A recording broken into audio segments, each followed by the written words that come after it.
Hello again, viewers, and greetings, fellow space travelers, including you, Little Cuddles, and H. Jacobson. Hello, welcome. This is Thorn of Night, and welcome to Project Thursday, where I am playing Minecraft on the Performium Wild SMP, whose link is mc.performium.net if you wish to play along. And today I will be working on building the outline that I did yesterday in my stream that I drew yesterday in my stream on the outline for the ruins of Lordaeron from World of Warcraft. And yes, I know that you are Popcorn. I just did not know if you wanted to be called as such, so I just called you by your username there. But anyway, before I get into things, I want to just go ahead and thank all of my lovely, wonderful supporters on Patreon who make life that much easier.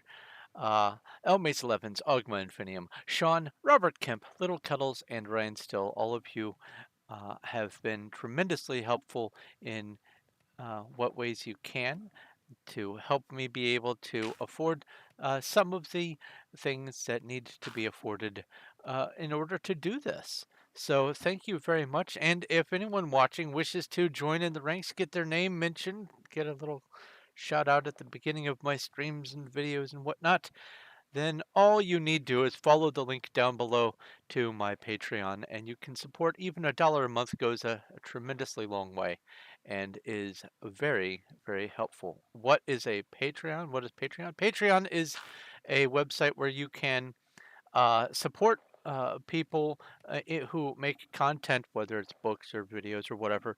They set up a Patreon page, and you can support. You can pledge at whatever ranks that they have. I think I have mine set at $1, $2, 2.50, something like that. $5, 10, whatever. At the $10 rank, people who are my patrons, when I publish a book, can, if they wish, get a free signed copy of any books that I publish at that time, and uh, and at the $10 tier and up, I should say, because that sort of pledge helps me to be able to afford things like, paying someone to do the cover art for my books and helping to be able to keep me filled with brain food so that I can write and, also do the videos and streams and stuff.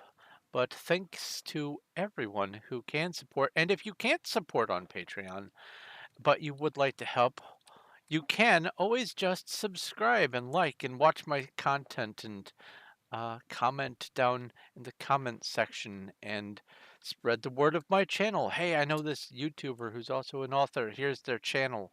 That sort of thing. Every little thing helps. But today I have a large project to do. Let me go ahead and hide this and hide this and reveal this. Good, it's working. Actually, before I go into that, oh, I've just been kind of standing here next to if this noise that you're hearing. If you did not know, hoppers can feed into a composter and pull out of a composter. So I'm just very slowly making bone meal out of garbage overflow from harvesting potatoes and stuff. But not the good potatoes. No, no. Not the batteries. They have a special place. Anyway, I wanted to take care of something before I got into it, and that is going to be at spawn, because apparently people enjoy seeing the things happening. Excuse me. I have some orange Mio flavored water, and I gulped it down too quickly. I'll let them have that mystery vault over there. I am going to go ahead and open this and do a vote crate. At the same time, let's just see what all I can get cleared out. You get these vote crates from voting. You can vote up to 5 times a day, and to see what sites to go to, there they are. Or if you want to join my Discord, I have all 5 of these sites pinned on my Performium chat on my Discord. If you wish to join that Discord, you can go down to the link below and remember to pick a role. I would suggest Performium or YouTube if you are watching this on YouTube but not a member of Performium and you're interested. You can pick either. It doesn't really matter to me, but you need to pick one in order to see all the rest of my Discord. But let's see here. Open another one of these, and again, that's the votes, and you can go vote reward for each one of the 5 votes that you do, and it'll say that you have vote rewards in here. Let's go ahead and, oh, it says I don't have one to redeem. It lies. Why does it lie to me? Anyway, you can click on that and it will redeem a vote reward, 1 reward per vote. You can get 5 or sometimes more votes per day. And then you use those vote rewards to get a vote reward crate key, which you can open here. Doop, doop, doop, doop, doop. And it randomly picks one of these things. Or you can come over here from spawn and just right click on vote crate. It does the same thing. And you get the nice little loud burr noise. And then I like to do 2 things at once. Oh my, potats. And then open a mystery box and do that.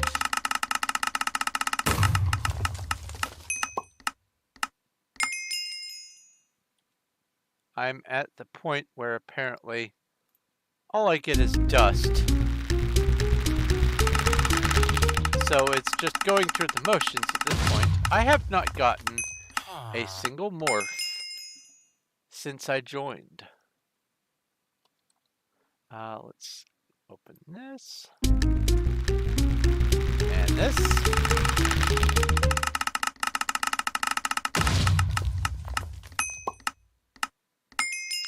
Got some money that time. And then 3 more of these. Well, 3 more for now.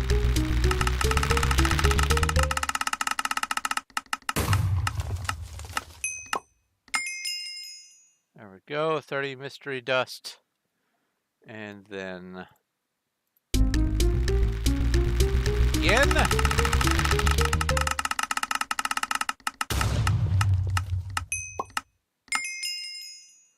Let's go / kit daily. And I think kit weekly has cooled down, but not kit monthly. I have not been here 2 months yet.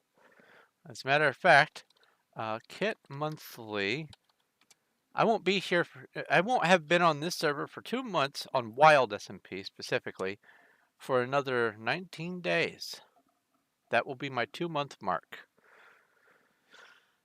Let's see here. Open this, and then now I have some supply crates, and I have 1 mega crate. So let's open the mega crate first. Just get that in my inventory. A nice glowing piece of sand. We have raw glass. Piece of enchanted sand. Alright, do this and supply crate.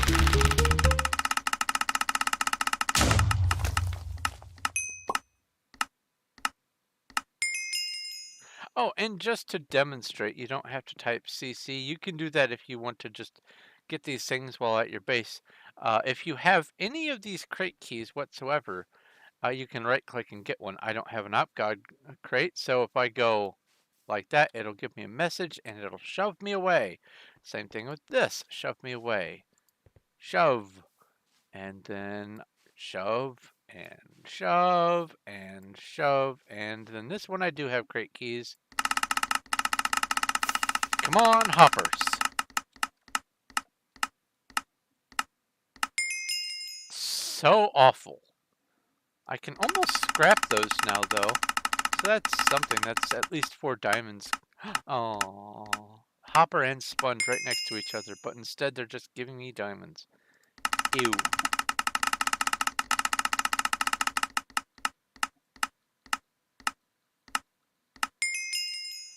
Ooh. Wait, that's in a crate key? Does that mean you can't craft leads? Can you not craft a lead on this server? Wait, no, you can craft diamond armor, so maybe that's just a thing.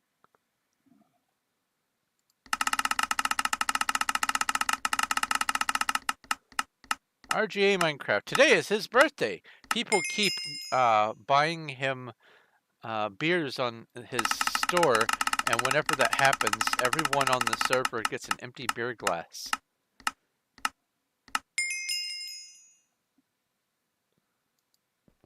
And I have spent all of my keys. Hello, King Popcorn.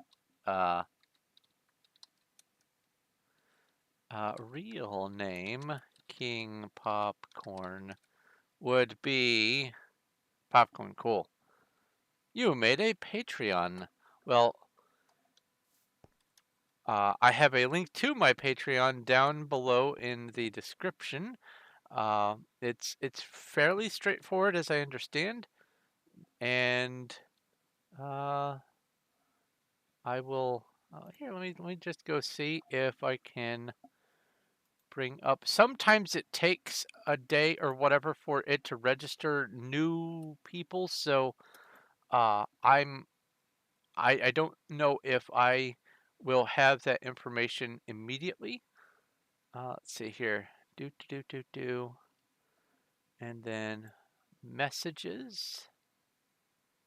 And oh, there's a message from you. And I will reply with a nice hola. Oh, it's not enter. I had to click send. Hola. And then notifications. And okay, good. This isn't showing up on the stream. Good. Oh, well, then if that's the case, once it comes through, the next I believe the cycle for when the things happen is the same day for everyone at the beginning of the month. It is, I believe, uh, the 5th or the 6th or something like that. When it goes through and you are uh, on the roster, I will be able to test and see if the thing that I set up is actually going to work. If it doesn't, then I will just manually give you on the Discord the Lapis rank. I don't know if the automation is going to work or not. It was very squirrely, and I don't know if I did it right.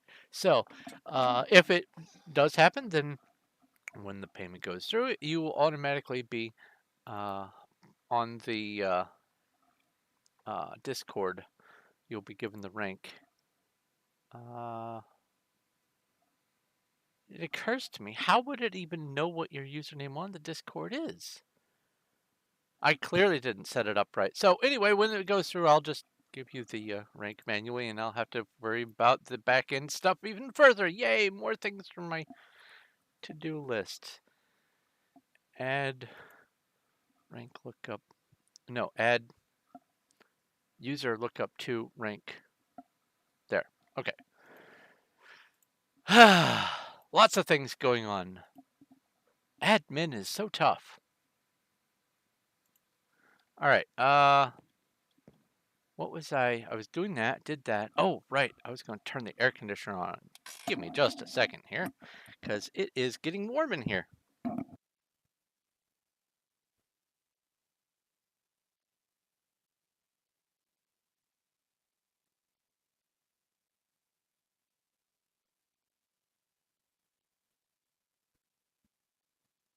There we go. When I start streaming, it gets very toasty in here. I can be playing just fine all day and it's just normal temperature, but as soon as I start streaming, boy, it gets toasty in this room. I can use streaming as a means of not having to have the heater on all winter, except, my feet get cold. Let's see here. So today, home, as you can tell from the title and also uh, the in the top left, the window for the paint.net, I am working on building the thing that I drew yesterday. Uh, and I have confirmed that this is exactly where it needs to be over here. Oh, also, uh, CM Minecraft, I feel like I need to figure out how to make a booster roll. That's how I feel. I don't know what sorts of things I can do with that, but I would like to get that set up, and that's also on my to-do list, is setting up the booster roll on the Discord. But thank you. I don't know what that does to the Discord, but uh, I'm learning this as I go.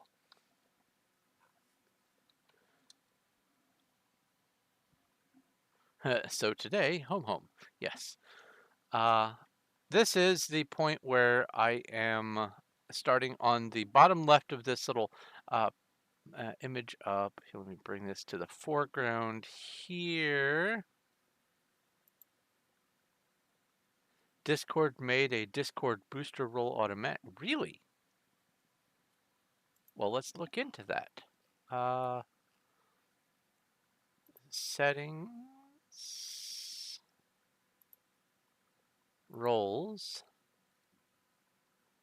Ba, ba, ba, ba. Server booster. Oh. Let's see if I drag this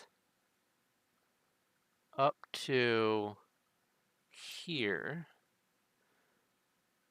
save changes, does that move you up to, well, it makes you pink. Oh, wait a minute. No, then why is that different there? Hold, please. I am learning a thing. Ba, ba, ba, ba, ba. So I come over here and I go settings and roles, and now how do I make it so that, okay, so that is above Performium,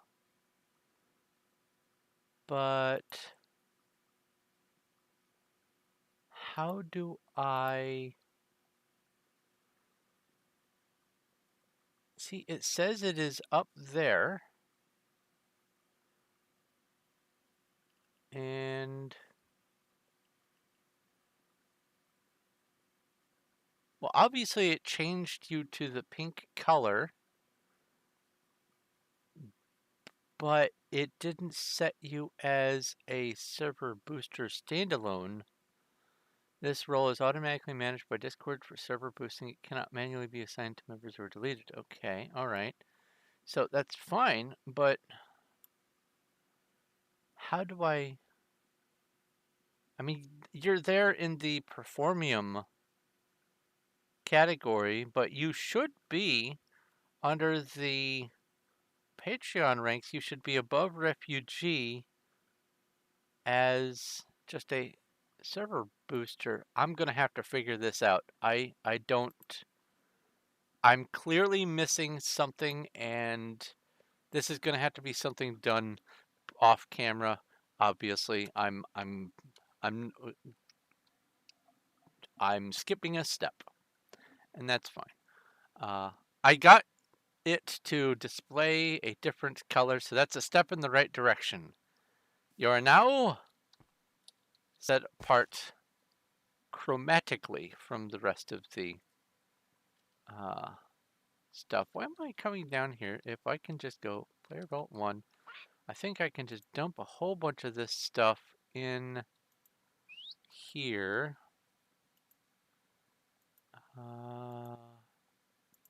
Just put all this stuff away. Someone dropped some potatoes. They're just plain potatoes. 1 potato, 2 potato, 3 potato floor.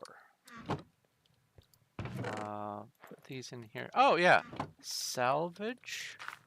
I need 4 more levels of salvage before I can break apart diamond gear. That's all right. PV. Oh no, ender chest. Put that there, and then I think I have. Nope, I don't. Do I have lapis in here? Well, I do now. Cool, cool. So I have set aside for the building some cobblestone, and seems like Cuddles is Cuddles is out getting dirt. Because what I want to do for building the outline is for this where it shows the black and then the red and black and red and black and red. I want the black to be cobblestone and the red to be dirt. That way we can tell at a glance which sections are which without having to think too hard about it. And also, player vault, where did I put it? 20? Yes. Get a couple of these out. I've also realized that what I ought to do is make sure that this is a good bit higher up than what I had it before. So I'm just going to go ahead and do that right now so that I can have the start point a little bit higher, because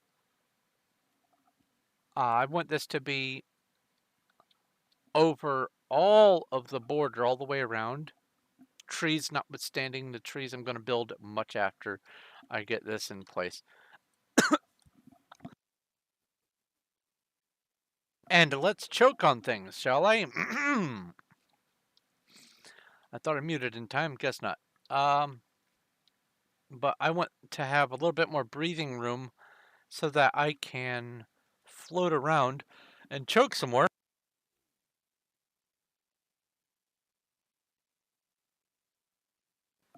There we go, much better. I want to be able to float around under this layer and measure where I need to build the terrain height, because the actual ground level inside the courtyard is going to be, I think, right about here-ish.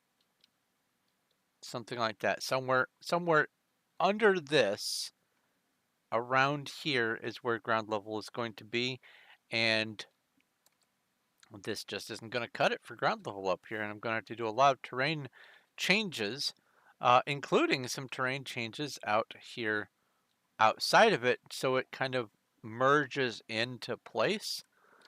Oops. Give me my very rare cobblestone. So, let's just go ahead and get this outline moved up. And this is 1, 2, 3, 4, 5, 6, 7, 8, 9, 10. Does that line up? It does. And then this is 1, 2, 3, 4, and then 1, 2, 3, 4, 5, and then 1, 2, 3, 4. Correct. And then that should be 4 on the outside there. It is. And then this just comes back same level.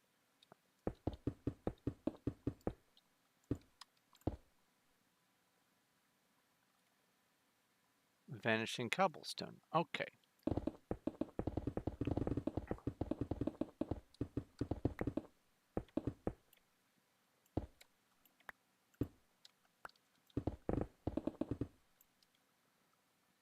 And let's go get that. That looks so neat down there.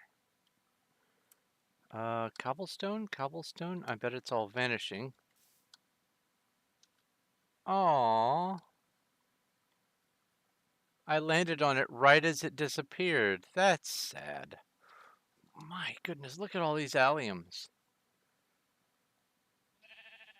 And some naked sheep? How and why? Why are you naked? What? And also, hello, Diamond Plays. Welcome back. Cuddles, you must have been flying around here and sharing the sheep when you were noticing all the allium, because sheep don't, you know, shed on their own. That had to have been you, Cuddles. Must have been. All right, so this is the altitudes that I want to build the frame. The frame is going in as a guidepost so that I can, like, say for instance, I need to know exactly if I'm lined up properly for the next section. I can come up here and go, player vault, 19, get something with gravity and go like this and go, all right. Right here is the place that's aligned with up there that I need to build this block that is next in line. So this is a sort of a ghost frame. It is a template that's going to remain in place until I get the actual wall built. So this is kind of crucial, and yesterday's drawing of the outline was necessary for the next step. And the next step, hopefully, will be getting taken care of today in its entirety, building all of this all the way around. By the way, Cuddles, have you managed to get some dirt? Like a shulker? If so, could you trade it to me? Because when I was building all that sugarcane farm yesterday, I used not only all the dirt, but I needed slightly more than I had. I'm still recovering from that cough. That's what I get for drinking and then talking.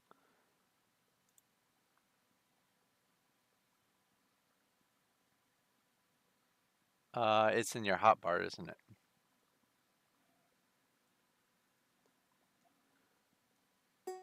All right.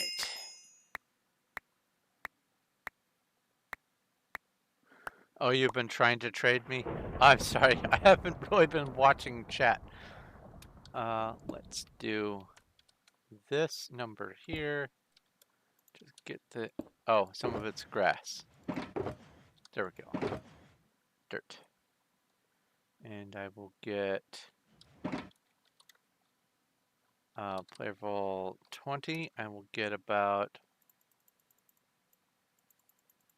a row of cobblestone for now. And put you here. And then I will get, put the cobblestone there and the dirt down there. Get a row of that. Okay. So I guess it's going to be the same either way, regardless of whether I go clockwise or counterclockwise. But I was shaving yesterday. Oh, you were shaving. Oh, yeah. Okay, you were shaving the sheep yesterday. Oh, okay, cool. All right, let's do. This feels dirty, putting my things in a different order. I feel weird. All right. So this is the north side of this. I go 1, 2, 3, 4, and then on this here, I come all the way over, and then I go up by 7,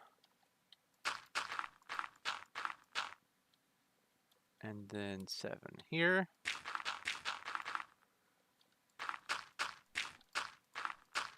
Just to show what this is going to be and the orientation and all that kind of stuff. This is the black shape. I'll call it a square, but it's not really a square. The black shape in the bottom left of uh, the diagram up top. Assuming it's still up top. Yes, good. And then come on, where did it go? There it is. And then the red is the next one up, and then I will just be scrolling and building and scrolling and building. That is today's task. I want to get this done. Actually, let's do this. That makes it feel even weirder. Okay. All right. So this comes in by 1. 1, 2, 3, 4, and then that. And then this is 5 on the inside, and then a 6th one. Like so. Hold on. That was 2, 2.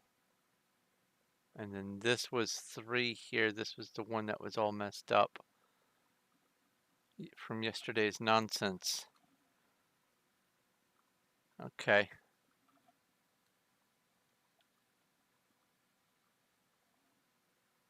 So that. And then this is one further out.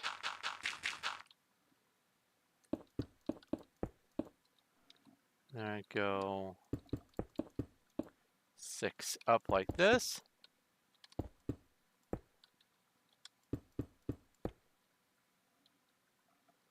And then a red, which is the dirt. And it sticks out by 2.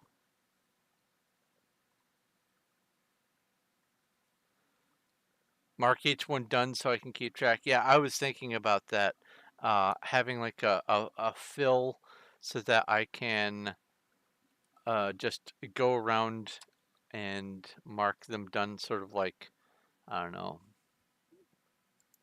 paint, and then like this. Do something along those lines. That way it stands out. However, this is incorrect because I haven't built that one yet. But yes, having an as I go thing is much better idea.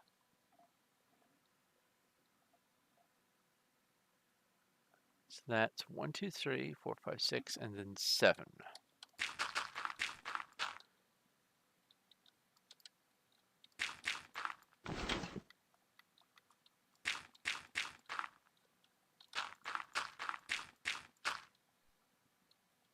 Okay, and that is done. And then finally, whoops,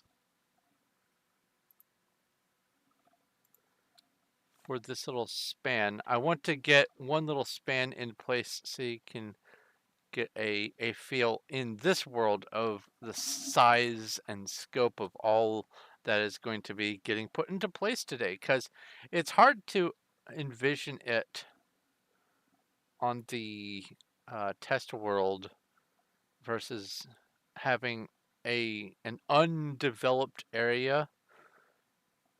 So I want to see what this looks like on here on wild. There's that.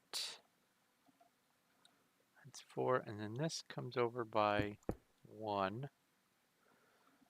Then on this side, it sticks out by 1, 2, 3, 4.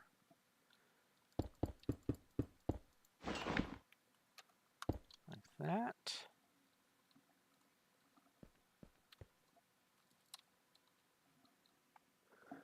And then this is that, counting that one, 1, 2, 3, 4, 5, 6, 7, 8, 9. So that's 1, 2, 3, 4, 5, 6, 7, 8, 9. Then I come all the way over here.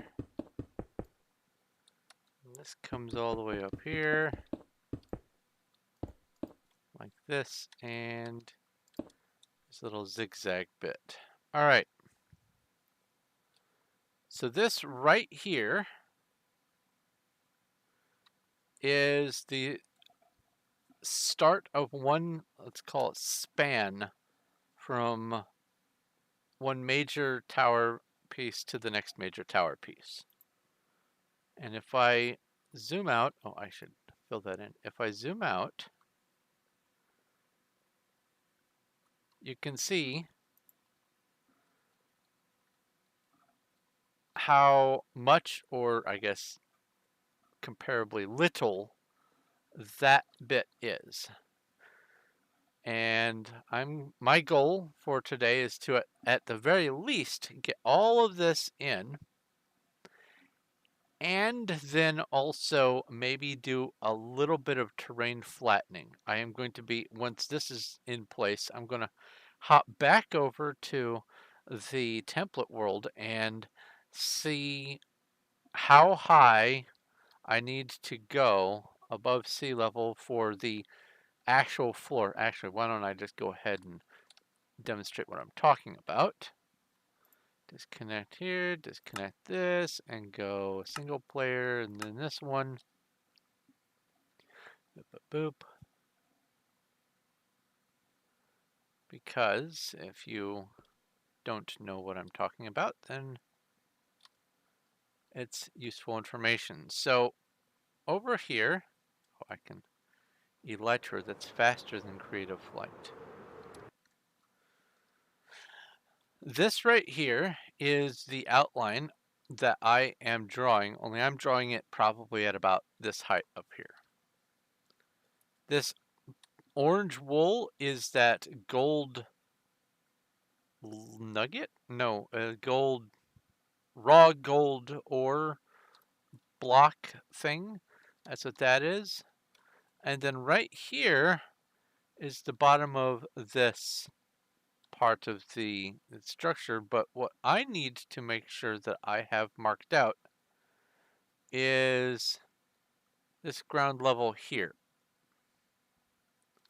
So if I go game mode spectator, and I come over here, and I go through all of this, keeping myself at the appropriate level,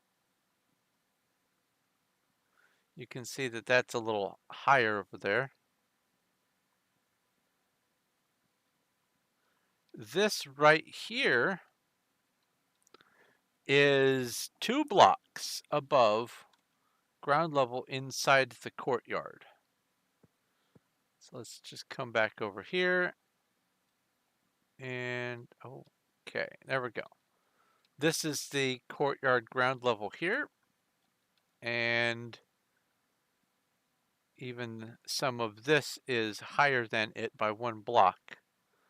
But right here is the minimum level that I want everything to be brought to. And then when it comes to building the actual structure and I need to dig out these channels, I can go down and measure that way. But this is ultimately the level that I want everything to be cleared out to once I get the outline in place. And then I will dig up dig down or build up as necessary for each of the other parts. Like when I come in here, this is all going to be a little higher. So there's the throne, and this area is 2 blocks higher than ground level. But then I come back here, this is right at ground level again. So there's some ups and downs, and I just want to have a clear line of demarcation for where the build is going to be. What is that? It's just a cave. So this is the point that I have picked as the arbitrary ground level for the build. It's irrelevant to where the water level is out back. It doesn't come into play for what I'm talking about ground level on the server.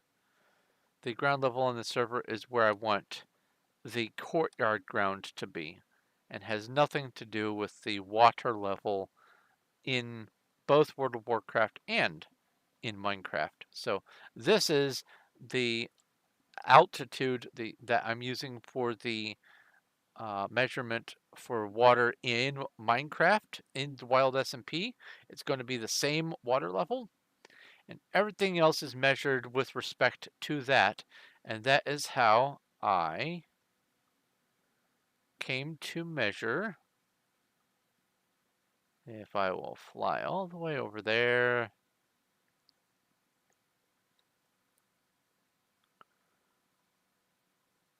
Doop, doop, doop, doop. That will block there. Actually, at this point, I can just go game mode, creative. There we go. This wall is the exact same location with respect to water level as, let's go back on the server. Oh, I almost clicked on quit game. That would have been hilarious.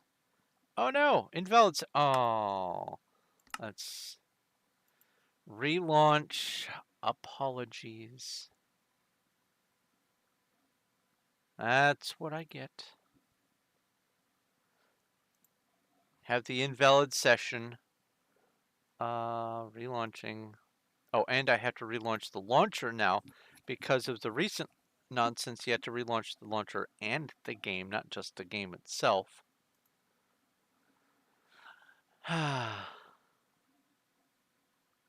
So what are these 130,000 blocks that you are placing?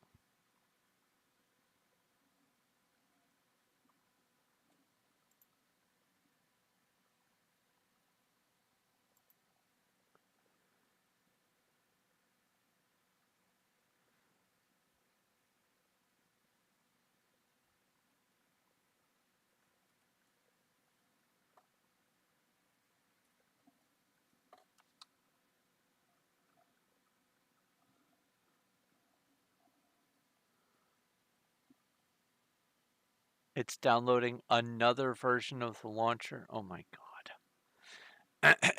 Let's drink a drink.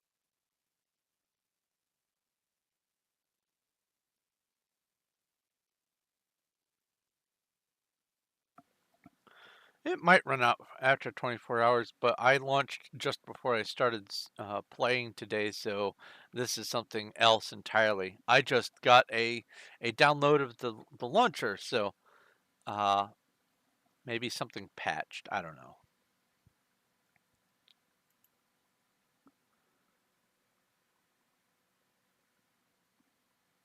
Hey, multiplayer Performium, and I'm back in Wild in a moment. Okay. So anyway, this is, come back over here.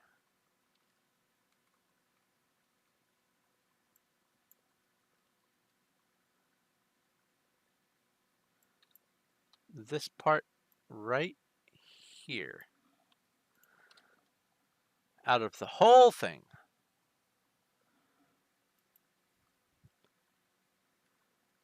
So let's scroll up here and let's keep going.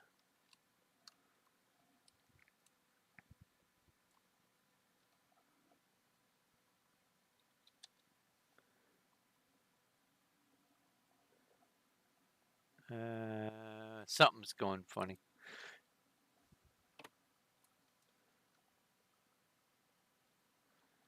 Okay, 1, 2, 3, 4, and then that, and this is also 1, 2, 3, 4, and that. Now,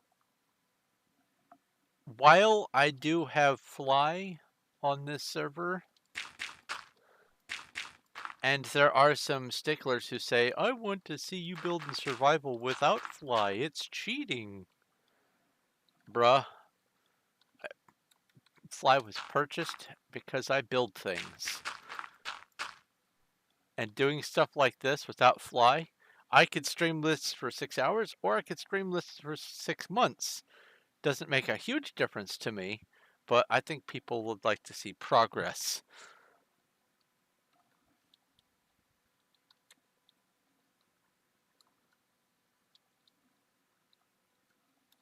There's someone on here who was complaining that I was doing my mega builds with fly.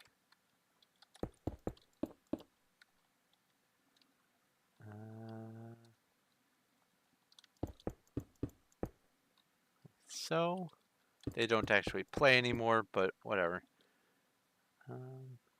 What rank am I? I am netherite rank. Well, YouTube rank, actually.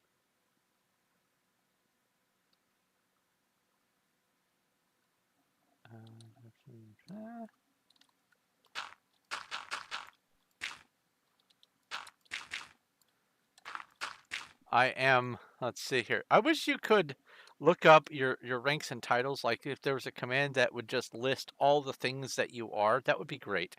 But I am netherite rank. I am YouTube rank. Well, P weather clear P time at noon. I am netherite rank. I am YouTube rank. I am a gold club member so that I can get that extra daily reward in hub. And I am I'm dragon title. Not the current, the evil dragon or whatever. I'm the original dragon from back in 2017. I didn't get it for myself. Someone else got it for a bunch of us, and at the same time that they got Cuddles, the elite rank, or the elite title, I should say.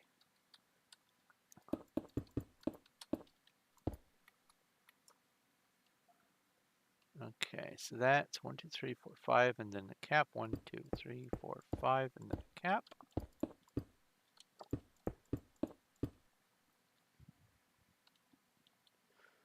Yes.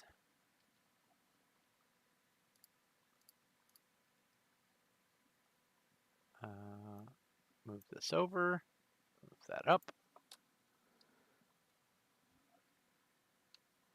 This comes over by 2 on either side.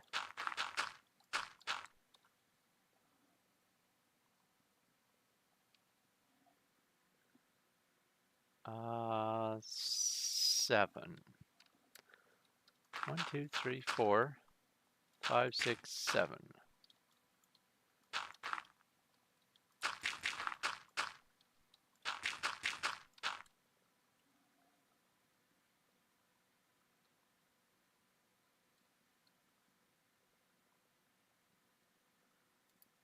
Oops. Filled that one by mistake.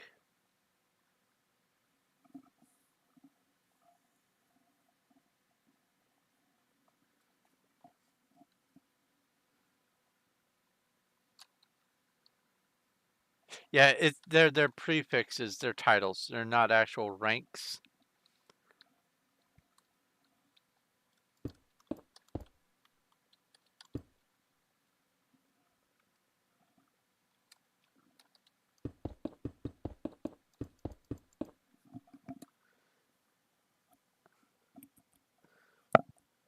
Okay, now you can stop scraping microphone. How do I clip this on? Can I clip this on? Will this let me clip this onto here?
Oh, bother. When I put my clip on, I must have muted my mic.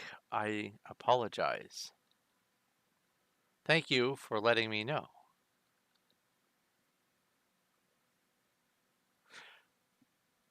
I attached my microphone to my shirt with this little clip thing because every time I was turning my head, I could hear and I bet it was also coming through. So it was bothering me and I had to fix it. Thank you for letting me know I had muted. Hooray! I ought to just go ahead and look into having some sort of royalty-free music going in the background at a very low volume, uh, so that it isn't dead air all the time. I don't know what the YouTube rules are for that, though. They are different from Twitch. I do know that. I know that on Twitch you can just arbitrarily play stuff and not have to list what it is that you're playing, but on YouTube, if you have music, you have to announce where it's coming from and what it is, and I don't know how to do that for a live video. It's something that I haven't allowed myself the time or resources to look into, but I feel like people enjoy hearing at least a little bit of noise even when the person who is streaming is not talking, so that it's not dead air. I understand the need to not have dead air. I just don't know what steps to take to fix that.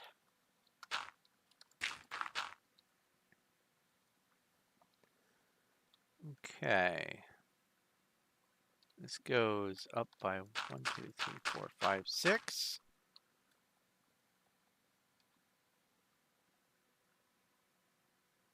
And then over here. And that means that this goes up and over by 7, and that should line up. And it does. Awesome. What is that? Oh, it's just a little gouge in the ground.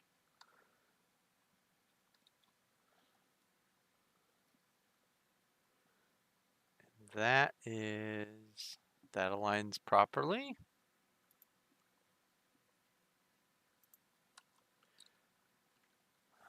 That's something I'm going to have to make double sure of with all of these, because I don't want to come all the way back around and go, oh no, I'm misaligned somewhere, because it's not going to be even remotely as easy as it was in drawing the outline to fix something like that.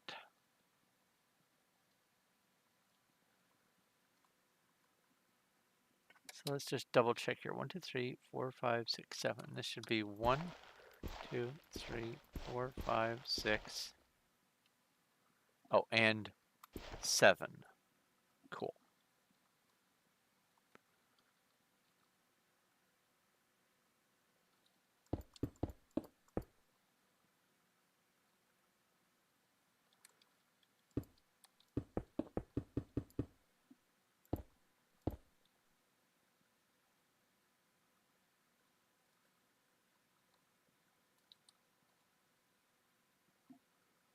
Yes, sweet drams.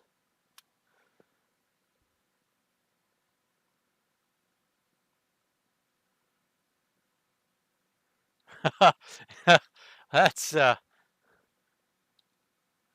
quite a change from when you have been going to bed. Good night, good luck.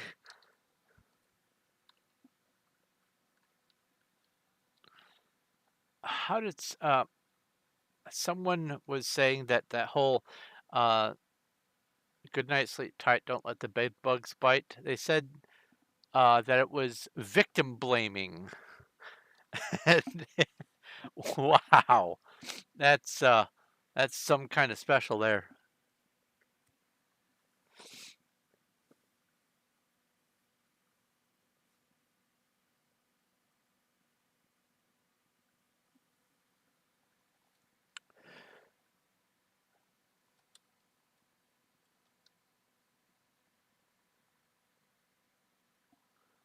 Ah, so you two are in roughly the same time zone, you and Popcorn.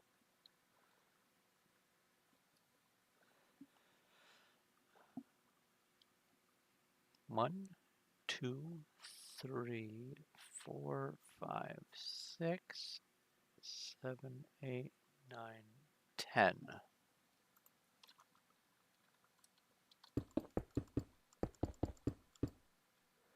That's 10 there, and then it goes up by 2. And then this is over by 8.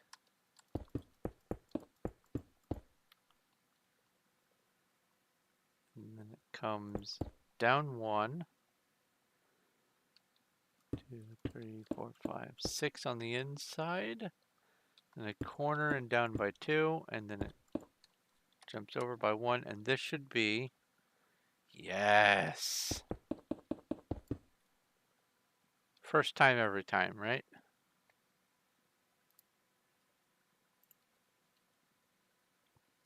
Actually, let's save this.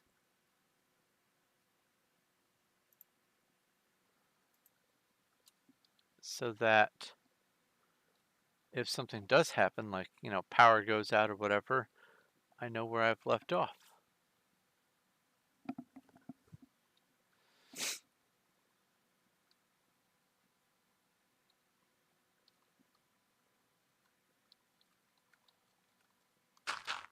There's that.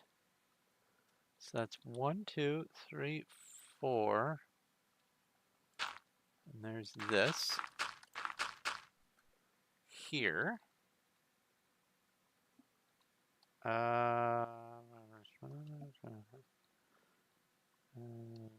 Okay, yeah. 1, 2, 3, 4, and then up like that. Okay, cool. 1, 2, 3, 4, 5. And then up by 2. And then that's 1, 2, 3, 4, 5, 6. And then this should come right to there. Awesome.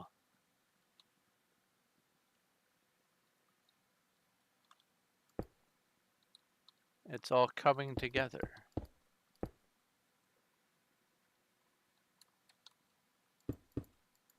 Oh, no, wrong one.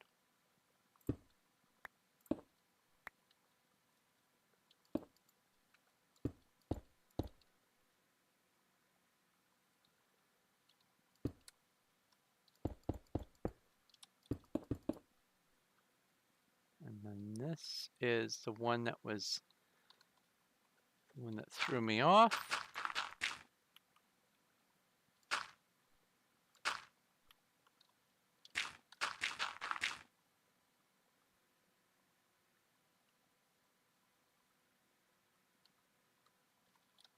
Then up over here.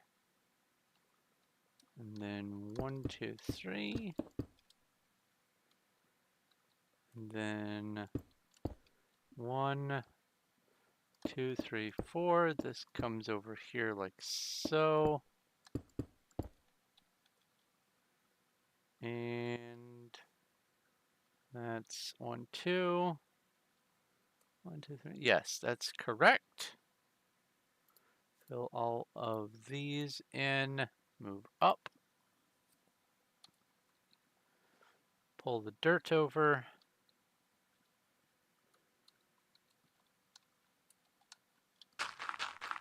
Like so. 1, 2, 3, 4. Oh wait, no, no, no, no. See, I was looking at the wrong one. Dirt, dirt, dirt, dirt. Here, let's just stand here and watch what happens. Bam. Bam. Bam. Bam.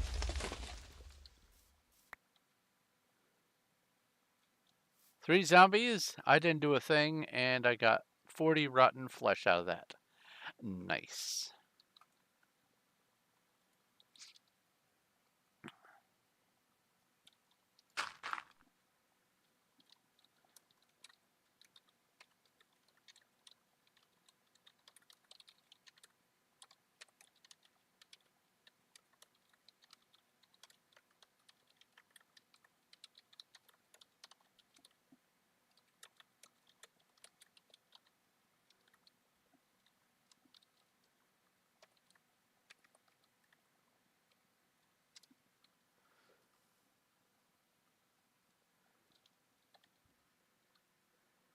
We're talking about one of my favorite subjects in chat.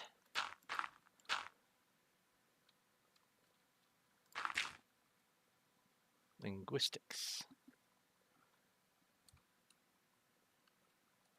So that's 4 there, then this comes up.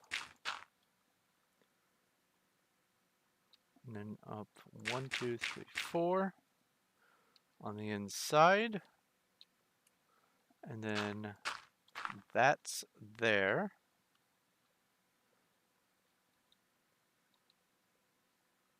And this is 5 on the inside. Hooks over by 2.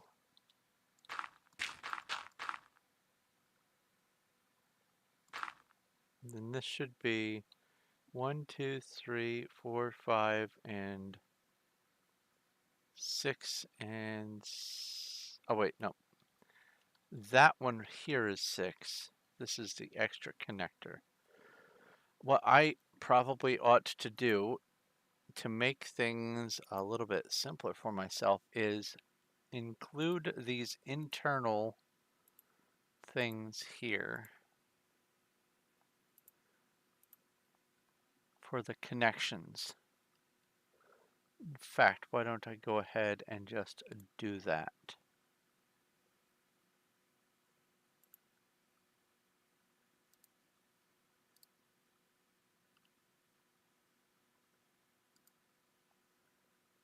That way.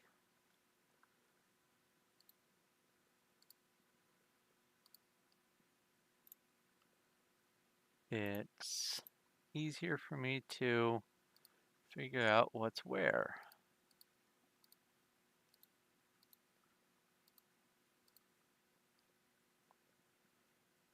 I just did it on this one.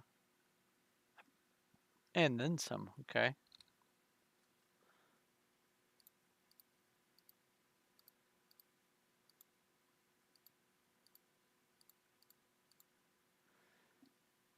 Because if this is being placed on flat ground, it would be one thing, but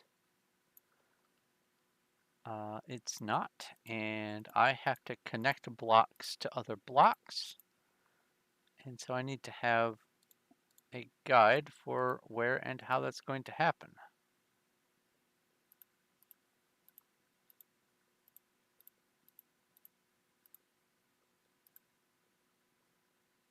And I'll just go to this one and then do one little bit at a time.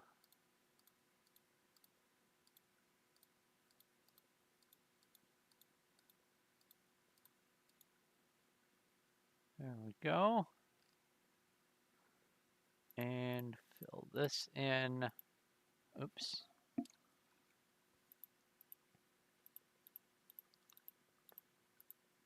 Like this.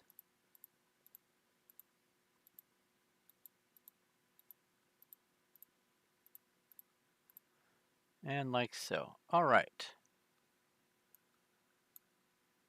Come back down here, save, and there we go.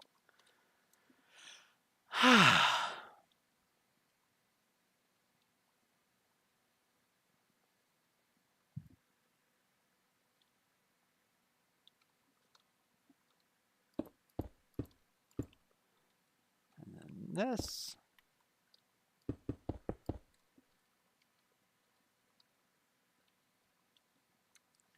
This comes up and over here.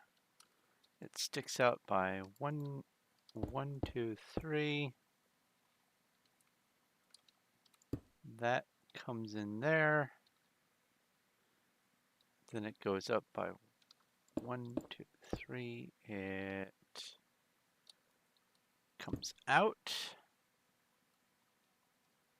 And this goes up 1, 2, 3 and goes in. 1, 2, 3, 4, 5 and in. 1, 2, 3, 4 and in.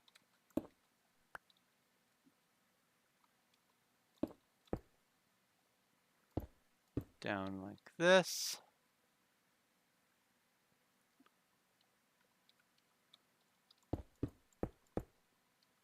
5.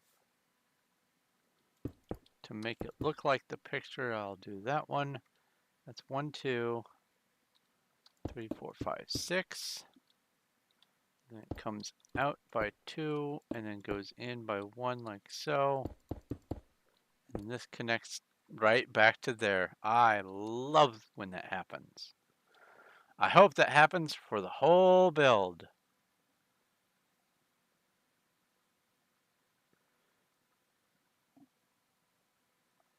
Also, yes, cuddles do definitely go eat. Food is important.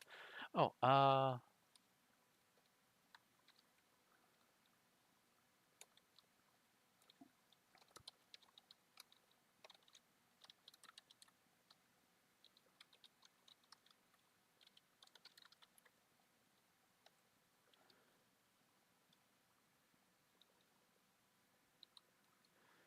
that and fill.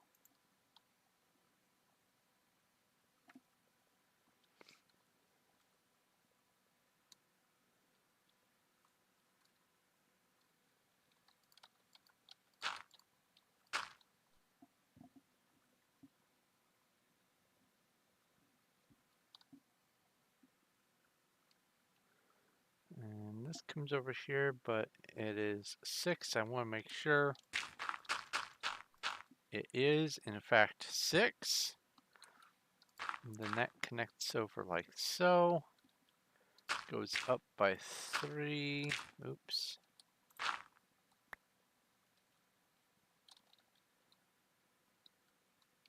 Comes out. Goes up. Comes in. Goes in like this. 1, 2, 3, 4, and 5.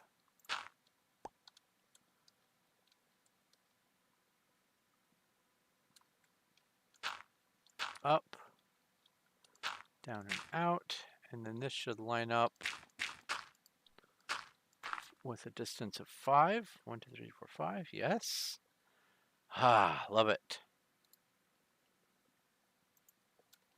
Onward. Skip that.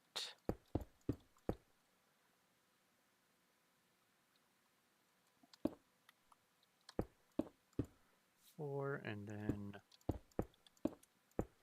like so.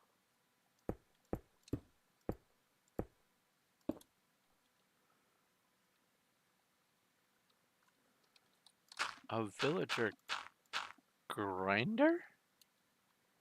Like,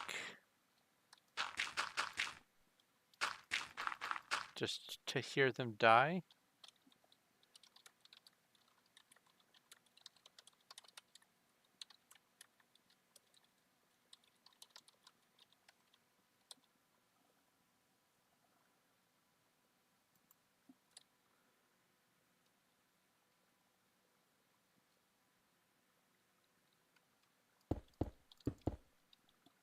There's that.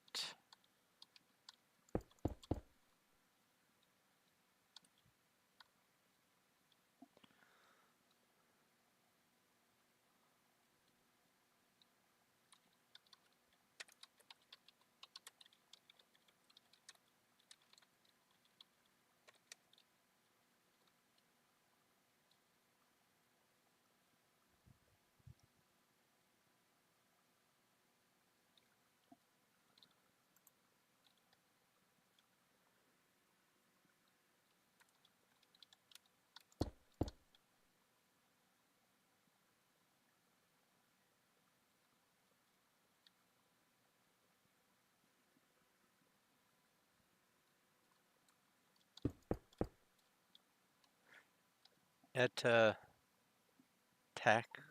It's where? What?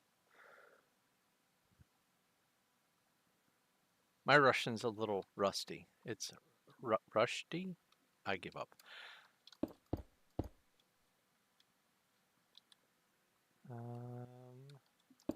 Oops.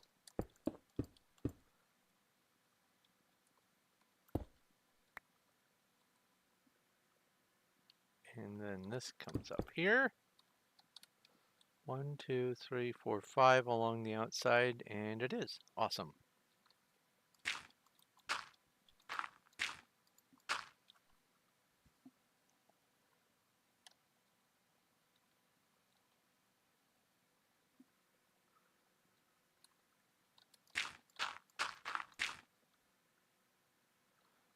Then that's 3 on the inside. And it comes over like that.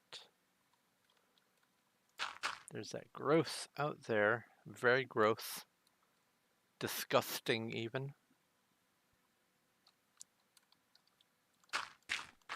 3 there. 3 there. Like so. That's that. Comes down 2 more. Comes over like this. 1, 2, 3, and that would be 4. Cool. Awesome. Fill, fill, fill.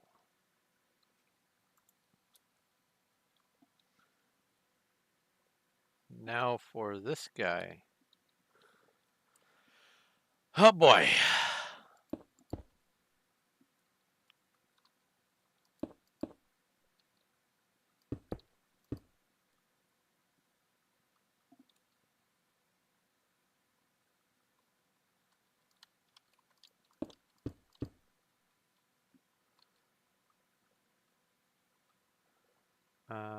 This.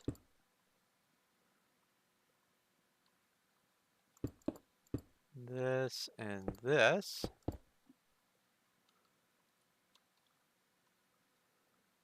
This comes up over here. 1.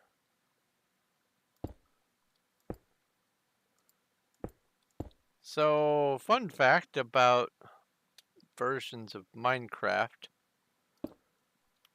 The Bedrock version, if I'm looking right here and I right click, it'll place a block right there on the sides that I am looking over. It is one of the few things that I really, really, really wish they had on Java. That would be so nice.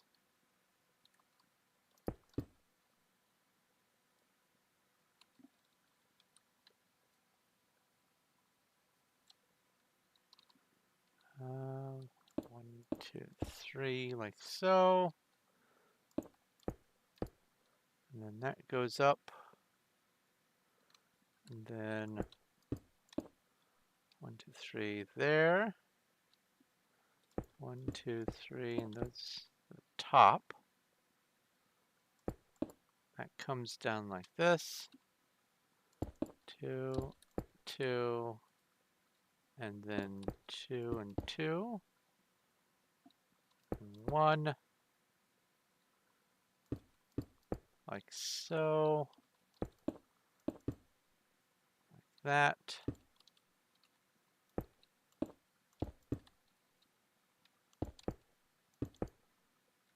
That's good. That's good. And that. And that actually looks like it is meant to look. Oh, thank God.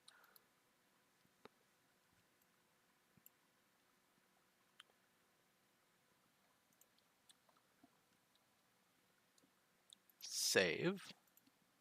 Saving is good. Save early, save often. No, I just realized something. Having this over here does me no good. Don't want to have to keep flying back here every time. So let's just get these out of here.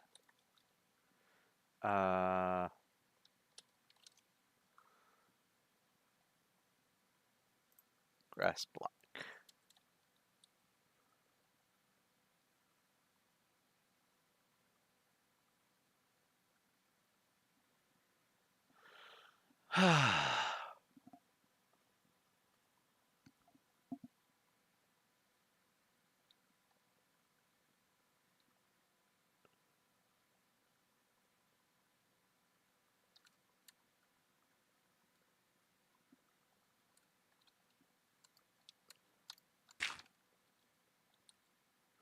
At this rate, this step won't take me like 5 or 6 hours. This might be done in closer to 4. We'll see.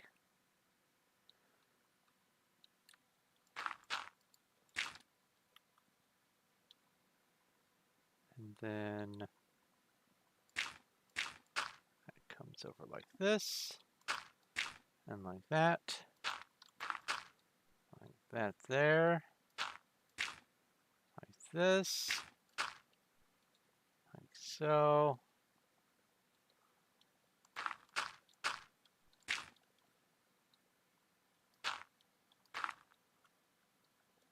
right?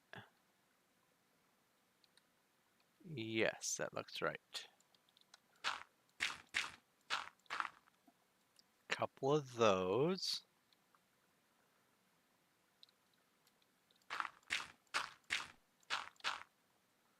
Three of those. And then this should be 4 across there and then 1 up here.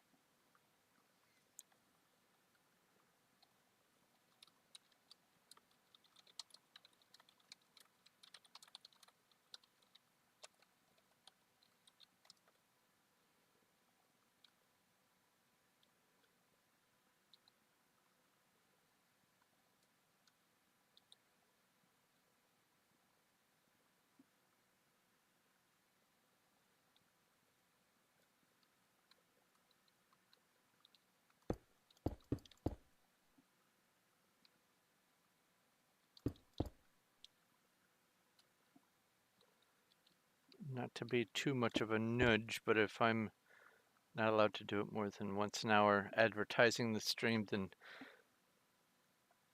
he should not also be doing that.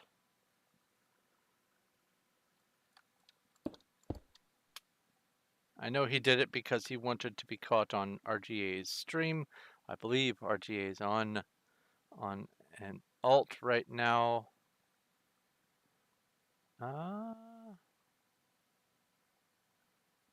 Maybe.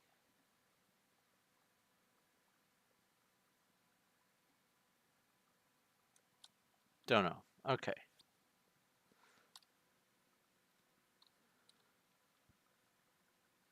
Oh, let's fill that in with blue.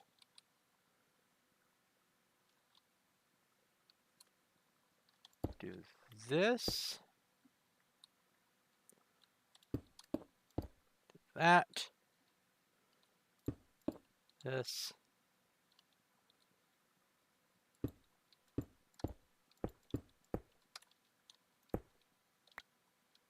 That. And this comes over here. And that does not line up. Ah, but that does.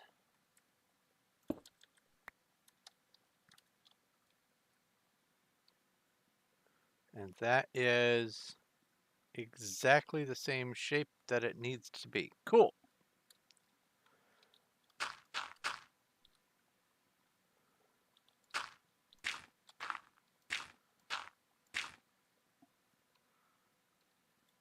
And this comes up over here like that, and another one. Marvelous.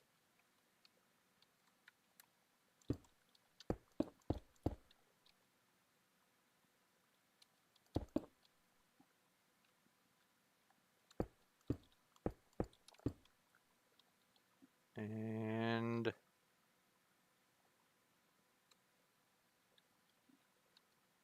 this is here, like that. Up 2, over 2, and like that. Same shape. Shape is the same. Outstanding. Fill that in.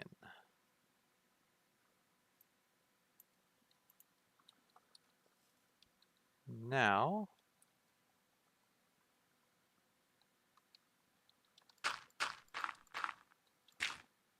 do this. Do that.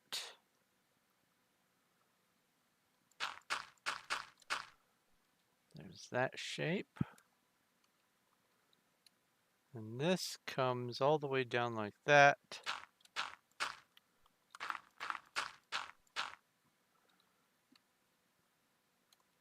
Goes up by 2 and comes over.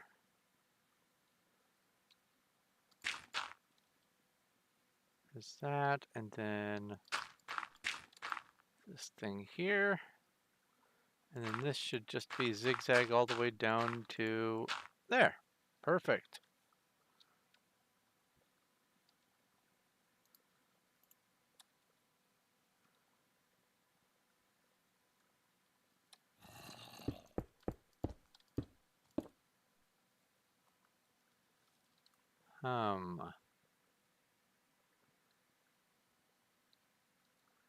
This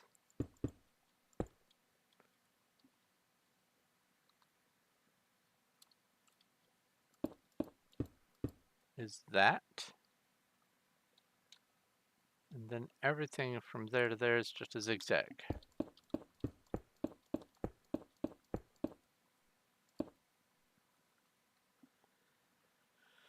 Okay. Now, for this part, I need 1, 2, 3, 4, 5, 6 of those. 1, 2, 3, 4, 5, 6, and then that on top.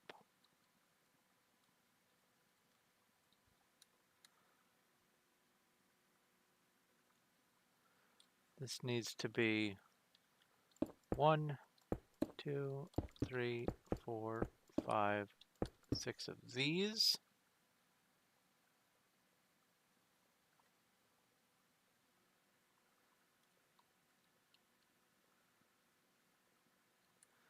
And then this is 2 by 2 there. And then this should just zigzag all the way up and connect internally to there. And it does, and I'm happy. And save. Now let's come over here and draw this in.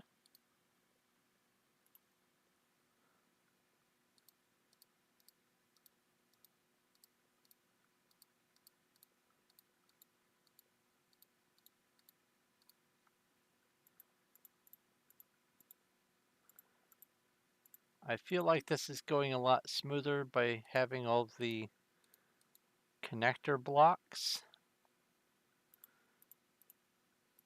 So glad I made this decision now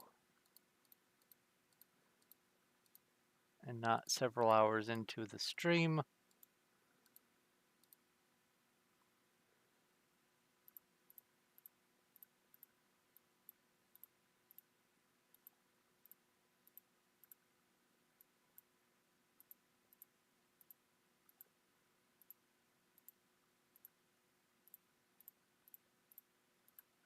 There.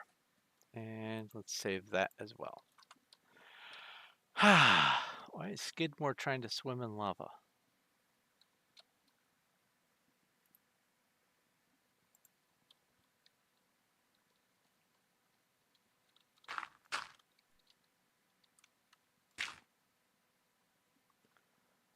Three of these. And that.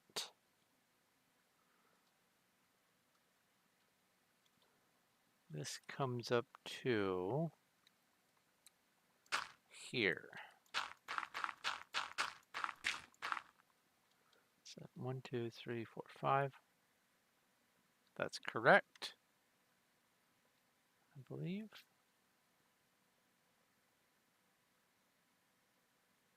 One, two, three, 4 on the inside, and then 5, and then this comes out over here. And then there's 3. Whoops.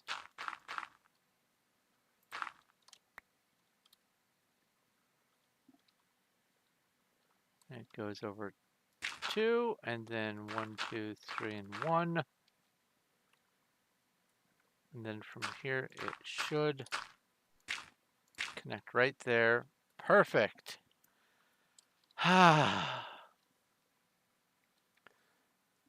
It's a good thing that this village is abandoned, because this village is going to probably have to get taken out. Because that's where the water is, behind Undercity. I think. Yeah, that should be where the water is.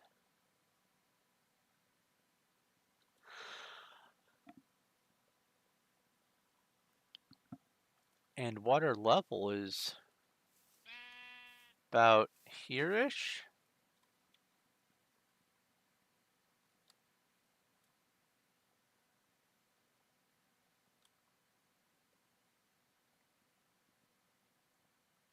No, water level is there. Okay. Oh, that's right. I built up even higher.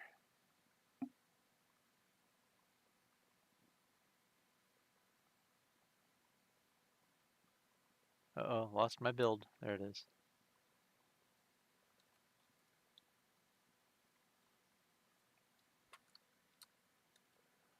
Okay, so I built this. Fill, blue, fill. Switch back over to this.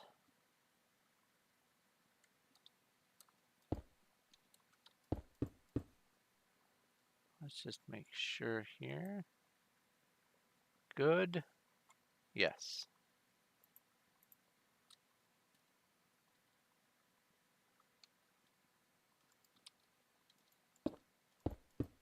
One, two, three.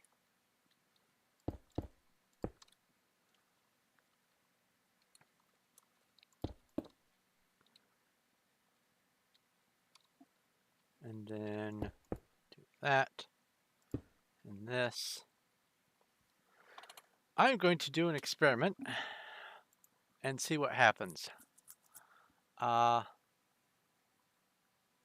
want to see if I can get just some low volume EDM music or something in the background. I will add to the description of this video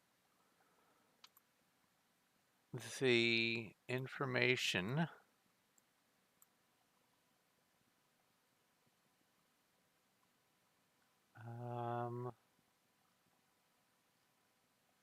where is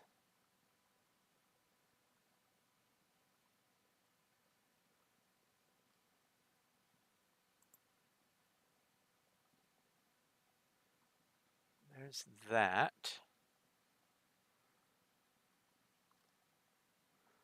How am I going to do this? Aha, I know what to do. I know what to do. Come over here. Do this. Open that in a new tab. I just want to see. This is an experiment one. If this stream after I'm done gets demonetized, even though I'm not monetized yet, it gets blocked. Even though I will be posting the information on where the music is coming from and that it is royalty free in the description. If I get flagged, then I won't do this again. This is my experiment. But let's find my playlists, which are somewhere. Playlists, playlists, playlists. There's playlists.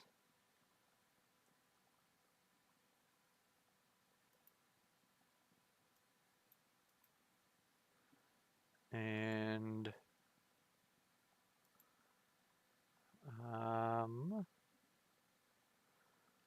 there is this.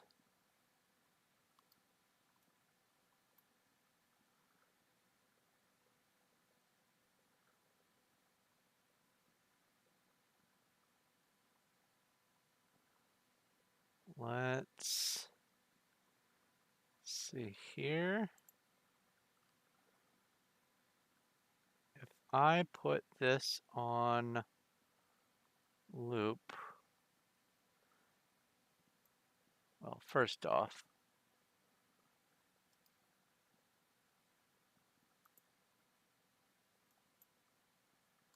unmute the tab.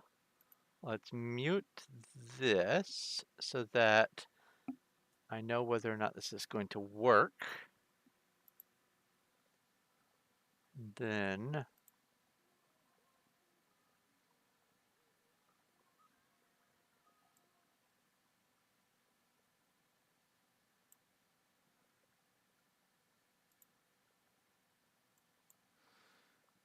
Okay.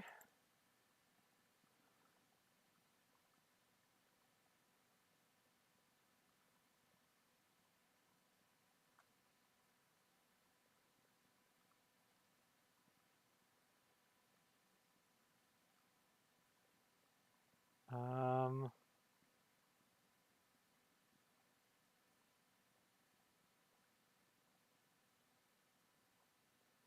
there's that.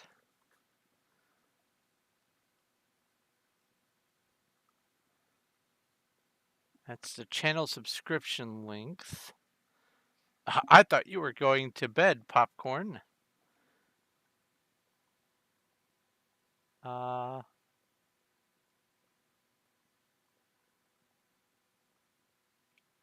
yes, but how do I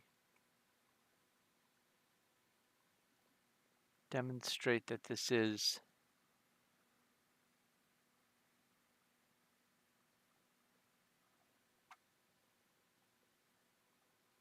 usage policy? There we go.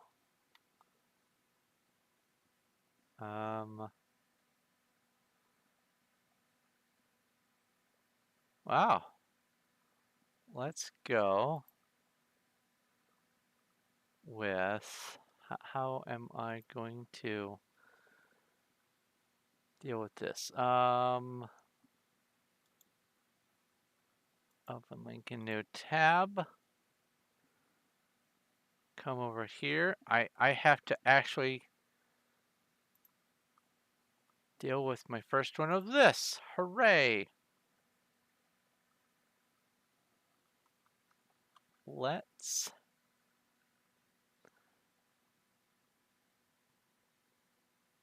pause this. Don't want to be playing that. Let's click on this and report.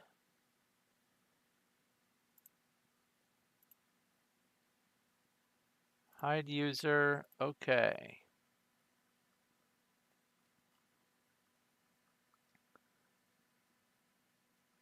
Good job, Burger King, for getting yourself banned.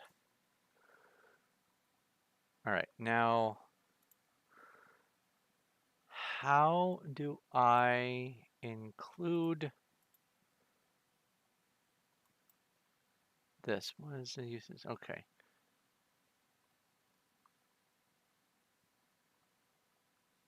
These videos have the title Magic Free Release.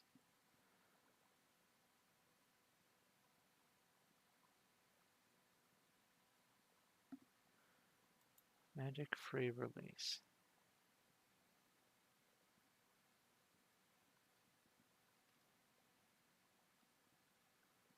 No.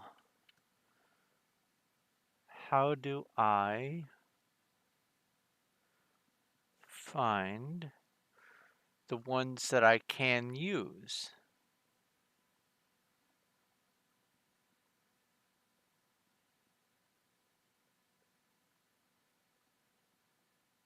Enable content ID. All content creator will still be able to use and monetize, except won't need to dispute each claim.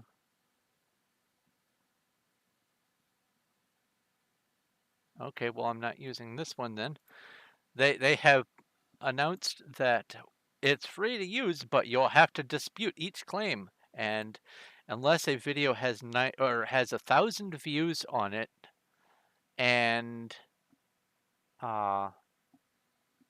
you go through the process that can take up to 90 days, you don't get to actually have an unblocked video. So I can't use this. So let's remove this from the playlist. And what about this one? I am hoping that this is going to be a little easier. Show more.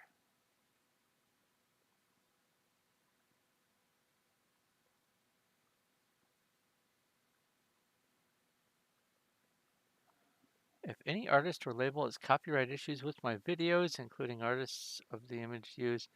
Please, okay, well, so you aren't showing that this is actually royalty-free music.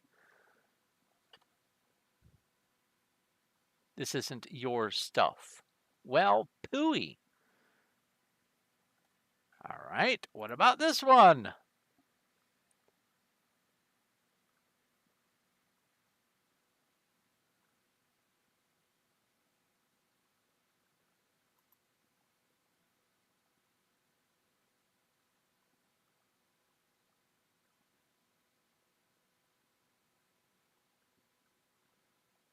Okay, so only one of your videos is licensed under Creative Commons.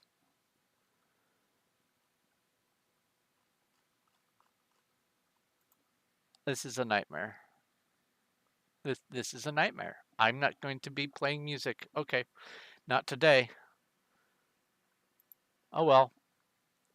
I was hoping to be able to get some benign little ambient music, fantasy or EDM or something like that in the background.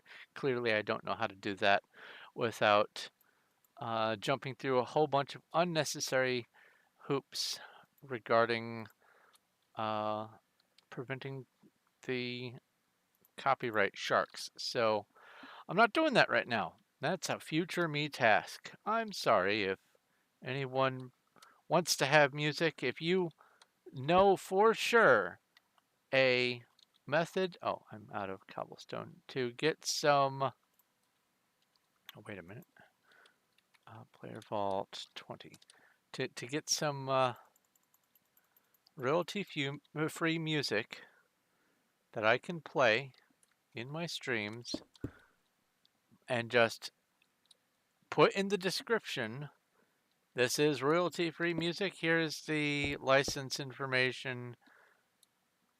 If you know of that, then please tell me and I will look into it. But I'm not going to risk having to get a copyright strike or have the temporary claim such that I don't get to have my video played in almost any of the world until it gets resolved.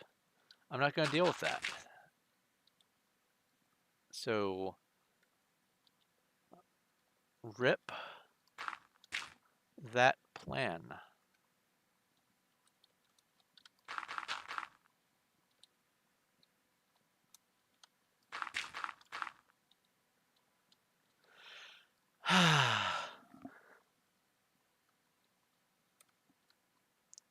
If it was Twitch, I could play it with no problem. I would not have any issue, and that is apparently the only advantage to being on Twitch is having that leeway with the music. As soon as it goes into a VOD though, all bets are off.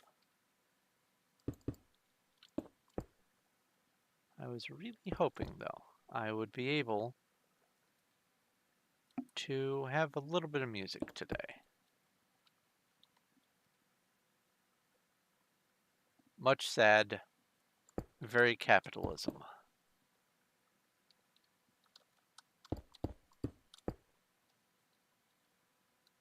That comes down to there and then jumps over to that, and that is that shape. Fill all those in.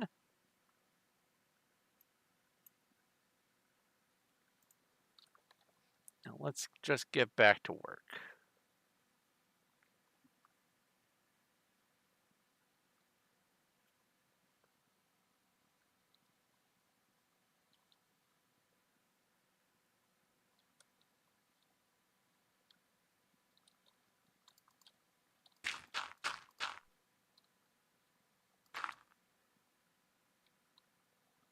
Let's do this and this.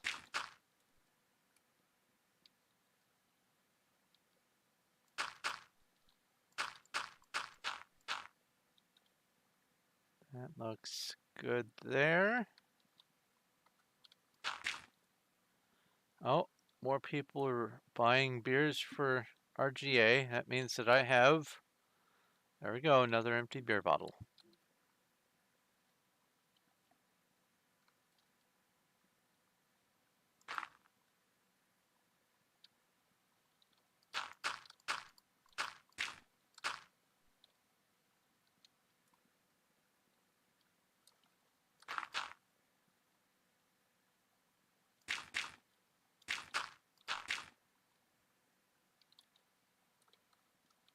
And this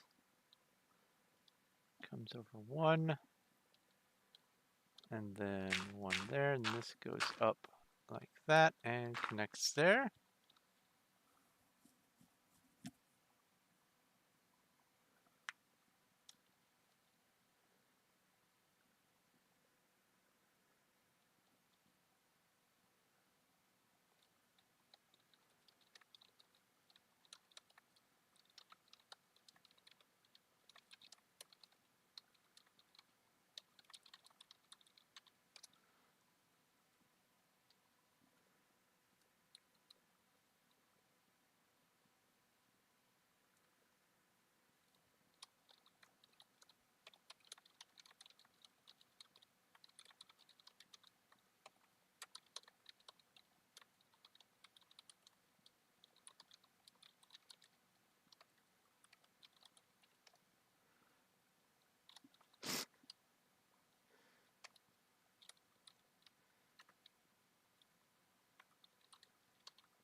For the Horde!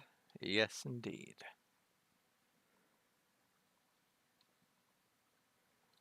All right. So that's that.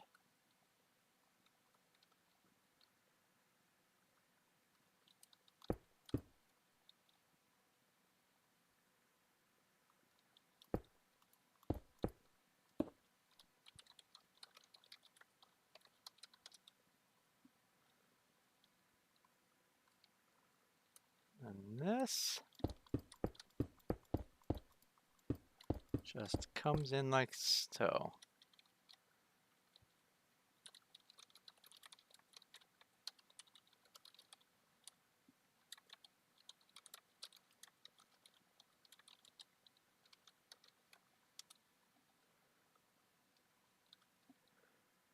And then up by 2 here.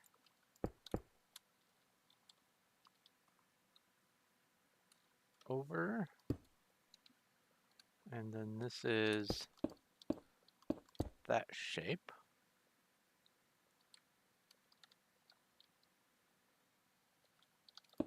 That there. Up like so. And again, and then over 2. And then up. Up over 2. And then it should be that shape there. Yeah. 1, 2, 3, those, a 2, a 1, and then that. Yes.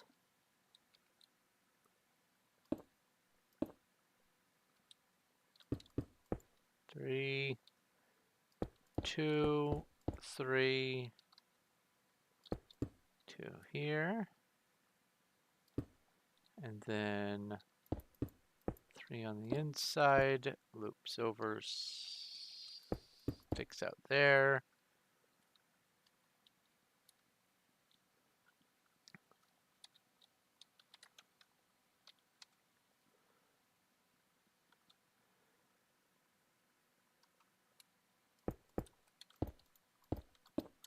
There's that. And then this. Over 3, and that lines up perfectly with that. First time every time. Now for the next section.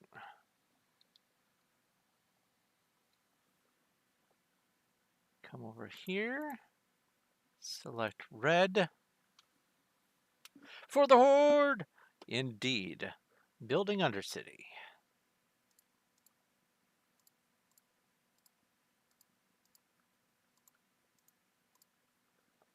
Fill this in.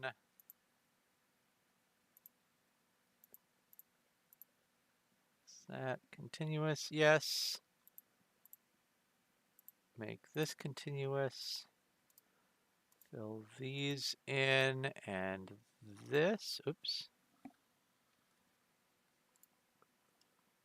And then all of these here like so.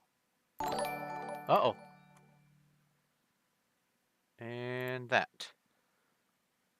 Hi and welcome, You're So Wise.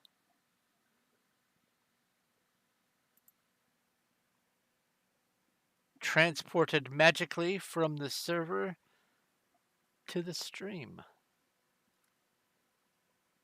Welcome and greetings, fellow space traveler. I just realized this. You can see the progress in the top left of... is that coming through on here? It is. The very top left of the paint window shows a little tiny microscopic version of the project, and it's darkening as I fill things in so you can actually see the progress of the work.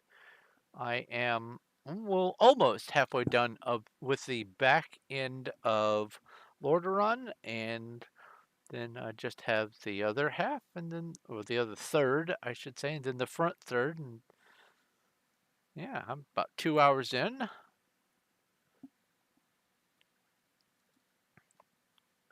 I'm still good on dirt for now.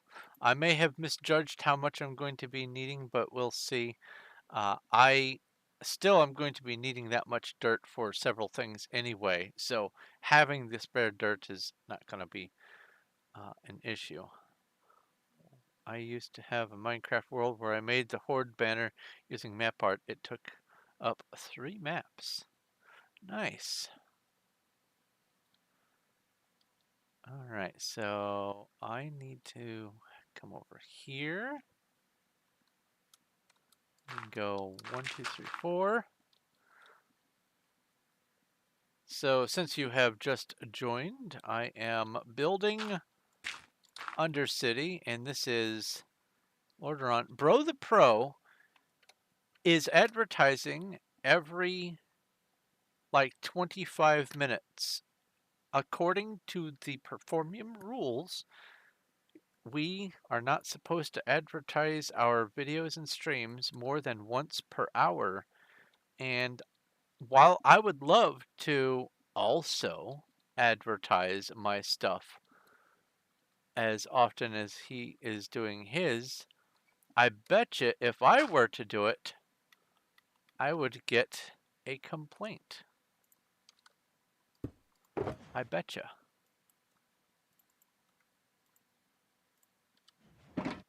Oh, put one more back in there and that.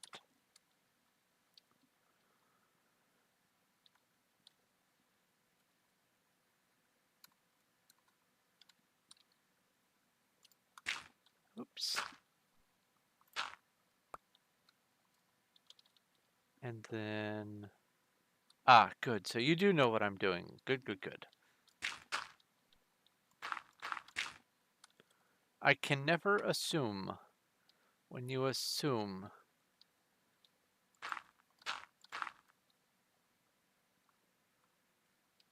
makes an ass out of Uma Thurman, according to Peter Griffin.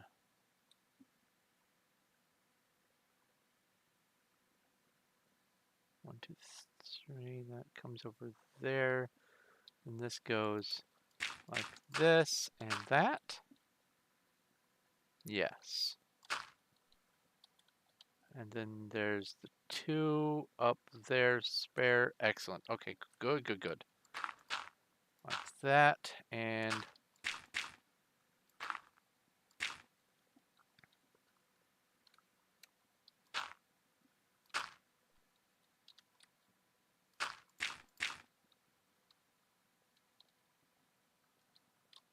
Actually, I'm going to call him out on it.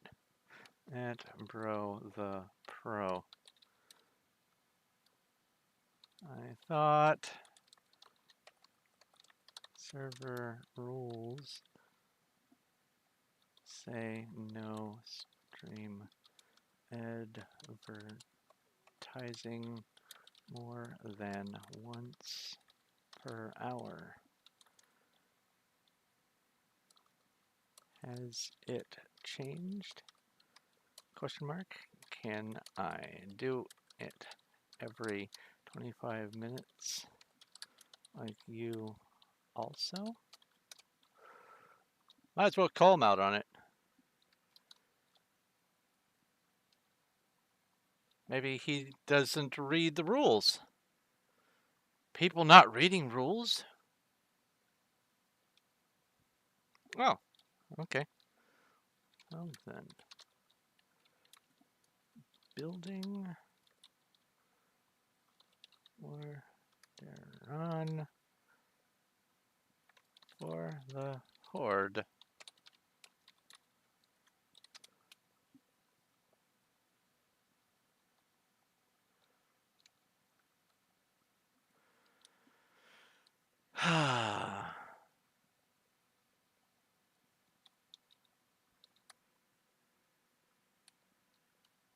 If that's the case, then fine. Just no spamming. What is the Horde? Obsidian rank. Weren't you diamond rank just a moment ago? Congratulations. The Horde. World of Warcraft is divided into two major factions, the Horde and the Alliance. The good guys and the bad guys. And the Horde are the people who are the races and cultures that are typically discriminated against by the humans and all the other bad guys in the Alliance. The humans, the short humans, and the shorter humans, and then the werewolf humans.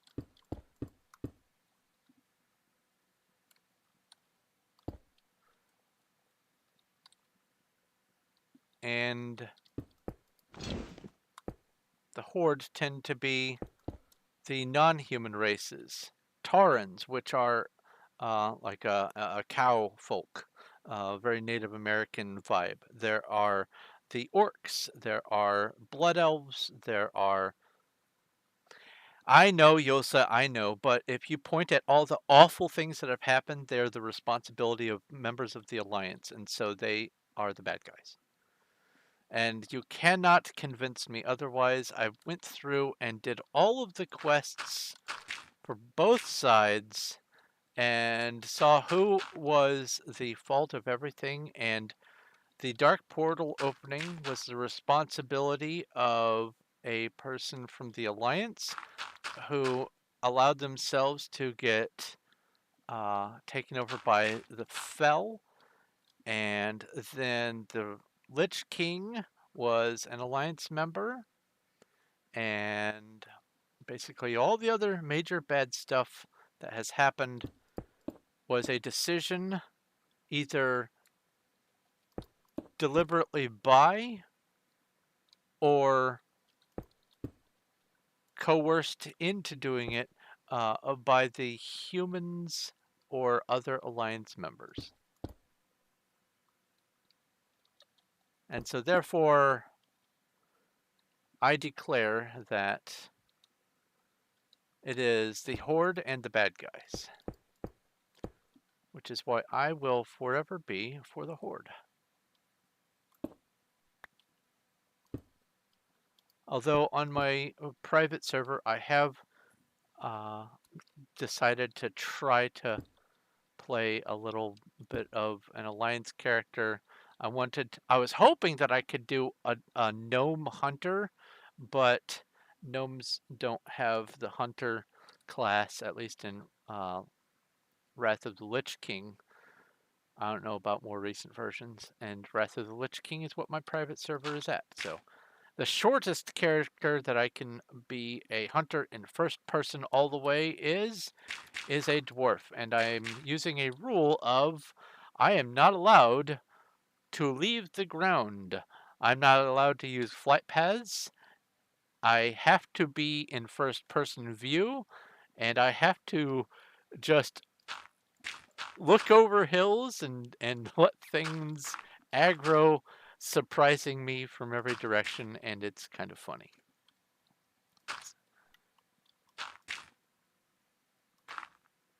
Oh, I missed a red spot. So that's supposed to be there.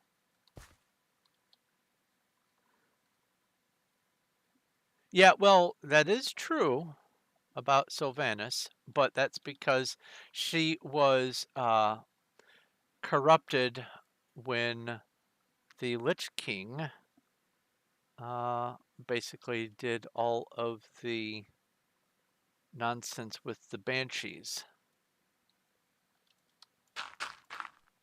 So still, Sylvanas is Arthas' fault.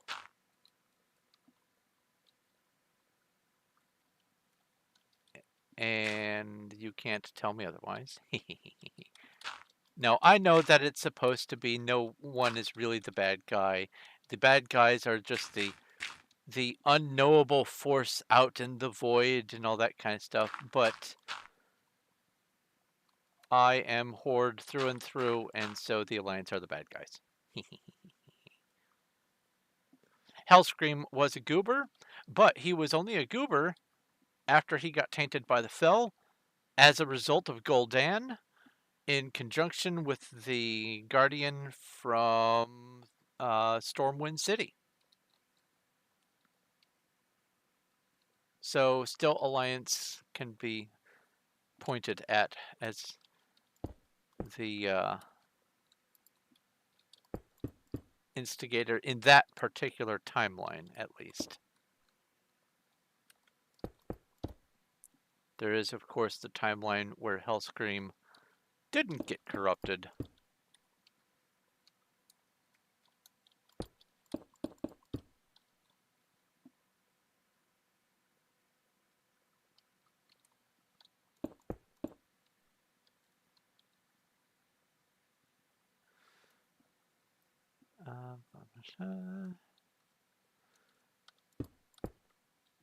I do not have my private World of Warcraft up to Cataclysm. I am still Wrath of the Lich King, and the reason why I don't have it up there is because the people who are responsible for making the private servers don't have a fully stable Cataclysm yet. And if they did, I might. What I would love to do is to be able to have control over maybe a test server or something to be able to play the more recent versions of World of Warcraft and just maybe have some of that on stream. That would be very fun. I played World of Warcraft basically since the beginning. I was there when all the servers crashed when they opened Encourage and all that. I got my mount on day one. Well, technically day two. It was after midnight, but still, um, that was good times. Good times.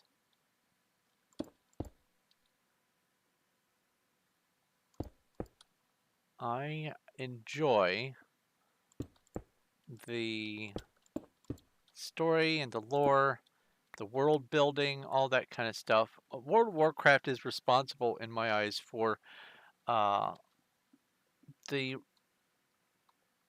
setting up of RPG scale. Because, like, if you build a house, and let's say this here is the doorway to the house. This is human character door size, and let's do this, and this is the size of me, the character. I'm inside the door. Here I am. This is door size. If you want to have a normal house, you build to the scale of the tenant. Hello.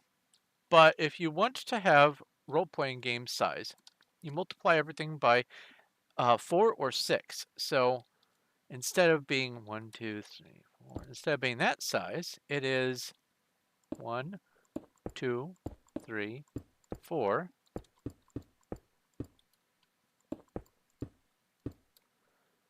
Now, for houses, probably not so much. Houses would be twice scale, but still, that would be. So this would be a door for a house. And then this larger one would be, you're going into the shop to get some leather from the leather merchant, some leather gear, whatever. The scale for RPG stuff is larger than life. It makes it feel more fantasy and more, uh, I guess, immersive. You feel more there, and that works not only for being in first person, but also it makes it so that when you're playing in person, you have more mobility with the camera, and that's part of the reason why they did that at that scale. But the result of that, and EverQuest and all the other places that have the larger scale, is it makes it so that it is a sort of a thumbprint of this is a role playing game, and so everything must be at this scale, and it just works. It is a great way of. I did it again. Do that, and then this is supposed to be black, and this is supposed to be blue. Uh, it's it is a wonderful method of setting apart, say, a Call of Duty game where everything is, human size and scale. Trucks are the size of trucks. Houses are the size of houses too.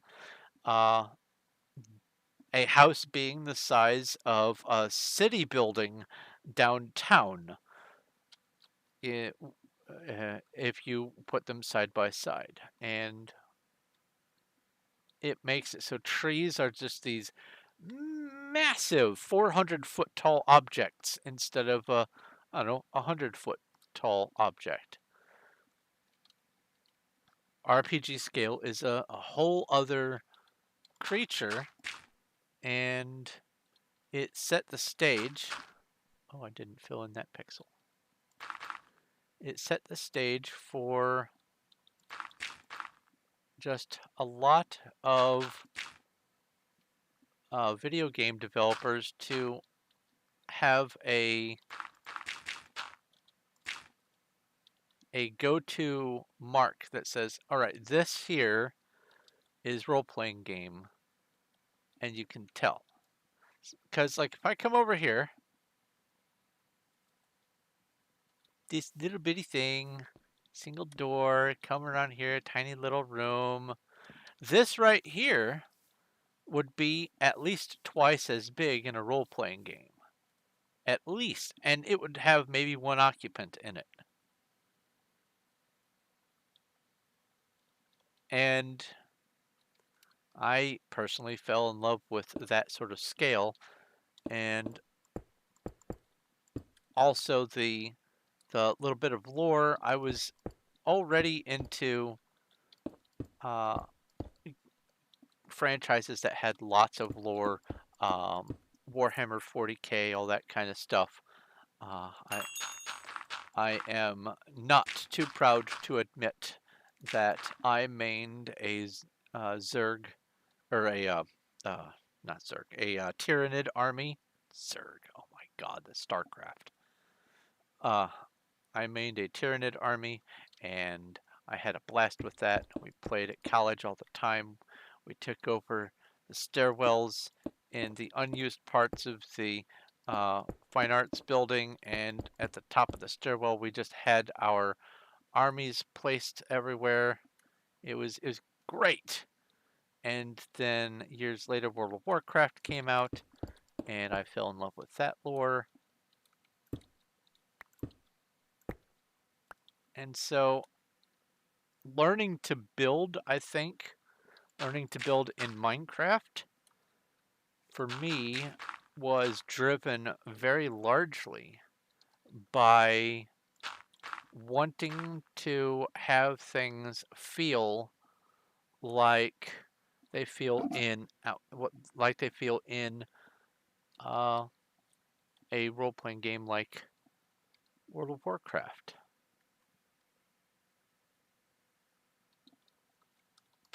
Oops. Is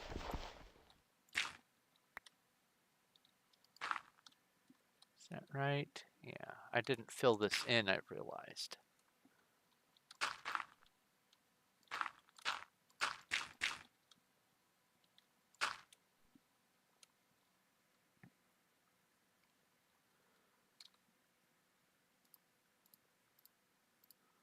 Save here.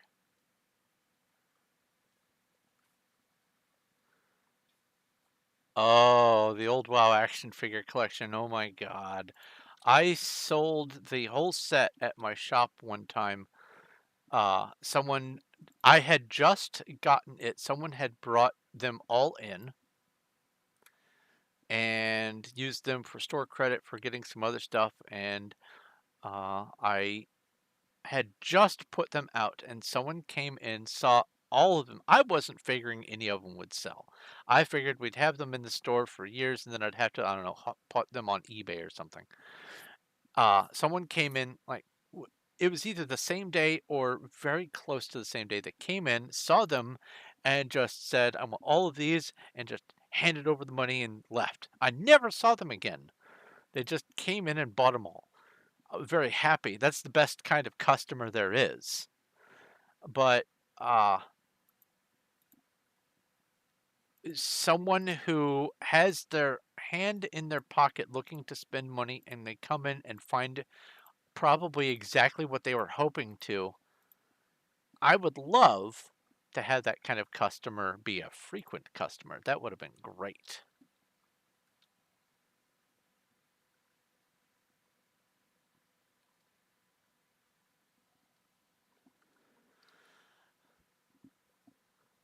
Imagine if the goblin race was a playable race back then.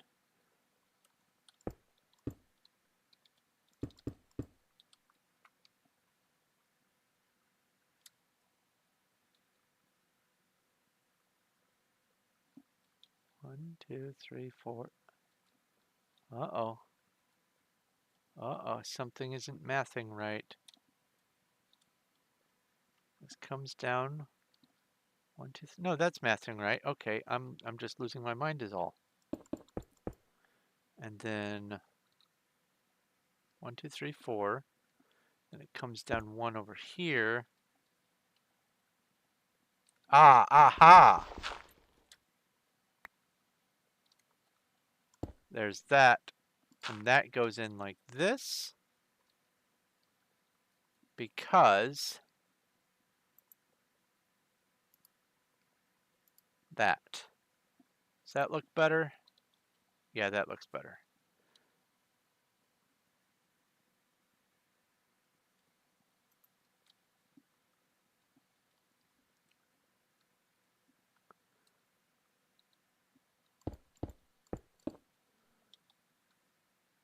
And then, oh, what was the name of that game that was Hearthstone? Hearth or Hearthstone, however they pronounced it. I heard it both ways on multiple occasions by the developers, so even in-house they didn't know what the pronunciation of their own game was, but whatever. When that game first came out, boy, people were just playing it everywhere at my shop. The tables ran out, fine. They pulled it up on the floor and just set a game down and were just playing Hearthstone. And then people were trying to, because I sold snacks at the shop. Snacks and drinks for people to incentivize them staying there. Like unopened, here's a microwave, here's a frozen pizza or chicken nuggets or whatever. You cook it, You eat it. I'm not touching it. Yeah, you're just buying it from me. It was great. Had just everything under the sun you could think of, different categories of snacks, and people would just buy them. And then people started wanting to trade some of those Hearthstone redemption cards for in-game or in-store purchases. So they would say, "Oh, I already have this," and so they give me something. And I go, "All right, well, here, have I don't know, a box of barbecue chicken nuggets or whatever," um, and I got a number of in-game items and mounts and things that way that were just from people who had duplicates. I never actually played the game because I was Magic the Gathering all the way, and so I never got into Hearthstone, but I sold it. Not going to pass on an opportunity to offer a game that people want to play. That was a fun shop.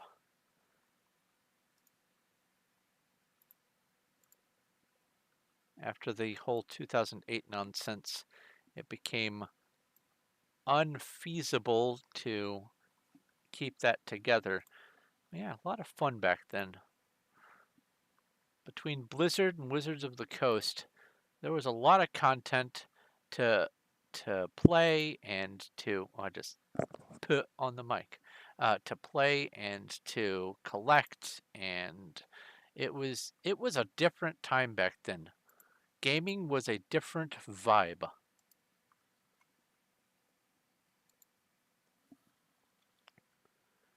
It was right at the transition of when people stopped considering gamers as this filthy group of nerds.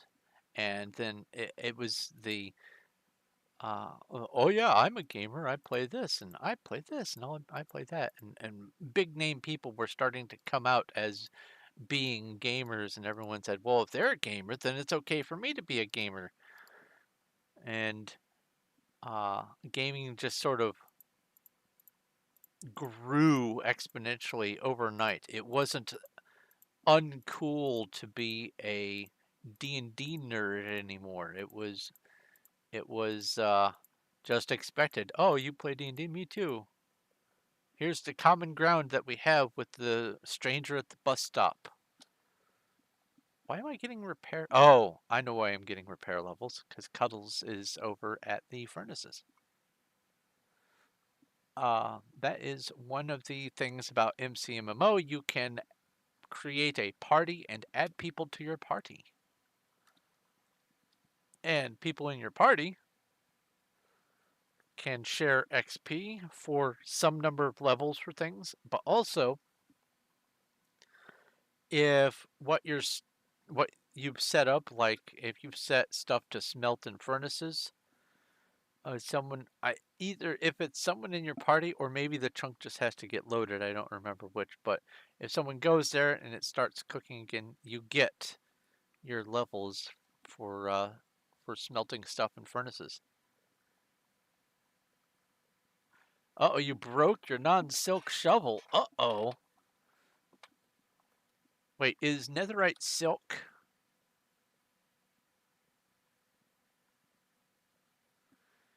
Uh, PV. Oh, capital won't work. PV 25. Uh, no. Wait. Here's my netherite shovel. No, it's the Op God shovel. Ender chest? No. Maybe one. Where did I put my netherite shovel? There we go. Oh, it's silk touch too. Dang.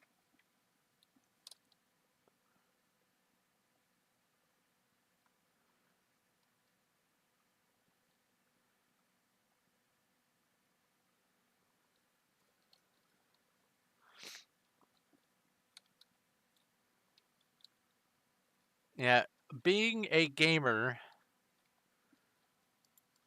back in the day was a source of just being socially outcast and being a nerd and knowing stuff, even still today to a certain point in some groups of people is, oh, you're a nerd. Well, yeah, that means I know stuff that you don't. You're the one who comes to me to write your papers. Go ahead, call me a nerd. I'll give you a wonderful grade.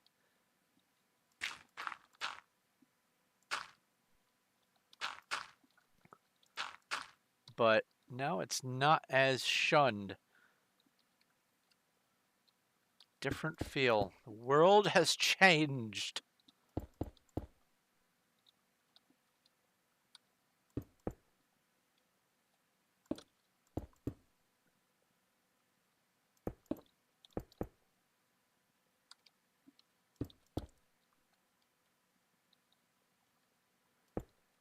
Now we live in a world where Vin Diesel is a known D&D'er, and oh, what is the name of the actor? Oh, Superman, Witcher. Okay, I can't. I have to look it up. I can't remember his name. Uh, Witcher actor is Henry Cavill. Sorry for yelling. Henry Cavill, known gamer, and now that's the cool thing. Imagine back in the day, he wouldn't have gotten as warm a welcome.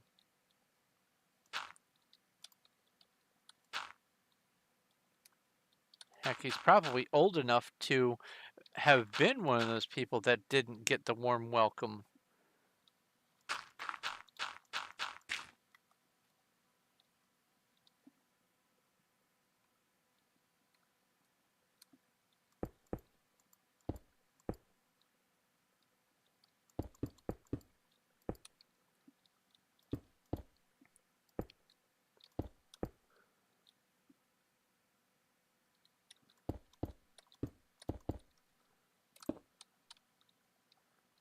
Now it's just expected. Oh, you play Call of Duty. Oh, you play Minecraft.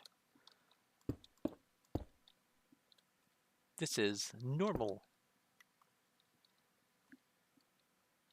And if you don't, then you're a weirdo. Being the weirdo means not being a gamer at this point. It just feels so weird to have made that transition in the world.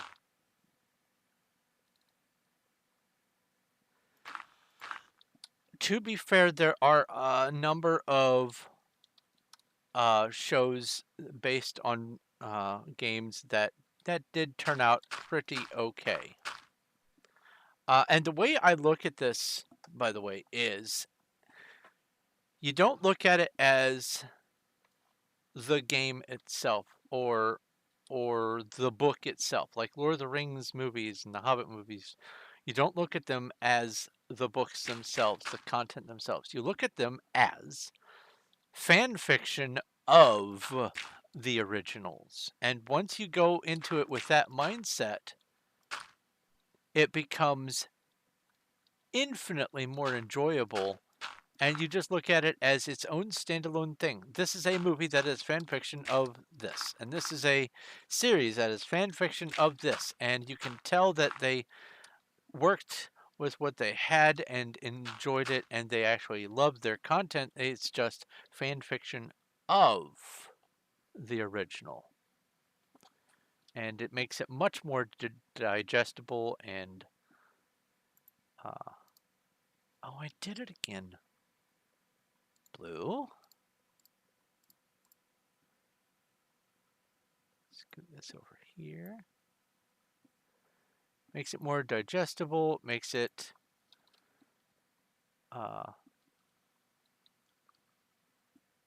more forgivable for things that don't exactly match up with the way you remember the franchise being arranged.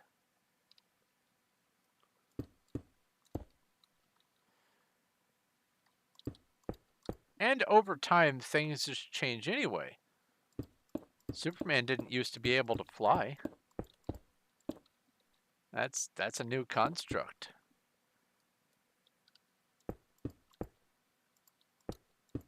He used to be able to leap tall buildings in a single bound, but he couldn't fly. So even in universe, things change. It just happens. Change happens. Change makes growth happen. I would not be building Lordaeron and Undercity on Wild SMP if it weren't for the fact that the administrators of Performium decided that they wanted to delete the 4 servers plus 3 others, the 4 servers that I play on or played on. I did most of my gaming on Duck SMP since I came back, and then the rug got yoinked out from under me, and so now I live here on Wild, and this is where I shall stay until this rug gets yoinked out from under me. But in the meantime, I will be building and playing and making memories and growing and meeting wonderful people like this Yolsa person and having just a grand old time. That is supposed to be that block.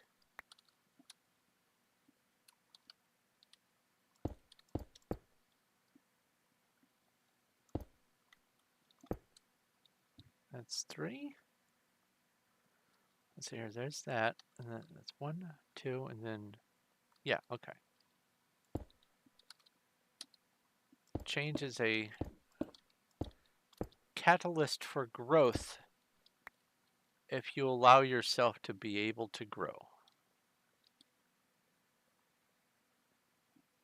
This comes up to here, like that, yeah. And then that connects like this.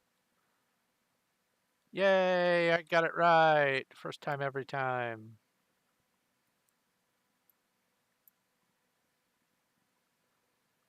Now let's fill the interiors of these sections here.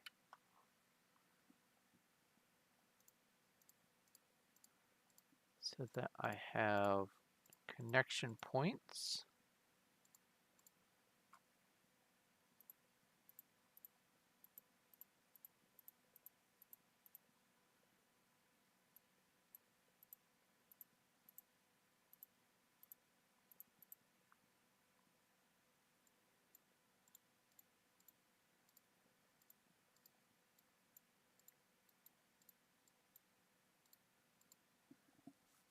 There we go.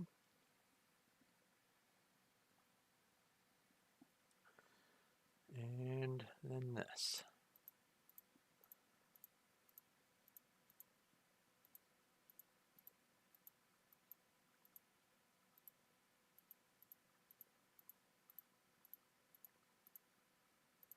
Doop, doop, doop, doop, doop, doop. Okay, and let's save before anything else happens. Change that to blue, change that to paint bucket.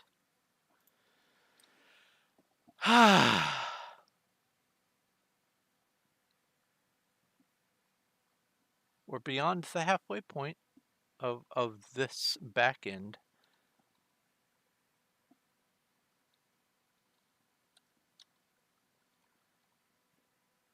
Oh, put the next one back on screen.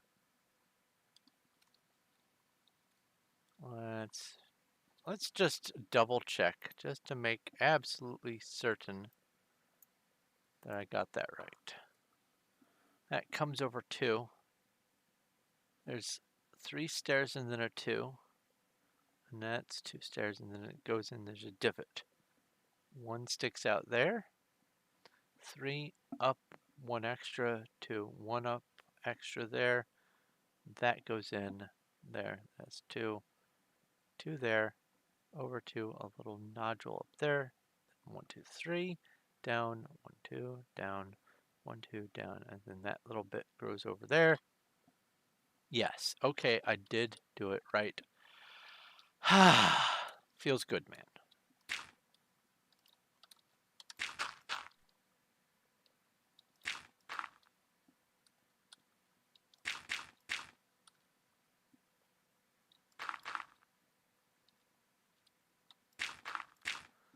So after I am done with this outline, I will, the plan is I will be taking a break, eating some food, and then while I'm doing that, I'm going to look into what it will take for me to have some sort of royalty-free, benign music playing in the background, with having attribution in the description of the stream, and I will have to make sure that it is music that I'm not going to be harangued for using by the copyright sharks. 1, 2, 3 there. No, this is wrong.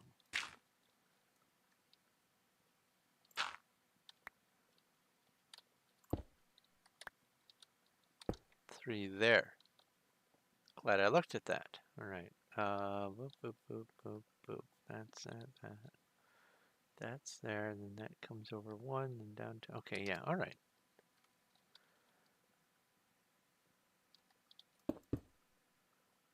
Because I would like to have the dead air filled sort of the way RGA does, but my primary concern is I have had the worst luck with having music. Like, I could be playing Minecraft music. I could come up here and go options, music and sound, and turn music on. And I've done this. I have music, just the background music playing, and I set the video as being a Minecraft video, and I got struck for having C418 music in my video.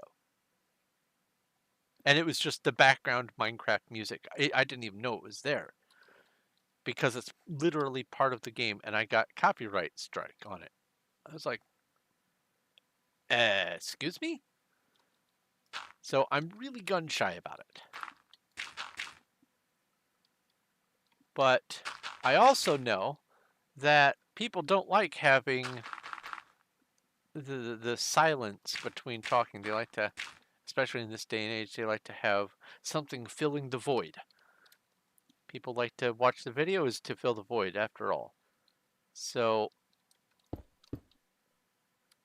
having a little bit of music to accompany it feels like it shouldn't be pulling teeth to get that done. So I'm going to try to find a solution to that, so you guys have at least something.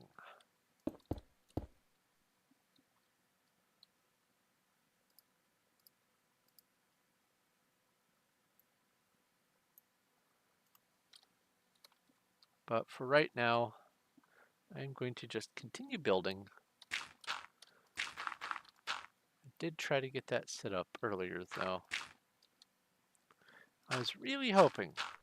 I'm usually pretty good at being able to find stuff on short notice, but all of the stuff that I found had little messages saying that they turned on Content ID and you can use it, but you'll have to do a claim every time you use it. And no, I don't want to. That incentivizes me not to use your stuff. I'm sorry. As a content creator, I shouldn't have to ask permission for each and every video after I have done it once. I shouldn't have to keep doing it every time for a royalty-free video. I'm sorry. Maybe I'm weird on the perception. Maybe that's just the norm now, but if you say it's royalty-free and then you turn on Content ID, that sounds rather scummy to me.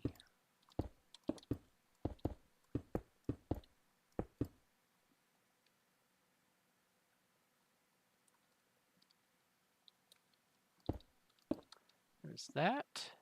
That's that one. And then I go like that. No, I did that wrong.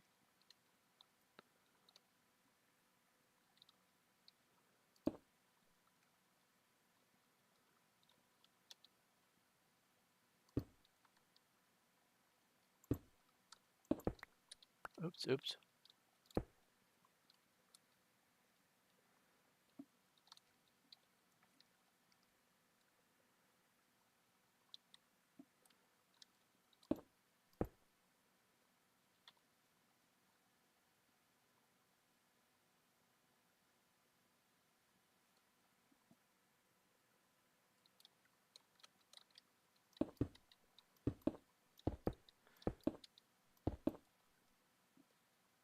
I had done some research previously, and I found a bunch of videos that were 1 hour, 3 hour, or half an hour long that had in their description, if you wish to use our stuff, just post this in your description and it's all good. And that's why I added them to uh, the playlist that I put together. And since then, they have changed and said, yeah, no, we're just gonna copyright strike everything, and then you can sort it out after you have played it, and then we'll retroactively give you permission per video. All four of them said that. 4 different channels. So something has happened with YouTube that seems to have just swept the royalty-free users, and now it seems like I have to be even more gentle and tender with how I step. Cobblestone? Nope.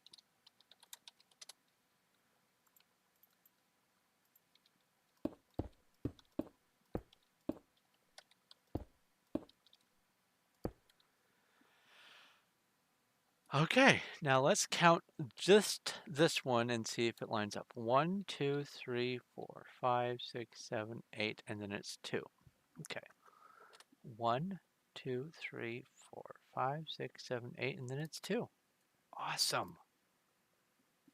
Save.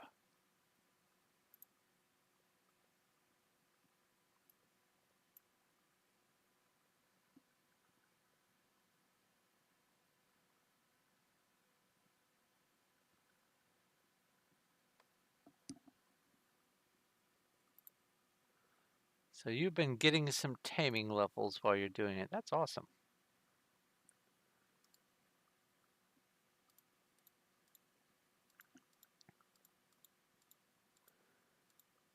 I got a bunch of dirt and grass for filling in the sugarcane farm yesterday. And what I did is I just did a random teleport, and I found a mountain, picked an arbitrary height, and dug a too tall area all the way around, exposing stone everywhere, the entire way around the mountain. And I found my way back to where I started. And if someone ever finds that area again, which I didn't pay any attention to where it was, they're going to just show up and go, what happened here? Why is there just grass missing from this hillside as far as the eye can see on that one direction?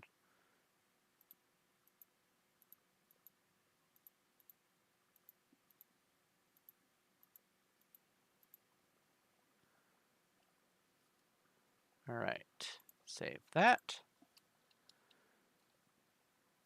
And then switch to the dirt. Comes to there, skips that and goes like this.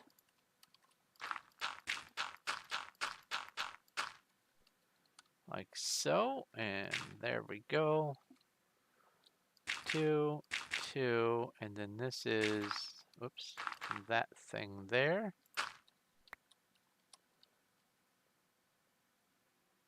One, two, three, four, five. Yes. And then this is one of these. And this is 3 over. 3 down. 2 down. 3 over like this. And then, oops.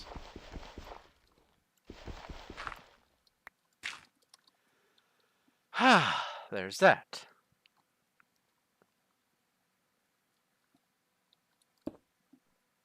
This really is going a lot faster than I was expecting it to. I'm very happy. I'm also terrified that when I get done, something's going to be misaligned by 1 block.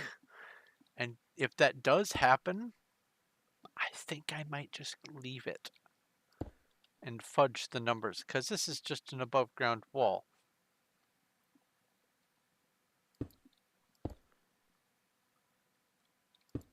However, the nagging part of my brain says, no, don't leave it.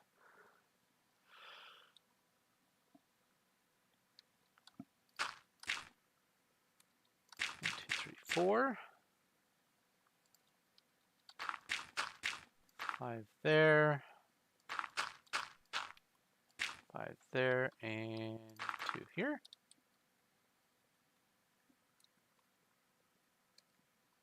This. That. That. This thing. Come down 2.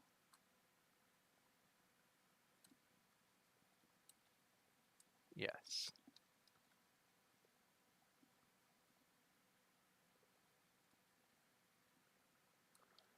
And then that. And oh, no, not that.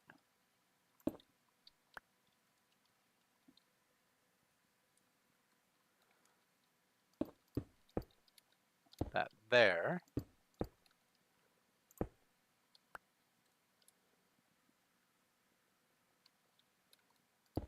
Come down here.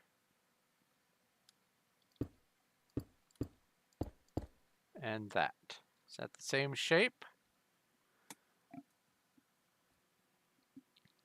That is the same shape.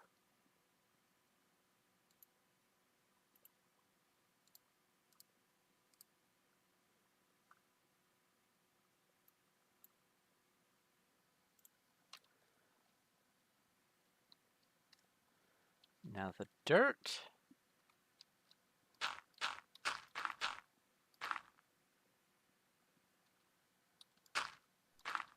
Okay.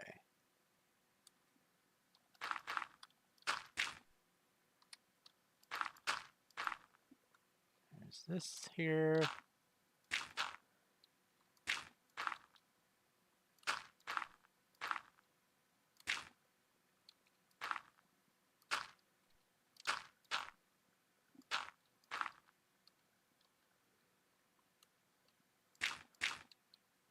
This.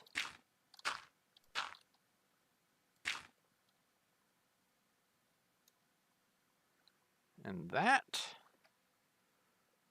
Fill that in. Now for this.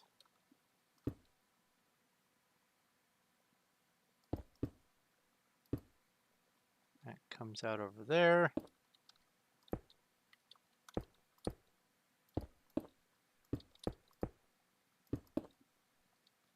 That's that.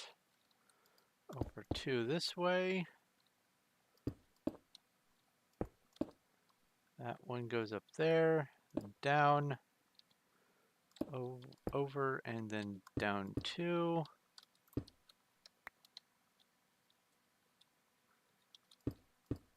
Over and down 2. Over, down 1, over, down 2, and then over, around, and in.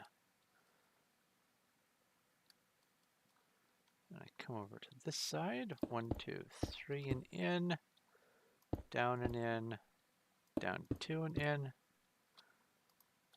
2 in, 2 in. And then over 3.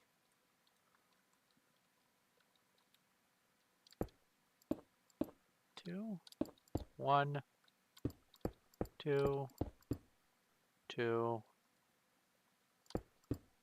2, and then 1, and that lines up. First time every time.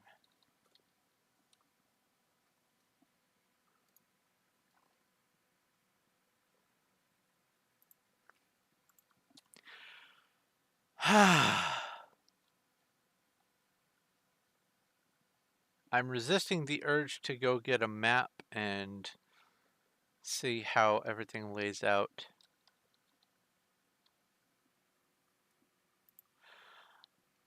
I'll do that at the end.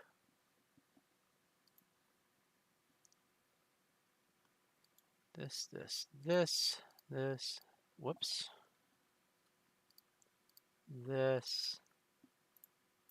Fill that in. That. That's good. This. That. That's good. And then fill in all of these little internal corners here. Right? Like that. Excellent. And save. Let me take a drink.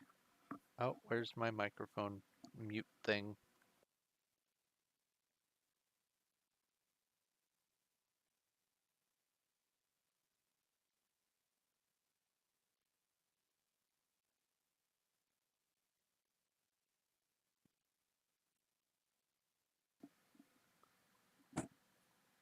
In Discord, I can see your damage. I just noticed you posted something there. Let's see here.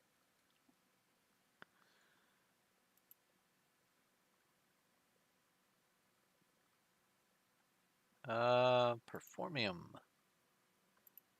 Wow. That's some damage.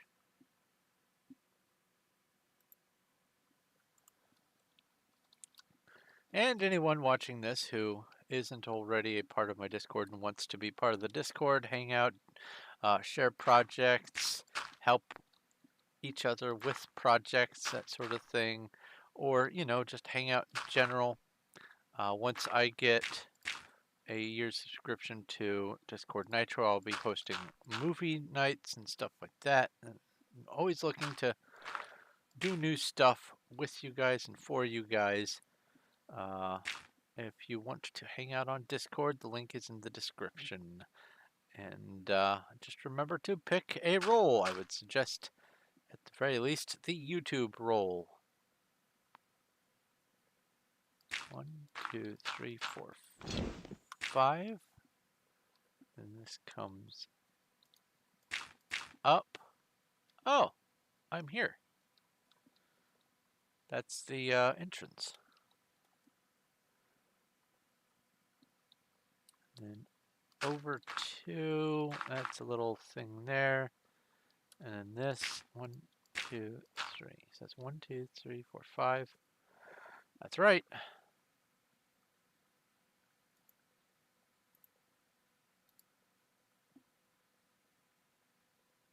Did I like the Warcraft movie? Yes, actually, I rather did like the Warcraft movie, and not just because it was a, hey, they're making a movie of the thing that I like. I like the Warcraft movie because what they tried to do with it was to make the premise of Warcraft accessible to a larger audience than just the gaming crowd, because they wanted to demonstrate that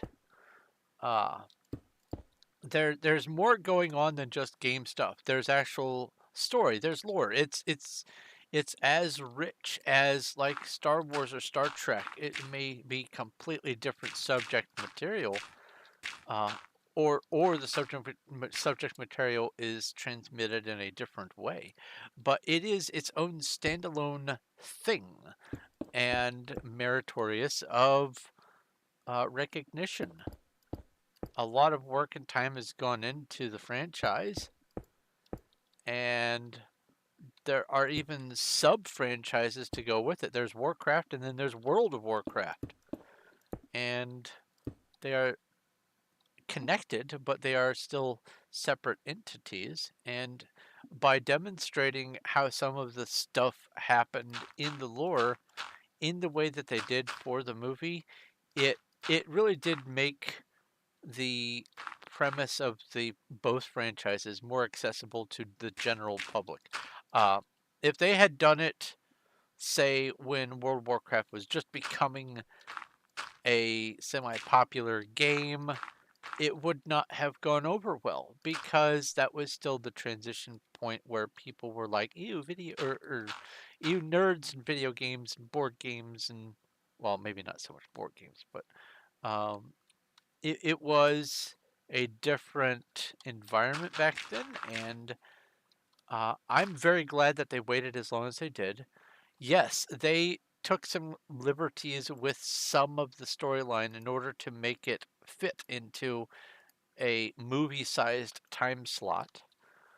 Um, and they left stuff out. They made some changes here and there to make something more movie-like, because some of the stuff that was in the movie didn't actually happen in the franchise lore, and some of the stuff that was important didn't get covered in the movie. I am more than willing to admit both of those. But as a movie, as let's say in the same uh, way that I mentioned before, let's look at it as fan fiction of the franchise. As a movie, it was really good. Action was just everywhere. The storyline was paced such that it was captivating. Um, it covered enough of the material to make it so that you weren't left asking too many questions beyond how do I get more. I rather enjoyed it.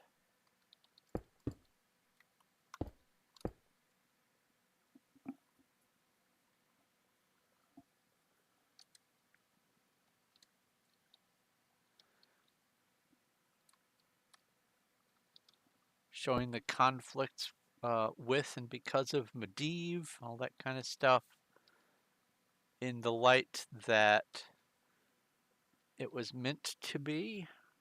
I really did like it. The implications of uh, the half-human origin of the orc. I can't remember her name. I don't remember.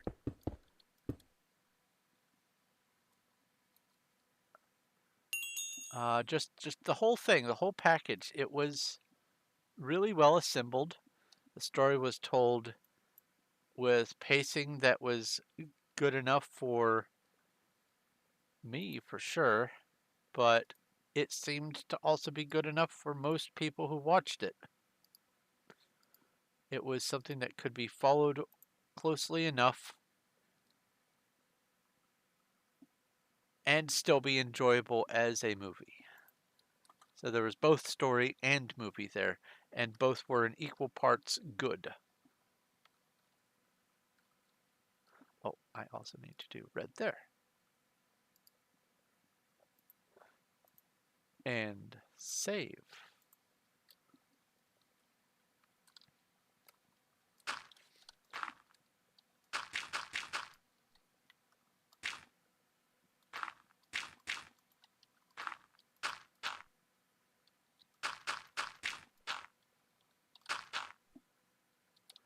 I do know a couple people who said effectively that they hated the movie because this or that wasn't in it, or they added this. And people who go into a situation like that expecting not to like something will find reasons to justify their contempt.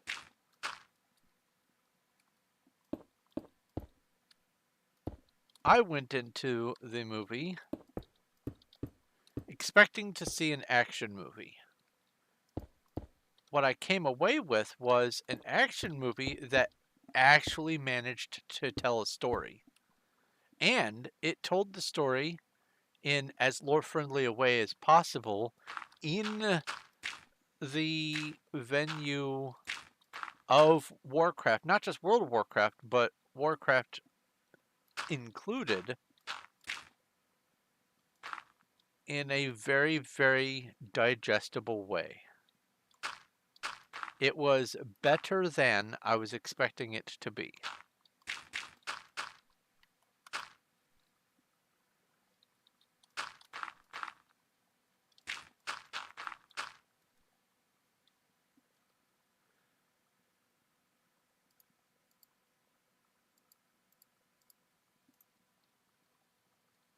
That, and that. Okay, cool.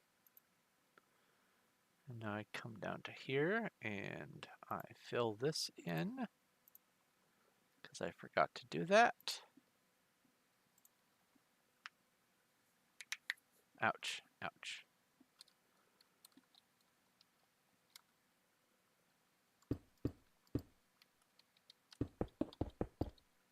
It sticks out 3. And then this sticks out by 1, 2, 3, 4, 5, and then it comes down a whole bunch. Okay, so how far? Change this back to a pencil and go. Oh no, I said pencil, not paintbrush.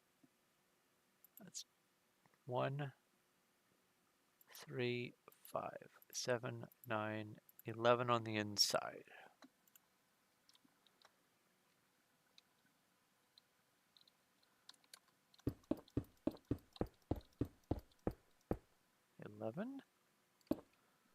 And then 1, 2, 3, 4, 5, 6.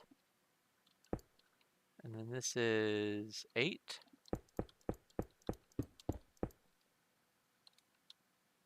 On the inside.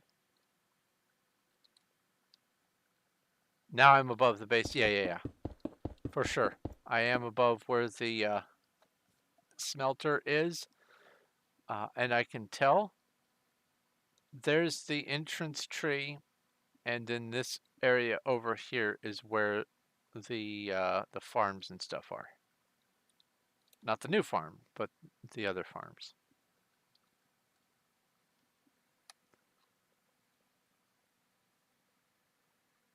What did you think of the Warcraft movie?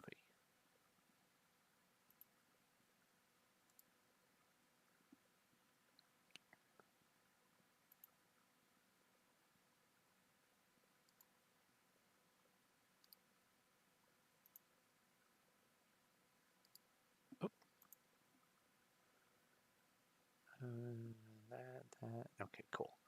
Save.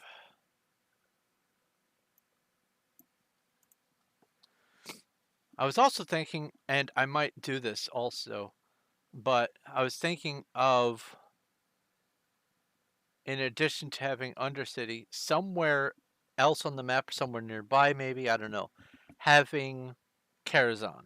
Because now the build height can allow for it.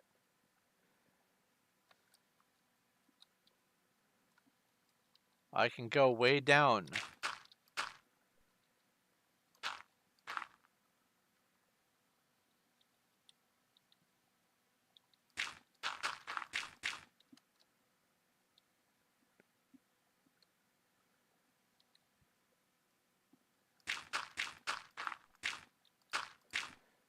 So your response of was it because of extra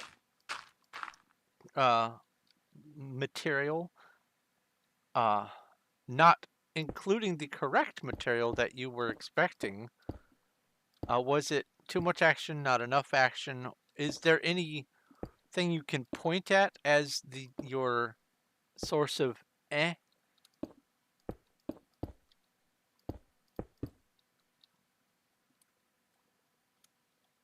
Like if you were to say watch it for the sake of watching a movie, not knowing what the movie was about. Let's say that the movie wasn't explicitly stated as being in the Warcraft and World of Warcraft um, family.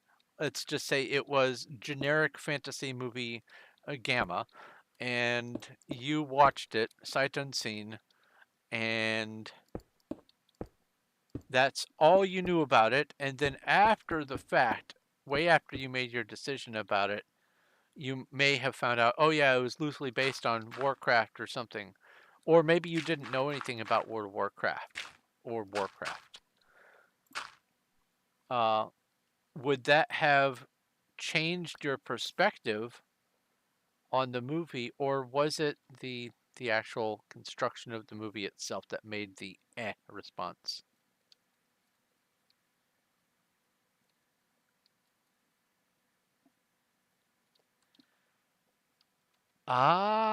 So you like to skip cutscenes and dialogues, I betcha.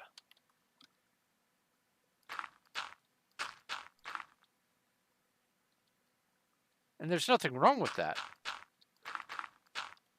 I'm just saying, I bet that's something that you do.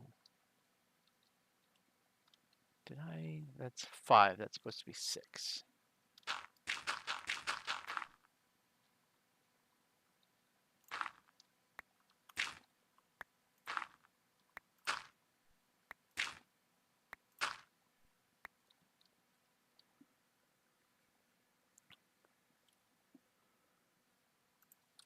So that's red, blue, red, or red, black, red, black, red.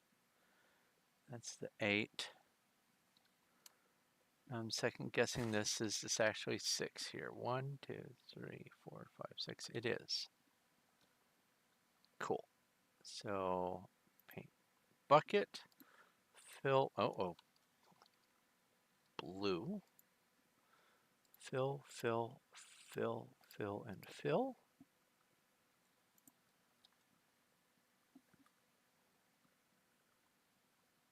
And then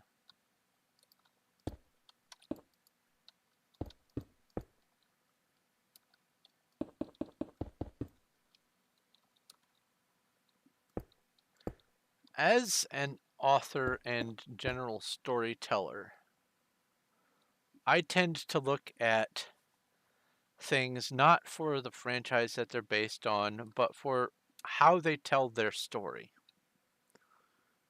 And there are certain elements that I expect to see in any given story uh, as it is being told, a certain way that conflicts are resolved, that sort of thing. And I just sort of had this checklist in my head. And I I try to absorb things the way that they are intended, but I am very often busily going, okay, well, they mentioned this right here, and that has no place that seems to have any involvement in anything whatsoever. So that sounds like a Chekhov's gun. So that means that that's going to come into play either very soon or by the end of the movie. And if it, what on earth? And if it hasn't, what went ding? Oh, I sold some potions.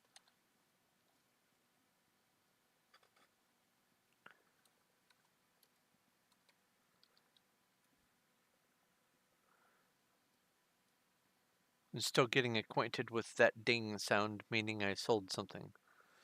Anyway, I watch for storytelling elements.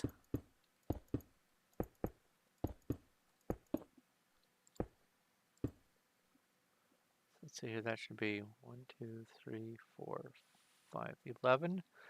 2, 3, 4, 5, 6, 7, 8, 9, 10, 11. Cool.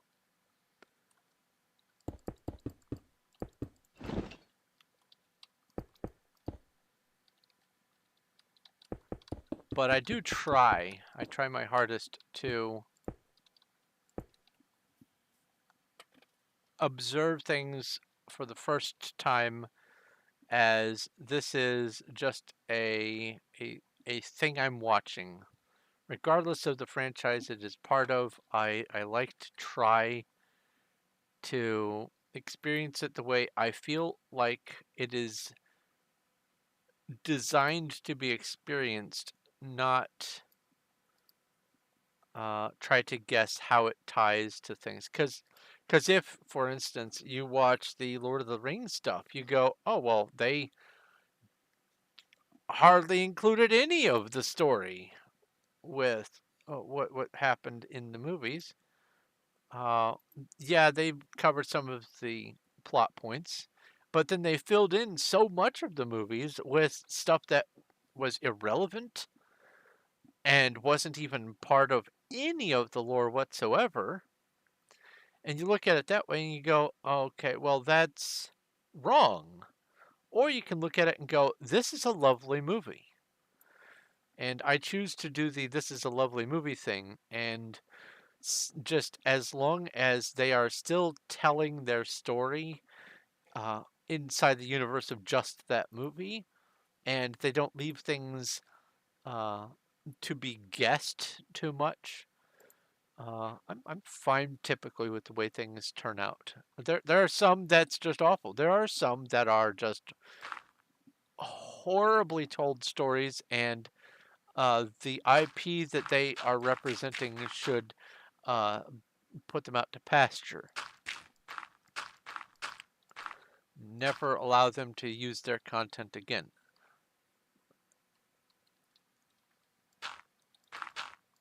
I have seen plenty of just the worst stuff.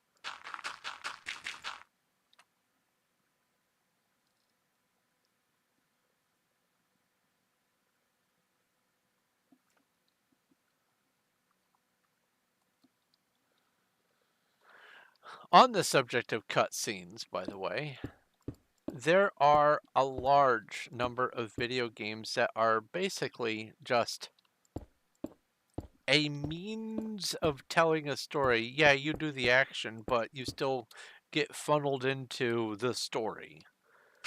And these games tend to have no replay value. There's nothing new that you could do, no new decisions. There might be some Easter eggs hidden here and there, but the game itself is largely just the same exact game every single time you play it.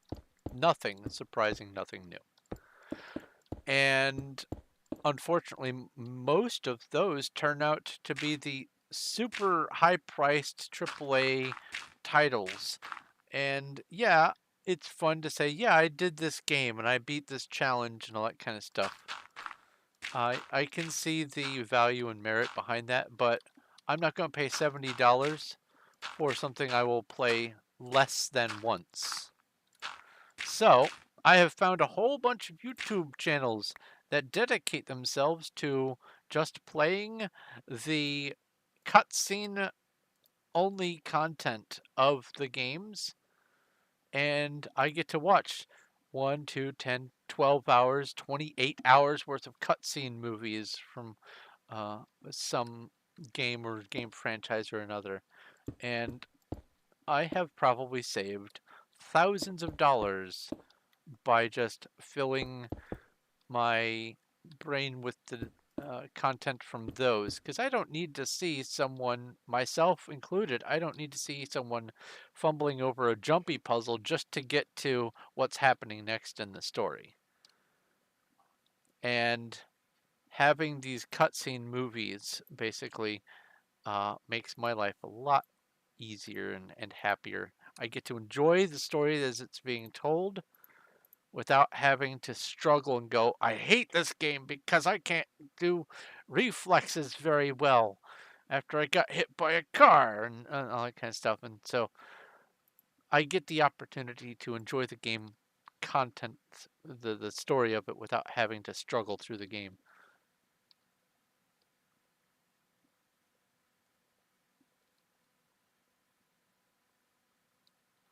Oh, so the screens are on four walls. I have watched plenty of movies. There is a place in St. Louis called the Science Center, and they have an Omnimax theater, and it is a three dimensional, like not just three dimensional all four walls. It is the ceiling. It is a big dome. The whole theater is the screen, and anywhere you can look, there's stuff going on. There's penguins fighting behind you. There's seals going in front of you, and it's lovely. Uh, I have experienced those full surround 3D things, and it's great.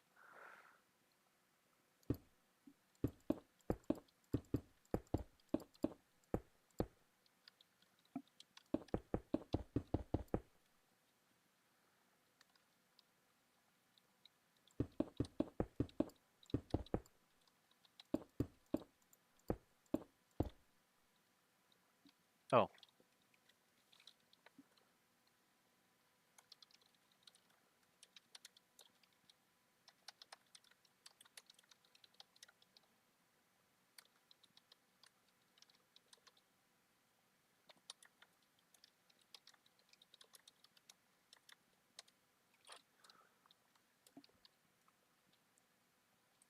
feels like it's been long enough that I self-promoted.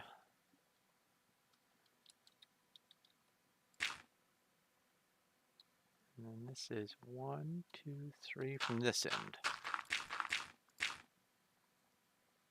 Oh yeah, this is nice. I'm keeping the chunks loaded where I am working, and I'm getting mining and repair levels.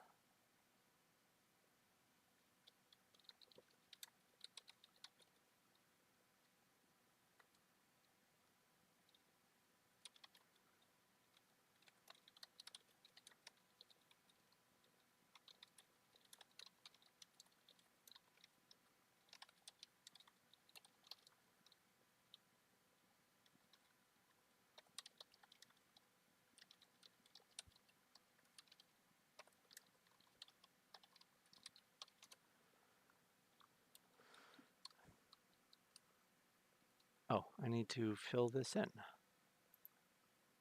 Blue. Oh, I also need to do, oh, well, it's just that one, but that's all right. Oh, I'm on the last. I'm almost done. I have just the front to do after this. Woohoo! This is this is way faster than anticipated.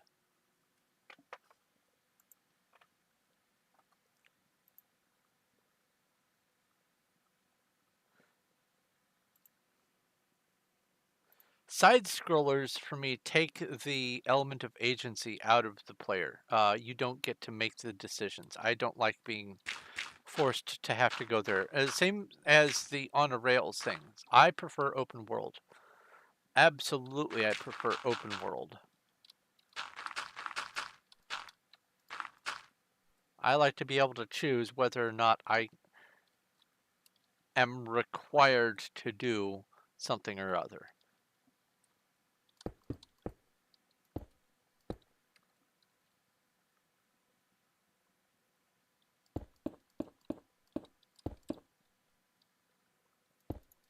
Give me open world any day.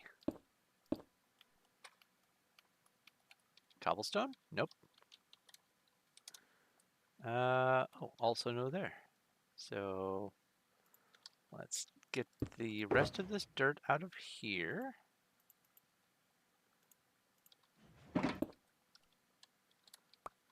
And then put this cobblestone here.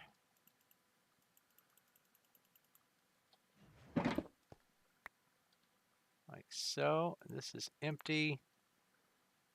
There.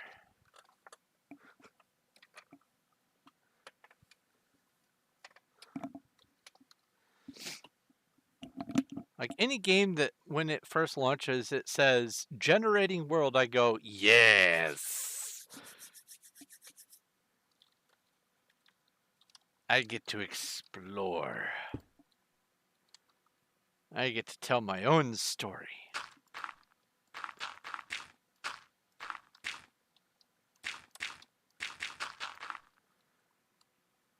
Start a game on a stranded island. Listen to the nonsense say, thanks to the raft, noob, bye. I'm off to go kill warthogs.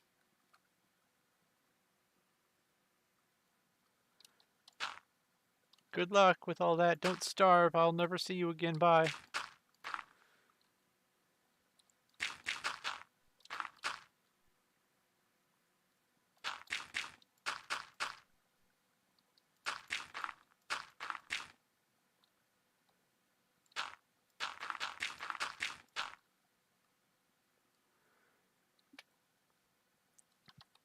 Honestly, my favorite class of game is open world survival crafting.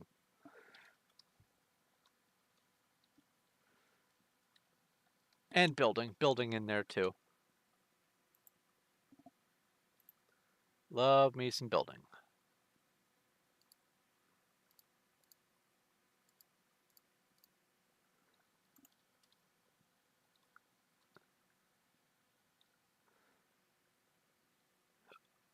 Excuse me.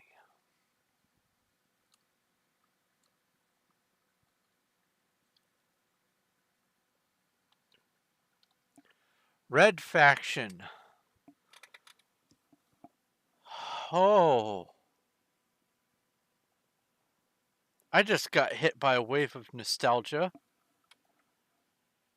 Give me a second. You gotta warn me, man. Wow. Red faction.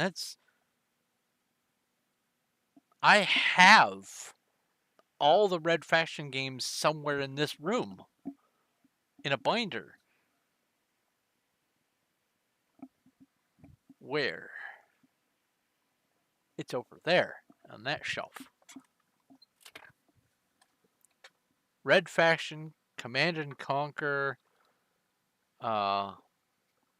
that era of games.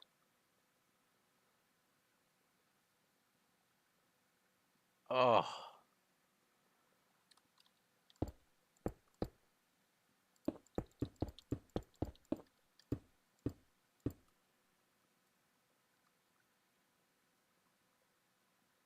One of my favorite things to do, by the way, with Command and Conquer was just get the base unit and start just building an infinite amount of them such that they literally overwhelm the map.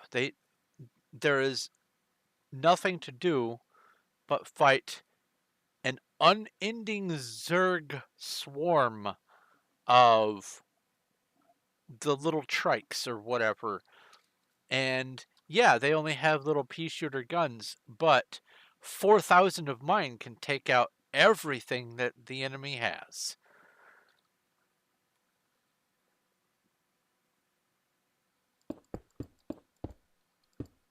I haven't played one of those style games in forever, though.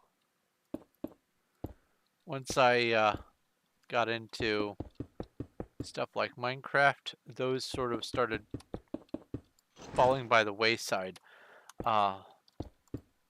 I still enjoy plenty of shooter games. Serious Sam and Borderlands are among my favorite franchises ever and always will be. But yeah, those Red Faction and all that, those hold special places in my dark little heart.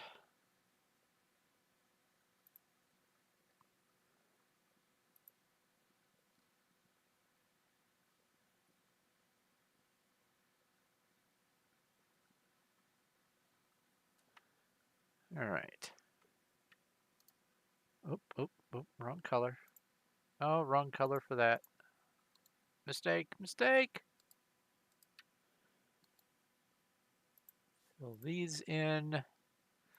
Fill that in. This.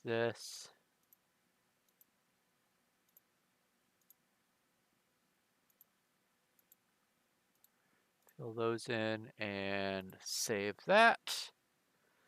And come back over here. I am on the front. Now, the anxiety really kicks in.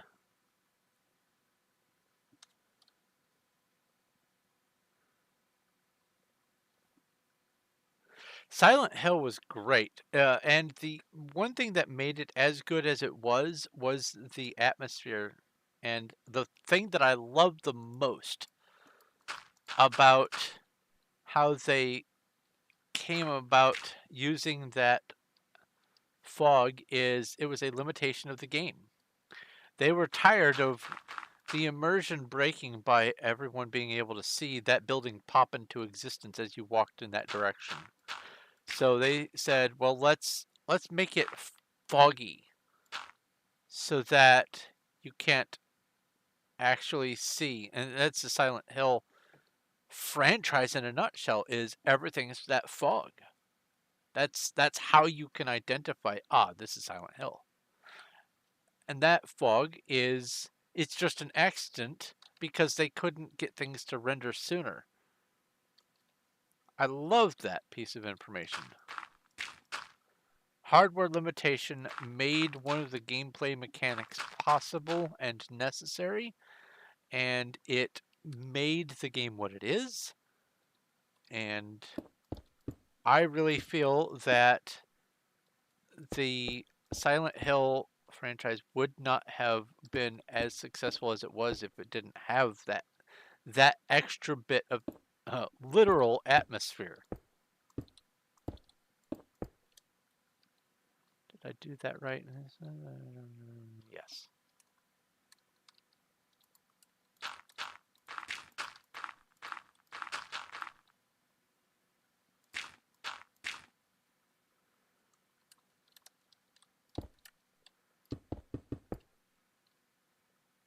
Uh, 1, 2, 3, 4, and then 2 there, and then this. Nope, this.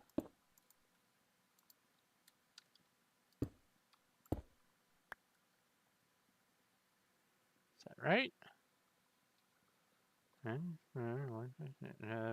No, that's not right.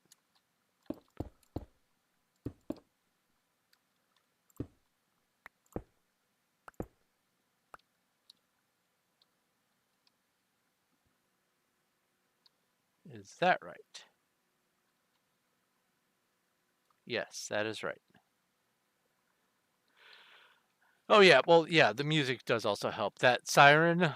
Oh. There are two sounds in two different franchises of things that just give me the goosebumps. One is the siren from Silent Hill.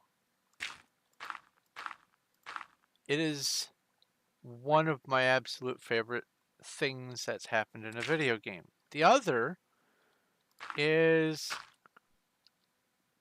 the, I guess, the roar klaxon sound from the Cloverfield movie franchise.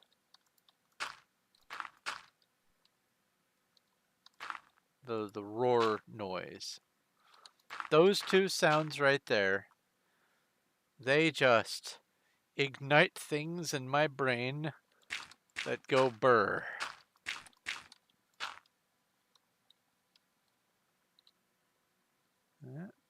That. 3 there. 4 there. 4 there. That's right. Let's fill this in with buckets of blue paint.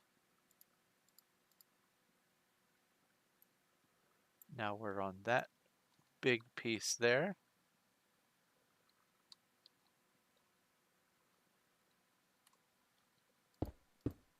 Goes up by 2.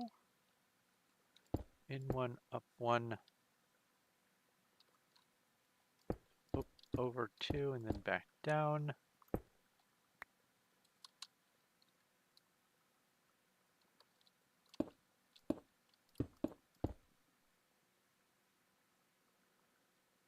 That's 1, 2, 3, 1, 2, 3.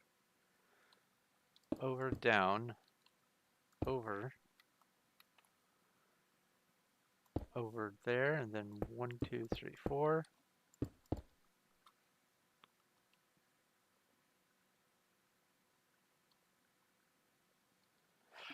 Well, actually, since then, there have been a couple other things that have done it for me. In the movie The Book of Eli, that cello music at the beginning, that's the goosebumps for me.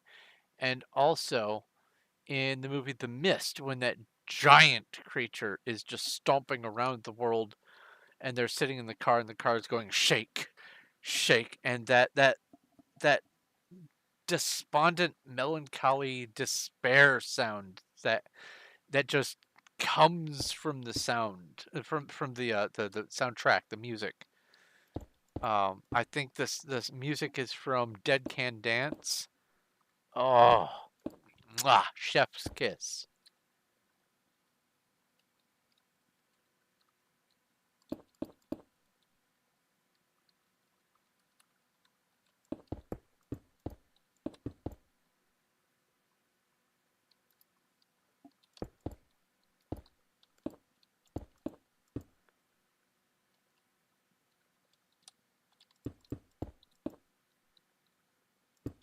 Now this should be 1, 2, 3, 4, 5, 6.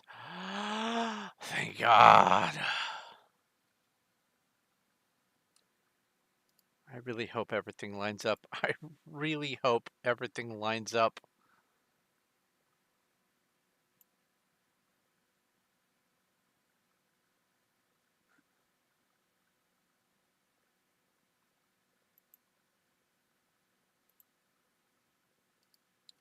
All right, let's fill in these corners here.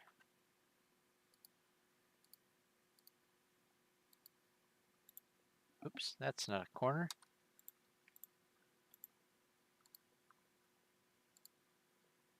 And that, and that. This, this. And then all of, oops, all of these here. Like so. And yes.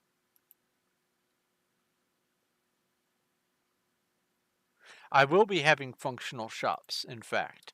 And if I can get the timing right to cooperate with hoppers and comparators on here, I'm also going to be handing out quests. I'm going to have, quote, NPCs handing out quests that will get recycled back into things.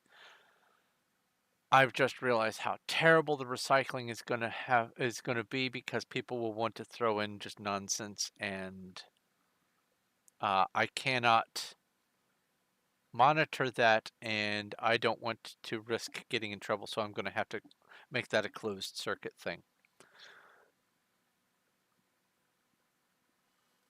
A Yolsa's Tunes? What is a Yolsa's Tunes?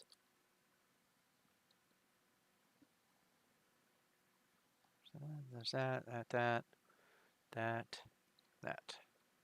Okay, so I have this part now.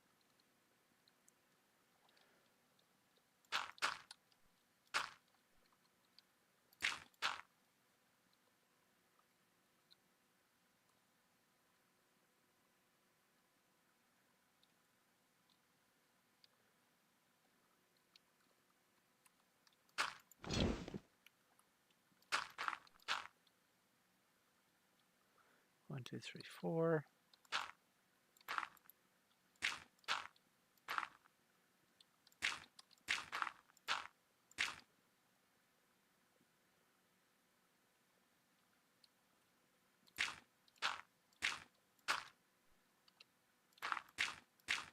Four, and then comes over, and this is 1, 2, 3, 4, 5, 6. Perfect. Although now I have questions about why that's... Oh, I remember why it's like that. Because this is the part that has that cobblestone area and... Okay, yeah. All right. Oh, music disc shop. Yeah, okay.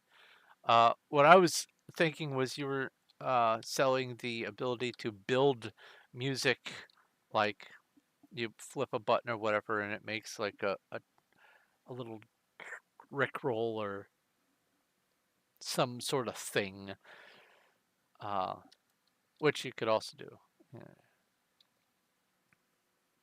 Yeah. And as a matter of fact, here, let me go disconnect from here and then come back over to this.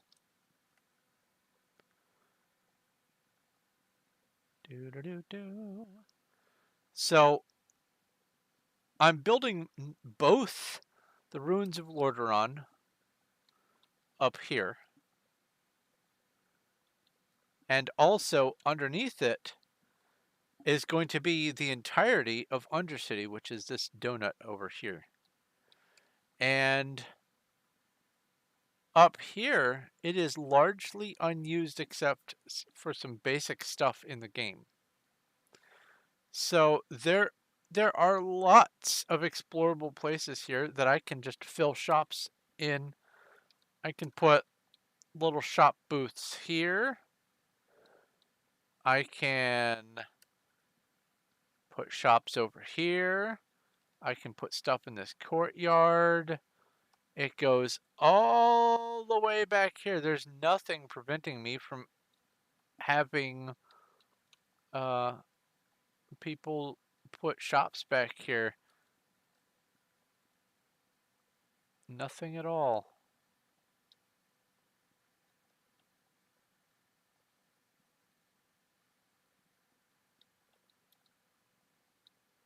All of this space, all of this is prime real estate. Really, all that gets used for the game, you come in here, you go in this way. Here's the main courtyard. This is the way to get to Silver Moon City. Yeah, and then there's access to the other outer area there. And then you go inside, and this leads into Undercity. So this courtyard tends to get used for like the holiday events. So there's occasionally quest givers in here, but usually this is empty. So I'm going to be using the areas for doing some holiday decorating probably and have some holiday themed quests or whatever. But there's very little that gets used up here. All of the stuff where I'm going to be having villagers and shops of my own are going to be down here in Undercity.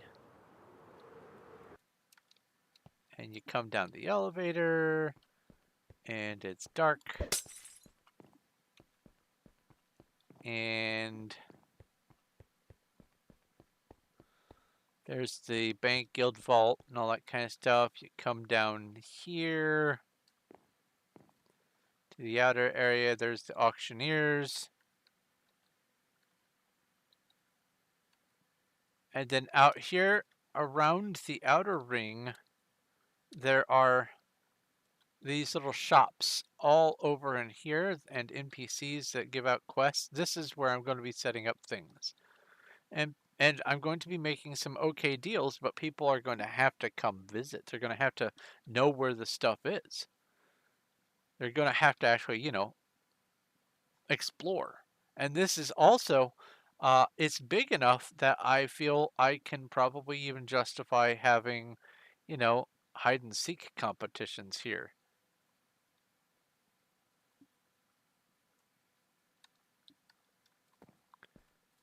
So, well, It's probably going to be easier for me to get up and out through here.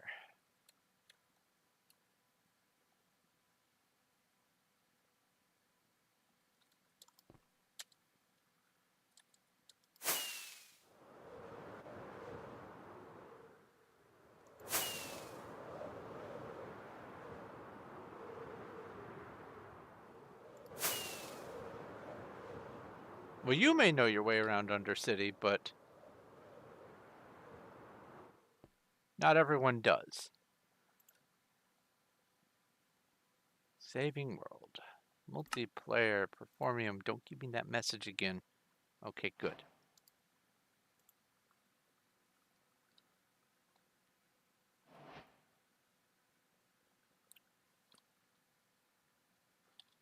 Oh yeah, P weather clear, P time at noon. Oh yeah, options, video settings, clouds, fancy. Forgot I turned the clouds off for doing my build so I wouldn't keep interacting with clouds. Okay. So when I used to play World of Warcraft, I played all the way through uh uh Wrath of the Lich King. I almost said Lord of Destruction. That's Diablo 2. Um, I played all the way through to the end of Wrath of the Lich King, and I just played and played and played and played. Maxed out my character. I had the top rating gear, everything else. It was great, and that was back before they nerfed the Druid class, so I could be in one raid or dungeon. I could be top DPS and heals at the same time. And it was just great. Uh, I loved every moment I played. Then I stopped playing after Wrath of Lich King. Had other stuff going on, and I didn't get back into World of Warcraft for a very long time. So long, as a matter of fact, that by the time I came back, my account had just been for free upgraded to Mists of Pandaria. It skipped Cataclysm straight to Mists of Pandaria. It was for free. And so I came back at Legion, and some of the cities that I was familiar with had some notable changes, uh, especially Orgrimmar. Really different. Really different. And then what really threw me for a loop was the different time zones for the Badlands. You could go in for one dark portal versus the other dark portal, and it was so interesting. Uh, and then I realized, oh no, I'm going to get addicted to this because they had all the collectible battle pets, and they added Pokemon to World of Warcraft, but they also had other stuff, all these other things. It was a whole new game, but it was still the same game, if that makes any sense.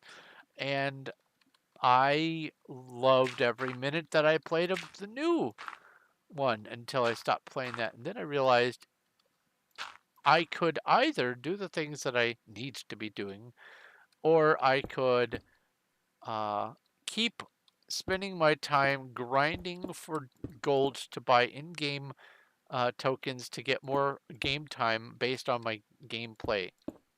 And I did. I played for about 7 months without paying for it because I was able to earn enough gold from just questing and grinding to buy game time tokens in game.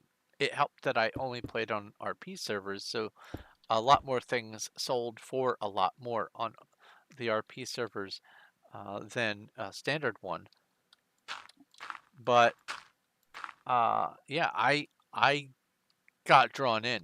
They have designed World of Warcraft to be addicting on purpose because they know that people who have addictive personalities will want to do all the things. And they made it so big and grand and colorful and lovely that it is unignorable now. I have to just not play it. So I have my own little private server. Wait, they lowered the max level from 120? That's lame. It means I can't solo some of those dungeons anymore.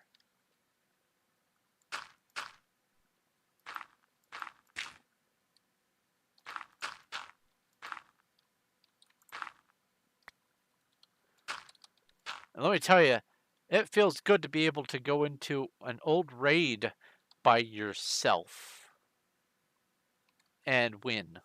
That feels so good.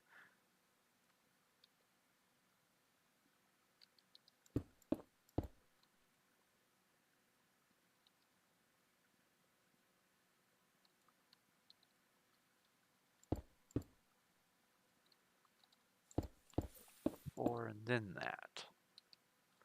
Oh, here, let's fill this in with some blue paint. Boop, boop, boop, boop, and boop. Let's just make sure all these shapes line up. Yes, yes, yes, yes, and back over here.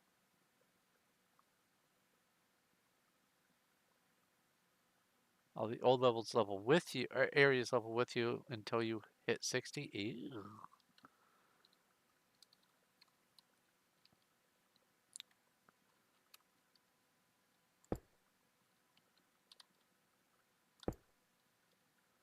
Maybe I got out of it during the best time.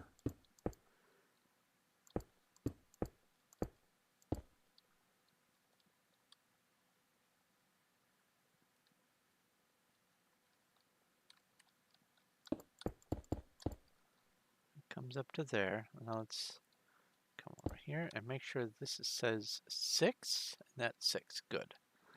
Always good to double check. 4 there. 1 here.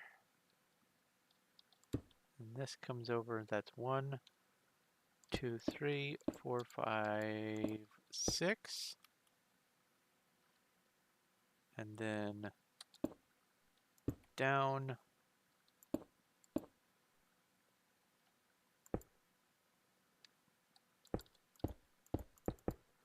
This comes down over here by 1, 2, 3, 4, 5, 6, 7. Then it jogs over 1, and then 1, 2, 3, 4, 5, 6. And then it comes down, and that lines up.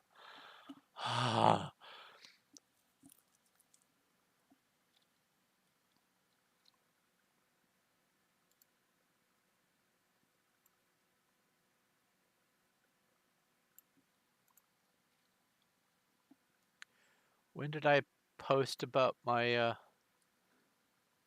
stream? Was it half an hour or so ago? Something like that?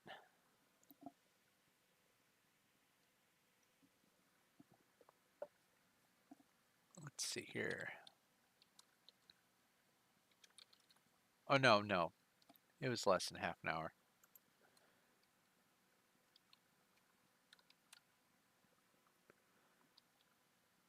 So let's see here. This is on this one, and it goes boop boop, and then boop boop boop, and then over here. 1, 2, 3, and then up. This comes over 2, down there. Okay, and then this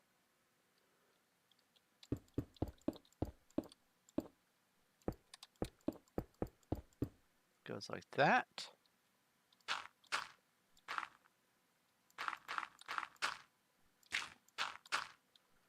This is 5.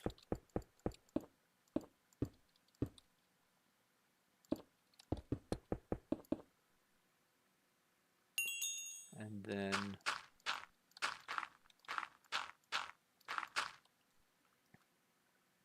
this is 6.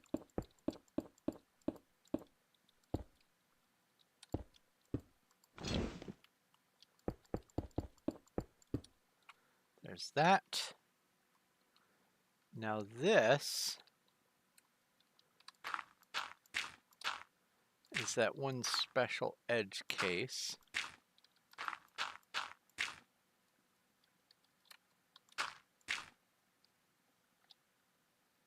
Because this actually does have the black area over it, but I needed to measure that.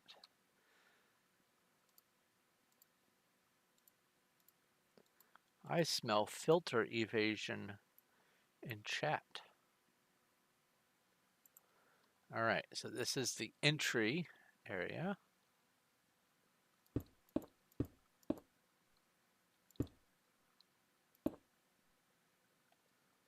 And then this.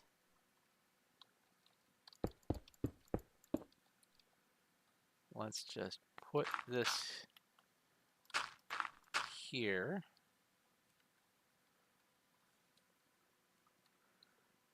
All right. So we have 1, 2, 3, 4, 5, 6, 7, 8, 9, 10.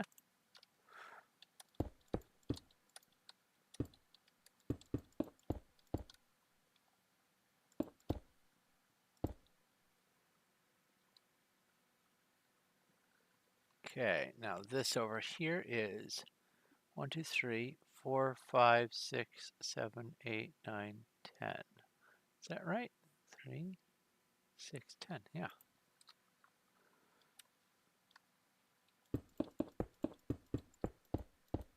So what is your favorite zone in World of Warcraft? I know, strange question.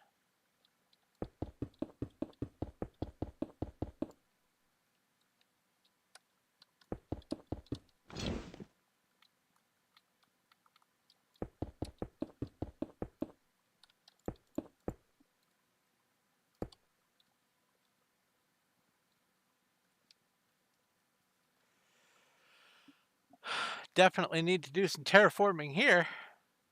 Oh boy.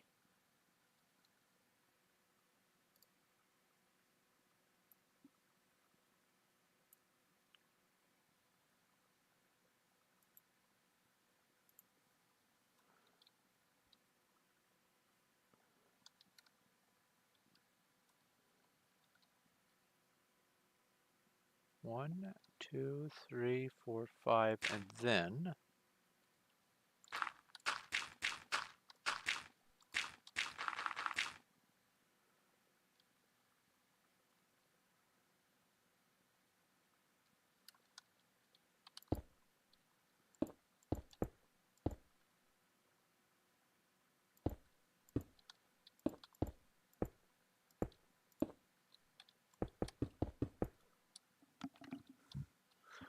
how's this?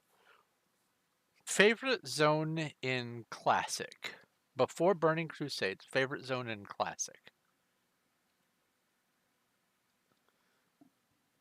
And then let's go up from there.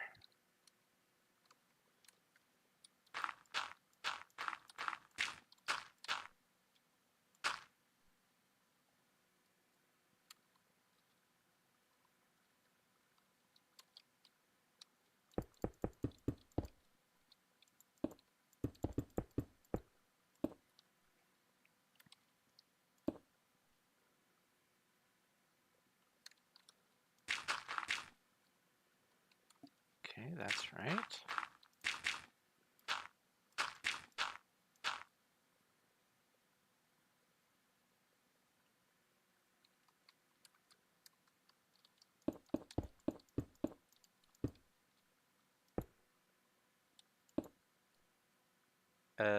Oops.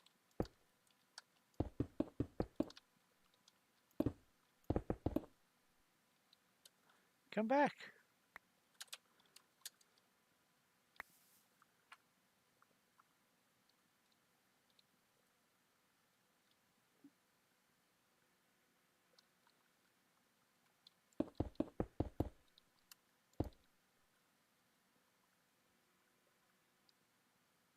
One, two, three, four, five. Yes.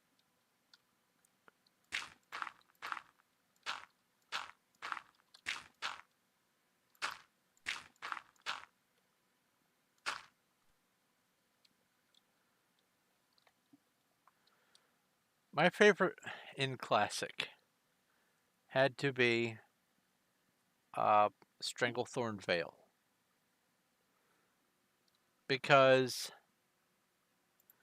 not only was there just a variety of different things to look at and to do, it had that jungle vibe, but there was that whole Hemet Nessingwary thing. And have the Hemet Nessingwary quest line demonstrated that obviously not all alliance are bad and not all horde are good and vice versa. But it also uh, it had that arena where if you were very lucky and you were one of the only players in the area at the time, you could swoop in, get the treasure, and no one was there to fight you for it, even though, like me, I hate PvP. I always have. And so every time I would do this, I would just pins and needles, and it was terrible. It probably is responsible for uh, a lot of anxiety unnecessary elsewhere in my life. But I would swoop in, I would get the treasure, and then uh, pop back out, and it was fun.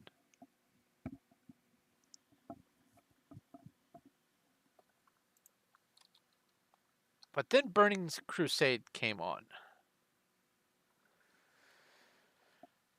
and I have got to say that Zanger Marsh is amazing.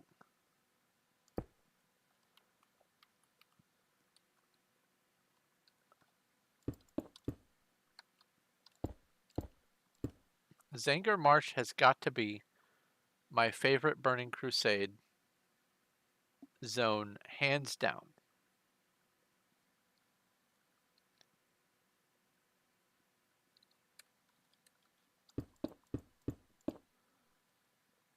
Wrath of the Lich King came out.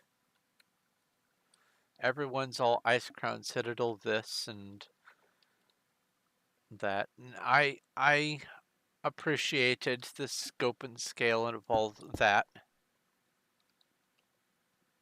Oh, I was very lucky to have gotten the Firefly pet. I probably spent 2 years trying, but I never gave up.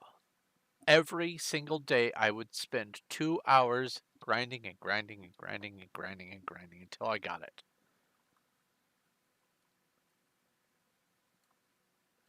But anyway,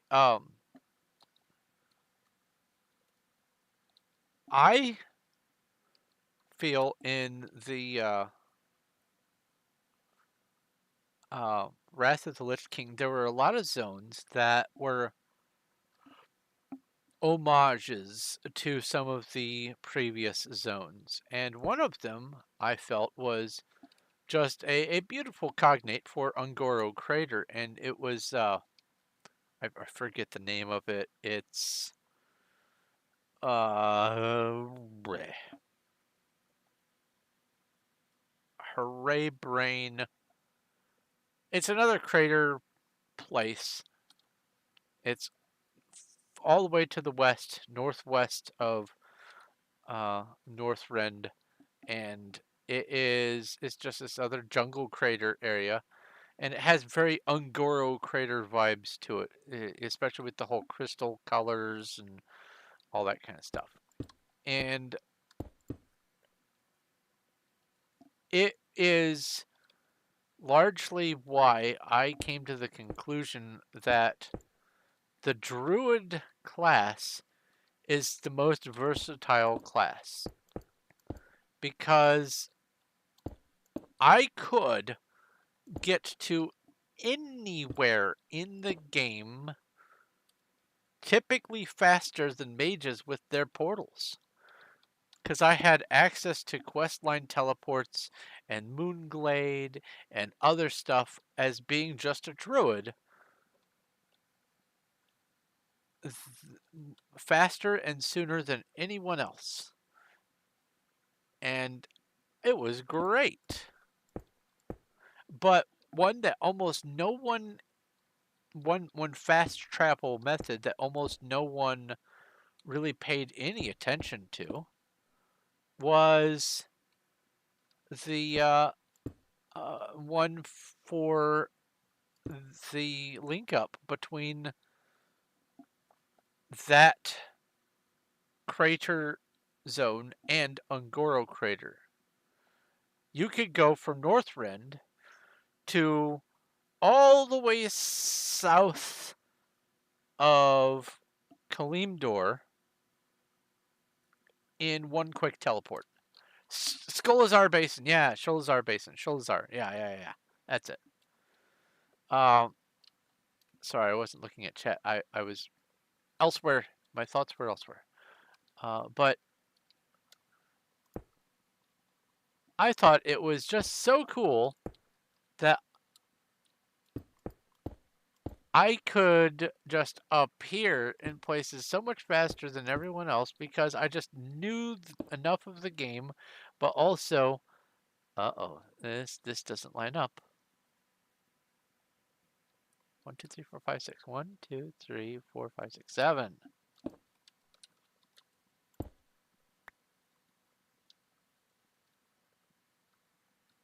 And that should be 1, 2, 3, 4, 5. 1, 2, 3, 4, 5. Dips in. Okay, cool. Yeah, I loved Sholazar Basin. That was my favorite area. Oops, from Wrath of the Lich King. And then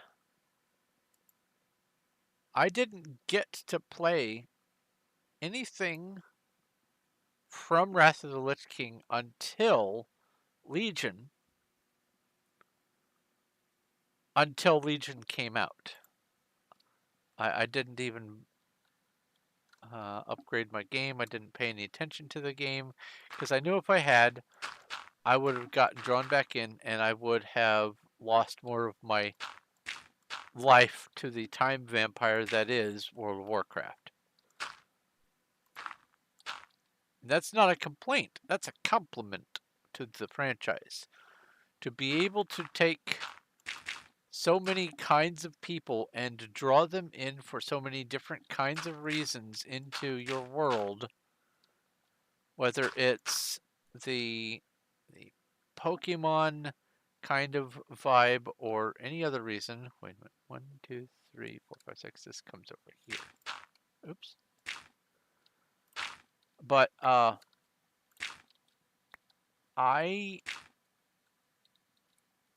am not 100% certain that all of the things that I am aware of since Wrath of the Lich King happened in the expansions that I think they did, but I'm going to go out on a limb and say that for Cataclysm, if I understand things correctly, Cataclysm, Old Doom, or yeah, Old Doom, the one that looks like ancient Egypt and has the pyramids and all that kind of stuff, that is my favorite zone. Not just of that expansion, but for the whole game.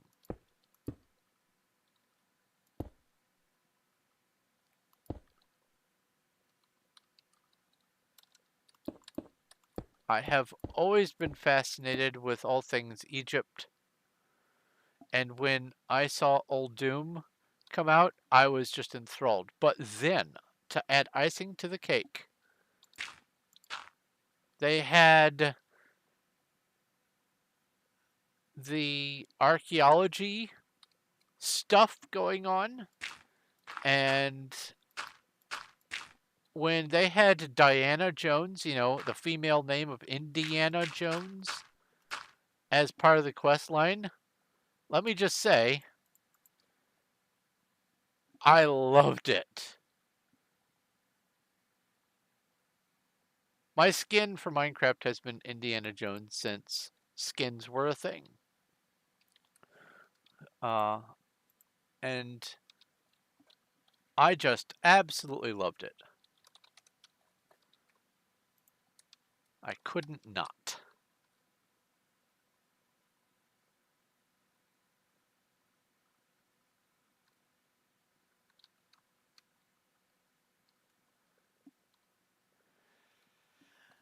So then after Cataclysm, I understand Mists of Pandaria came out, and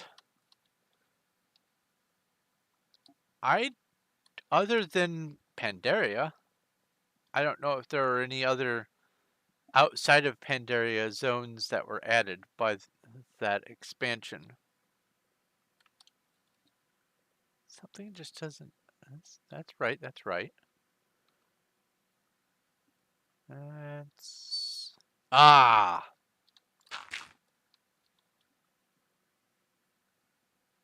that looks right. Okay, cool. But there are a couple of places that I like from Mists of Pandaria, but I didn't get to play it long enough to be able to make a this is my favorite zone judgment call on it overall. I will say I very thoroughly enjoyed the cooking options, the cooking expansion that you could do all of those cooking quests. I loved that to death. That was great.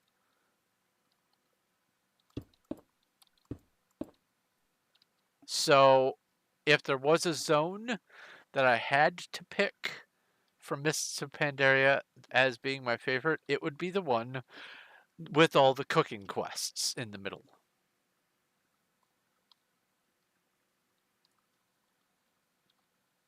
And that's just because I'm not as familiar with all of that expansion as I probably could be.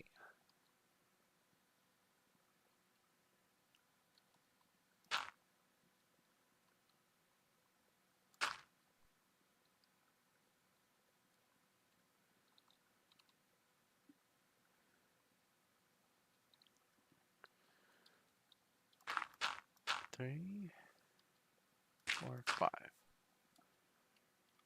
So then, I think after Mists of Pandaria came Legion. Is that correct?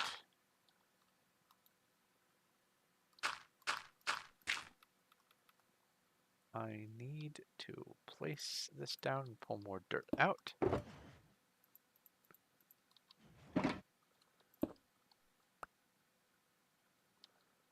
I also need to place this down and pull more cobblestone out.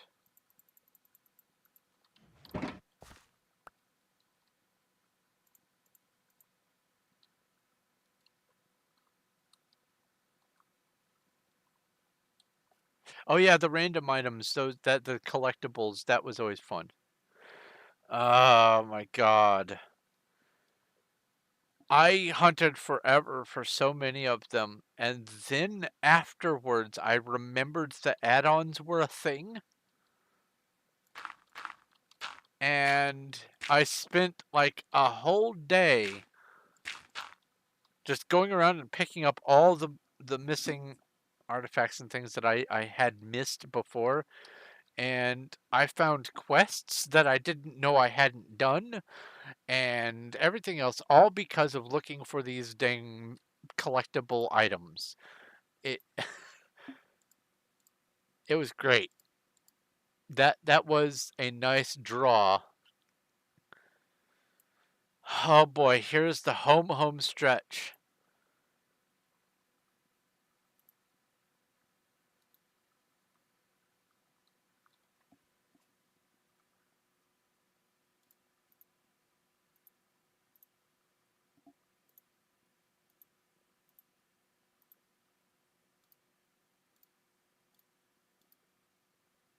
Okay, do this, put that there, that,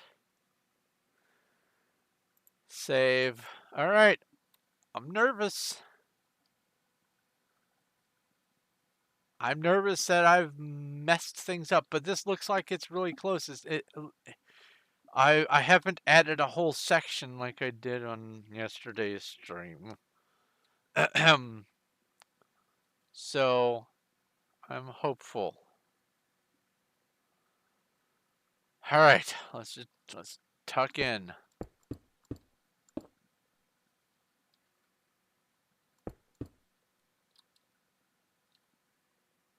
Is that right? Yes. And this comes out and goes down 4 past. Now I want to make sure this is 1, 2, 3, 4, 5, 6. 1, 2, 3, 4, 5, 6 to here. Yeah. All right. Cool.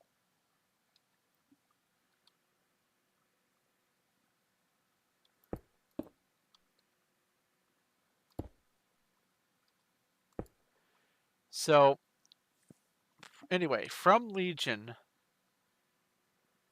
my absolute favorite zone was once I recognized that I could, for the most part, just keep grinding and soloing bits and pieces of it until I got better and better gear. I was max level, but my gear kept getting better and better and better to the point where I might as well have been 20 levels higher than the max level. That not the Blood Elf, the Dark Elf city. It's Dark Elves, right? The Moonwell. It's got to be Dark Elves. That special city that was slowly unlocked over time. And boy, did I stay on pace with it as it unlocked.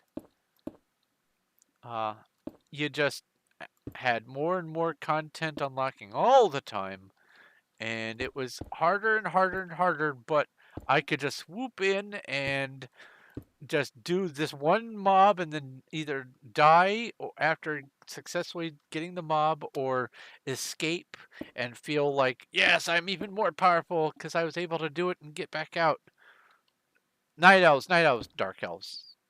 Dark elves is from Warhammer 40k. Thanks, brain. No, it was the night elves. Yeah, it was night elves. I think. I think you're right. It was from the alternate timeline or something like that. Or before, or I don't remember exactly, but uh, basically that whole city, that was my favorite aspect of it.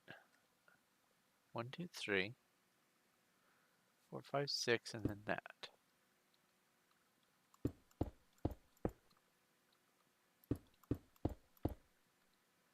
That's 5.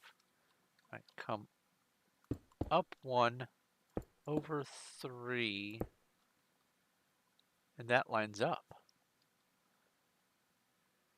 Oh.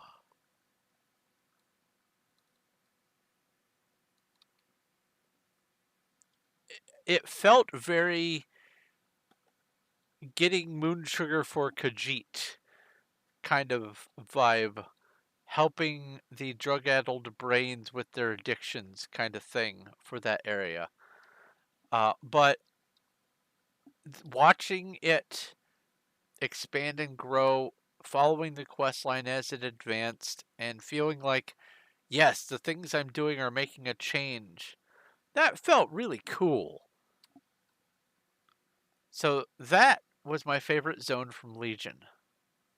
And then I haven't played since.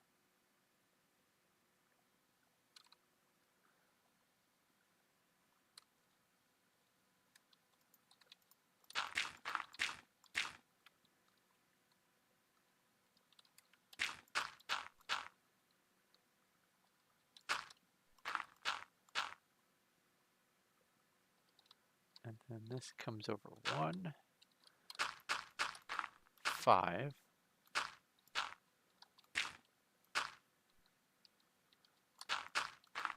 Would I play WoW again? To preempt a possible question.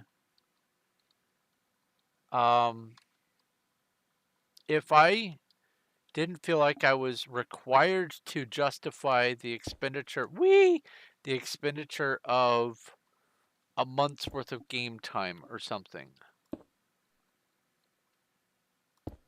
To go, all right, well, I spent a month. I'd better play it for a month solid. If I didn't feel that requirement, that obligation, I might. Maybe.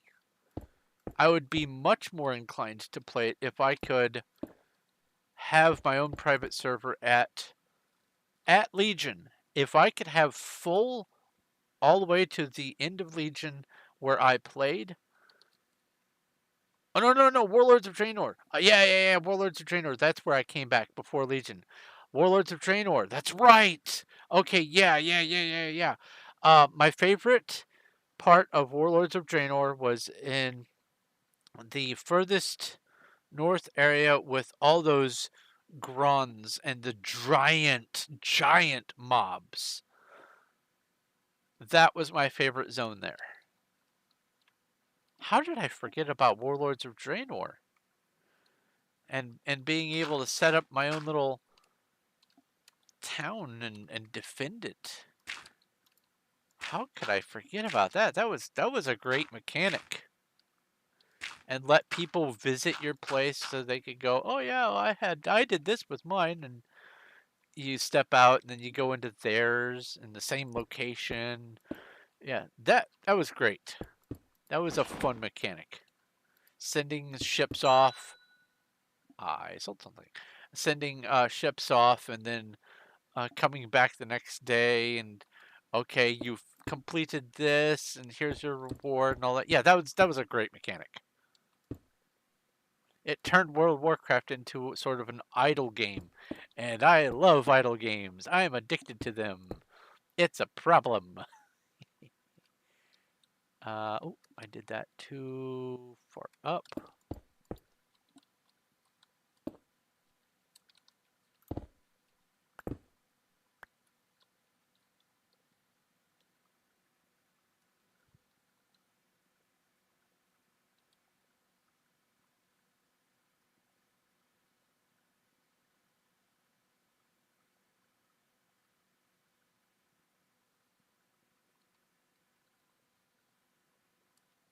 Yeah, that's right.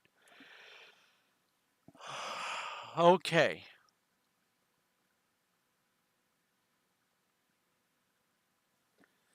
I'm going to place a block of dirt where something needs to align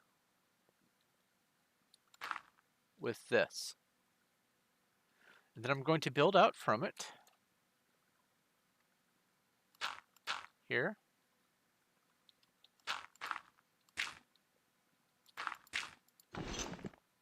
Three. And then come up 1. This is what I was afraid of.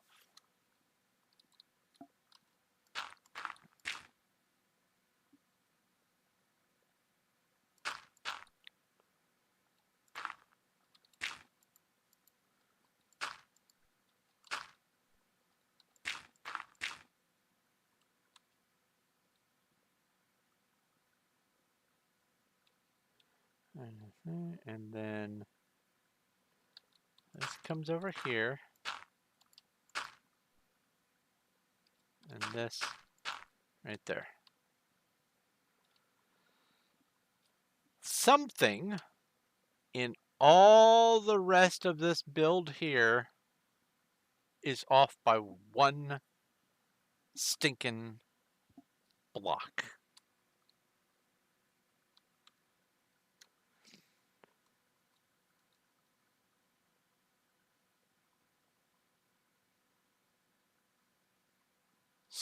So what I need to know is if I come over here and make a mark here. This is 154.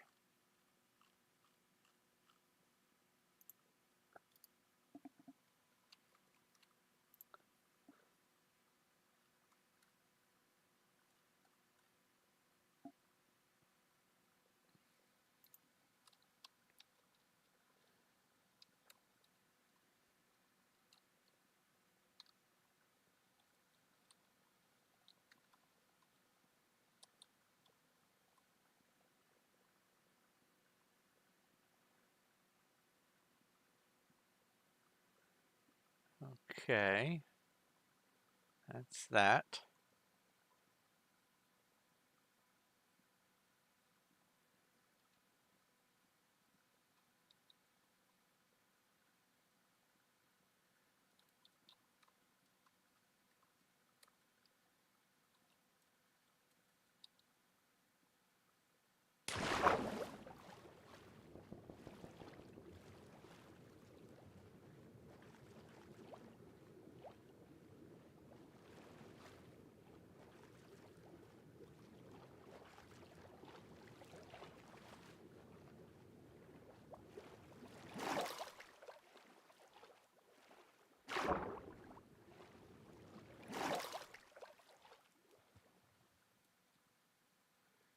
Just staying lined up with this right here.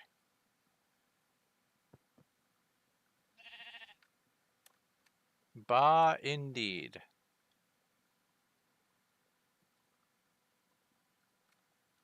All right, where am I?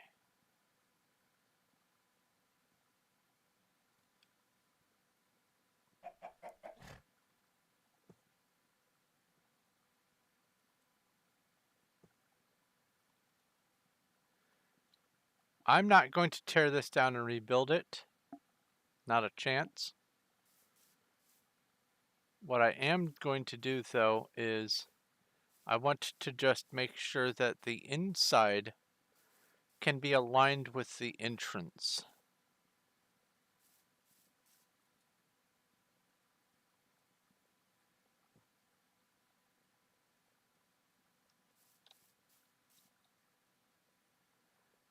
I feel like I've gone past where I was building.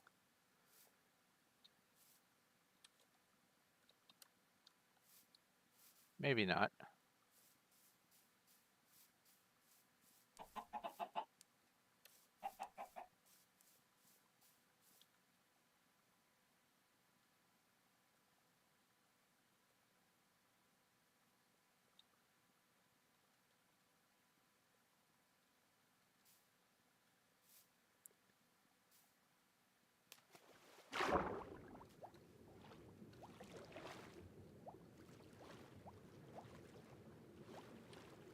Okay.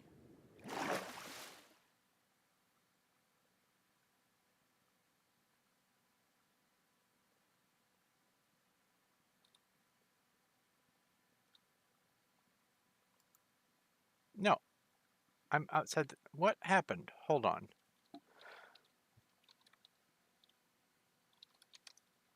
Something is afoot.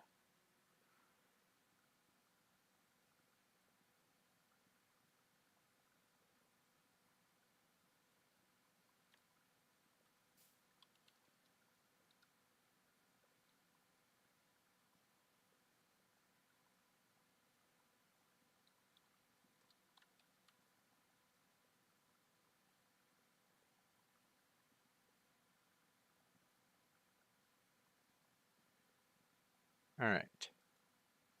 Oh, I'm silly. Went the opposite direction.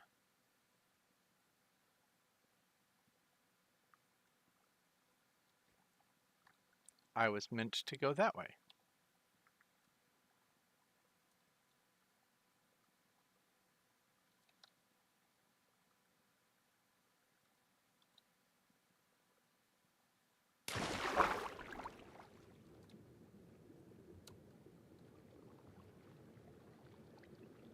No, I went this way.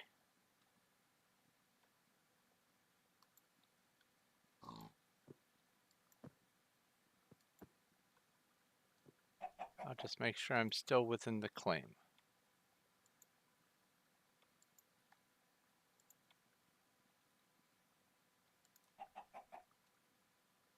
Aha! Yeah, I got turned around. I didn't see that before. For sure.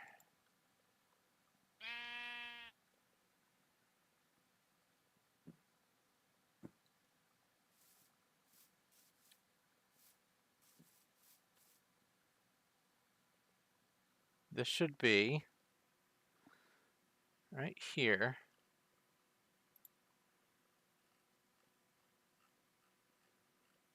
In line with the second.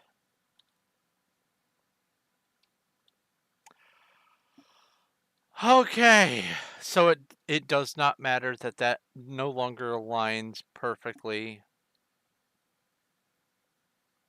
The center lines up just fine. Oh, actually, if the center lines up just fine and the start point is the anchor, then that means for sure my miscount is somewhere between here and over here. That's not too large of a distance. Let's see if I can find it. That's actually not too bad. Oh, maybe it's this right here. Okay,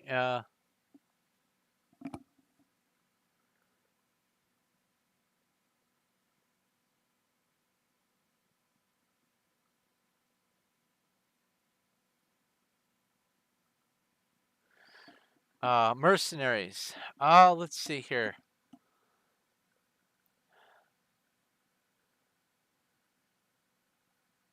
I feel like, all right, so I owned a number of games, but there are a lot of games that I more enjoyed watching other people play. I watched people play games before there was YouTube. I would go to people's houses and watch them play games on purpose. I feel like Mercenaries is a game that I watched, but I know for a fact I never played it. I heard about it for sure, but I think it's one that I just simply watched. All right, let's see here. This is 1, 3, 5, 7, 9, 11, 13, 15.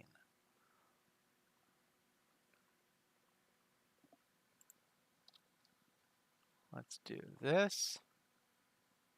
1, 3, 5, 7, 9, 11, 13, 15. Okay. Second sight. Second sight was cool. There are a lot of games that also on that sort of subject play with the whole using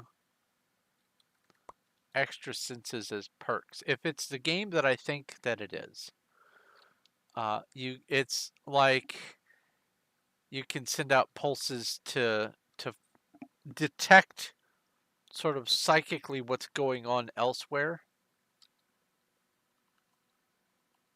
Let's see, 1, 2, 3, 4, 5, 6, and then that. And that's right. 1, 2, 3, 4. 1, 2, 3, 4, and then that. 1, 2, 3. And then this is 1, 2, 3, 4, 5, and then that. This is 4 total there. So it might have been this. Let's see here. That, and that comes over here, and then that's 3. This comes up as 1, 2, 3, 4, 5, 6. 1, 2, and then I'm in here. Then there's that. This is 1, 2, 3, 4, 5. That's correct, and that lines up there.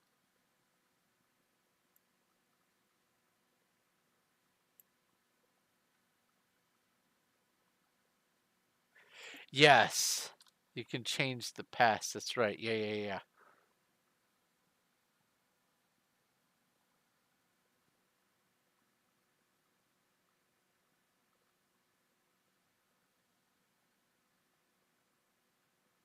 All right.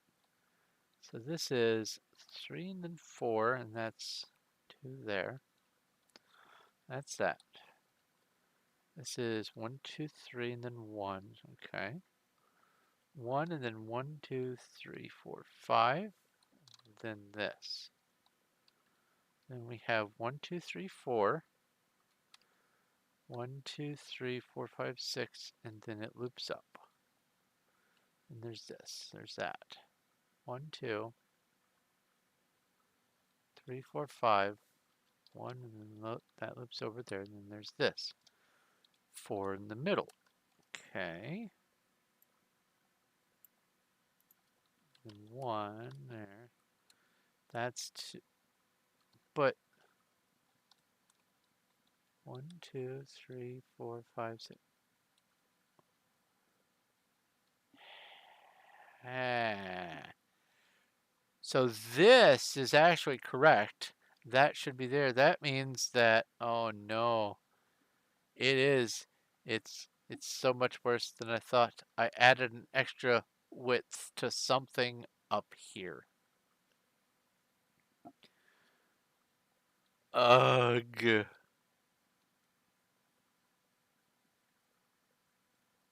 Oh well. It does not harm anything that this tiny little bit is 1 block off.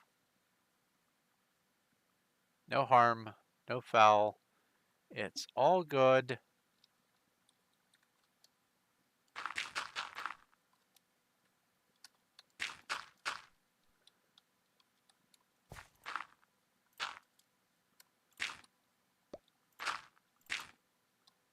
I'll know it. You who have watched this part of this stream will know it.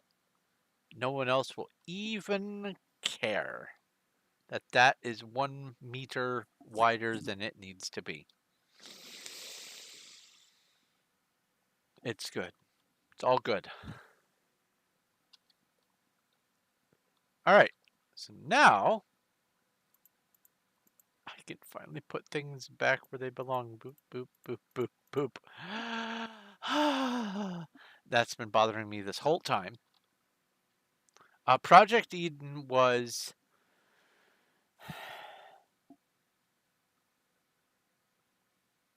exploitable. Project Eden was one of those games where they released it before they adequately tested it, and you could really break the game to the point where you could, if it's the one I'm remembering, you could beat the game in less than 8 minutes, if I'm remembering it right. Let me look up a picture for Project Eden just to see. Blah, blah, blah. Project Eden. Well, game. Da, da, da, da, da, da, da. Images. Yes.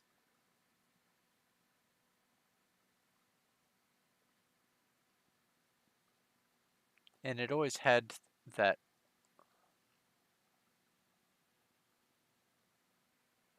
Iron Giant vibe for me.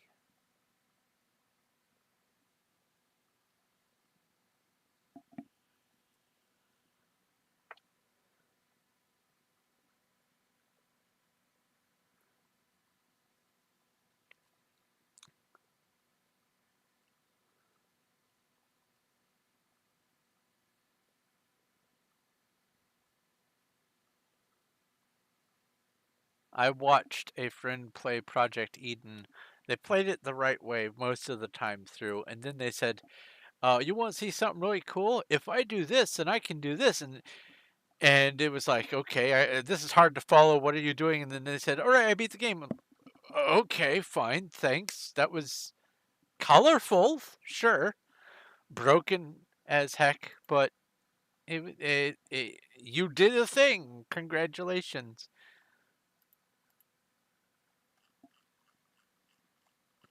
I didn't really know much about speed running at that time.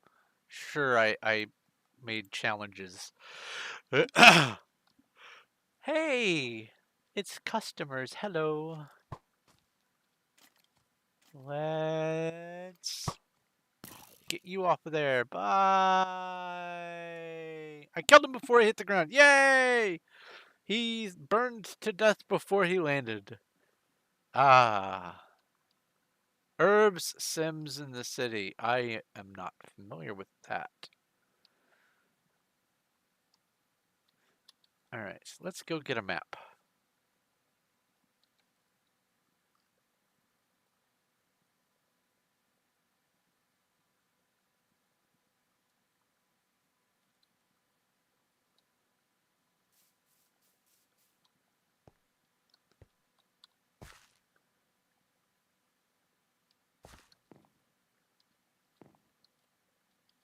Come on.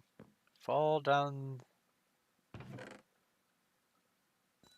Getting undead in Undercity. Yeah, that's perfect.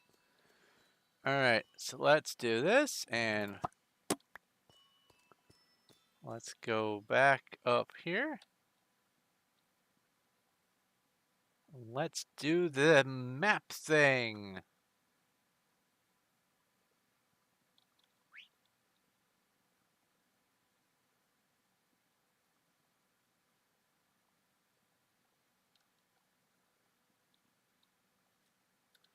Alright.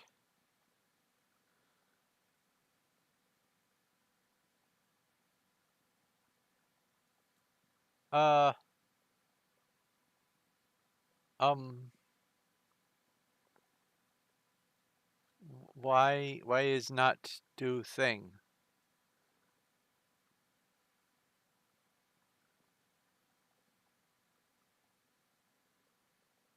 It feels like it's trying to do a thing.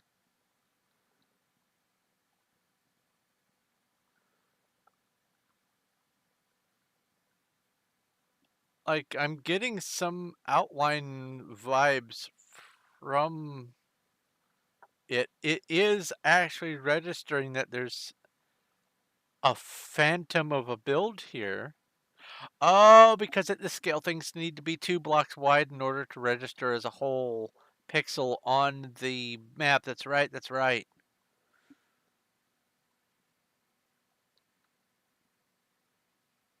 Yeah, okay.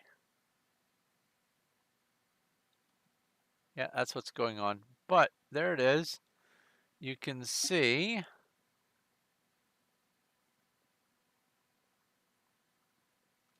here, right here is where I'll call it the Capitol building is supposed to be.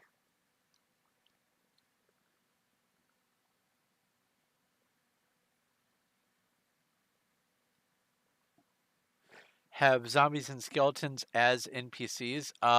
It's not just going to be funny. I'm doing it. As a matter of fact, what I plan on doing is putting them in the places where guards go. I'm putting in zombies with name tags to act as the guards. You know, you get off the elevators and there's all the guards everywhere. They're it's going to be uh zombies. Oh, no, hoglins. I could do hoglins or zombie piglin, zombie pigmen. That would be even better. Here's the beautiful thing: they're going to be behind glass.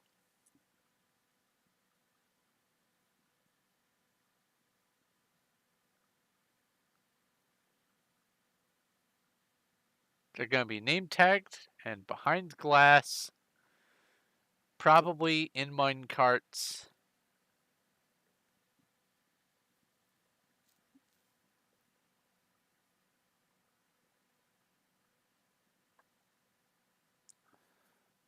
And actually,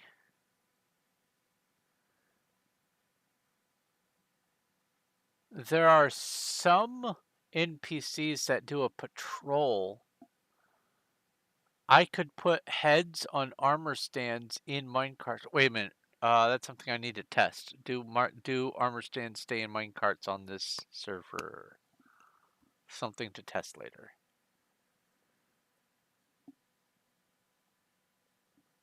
But there are a couple things that I could do to potentially help with that. Yeah, this is quite doable. I picked a good enough spot. Now, the closest spawn road is about 5 kilometers that way.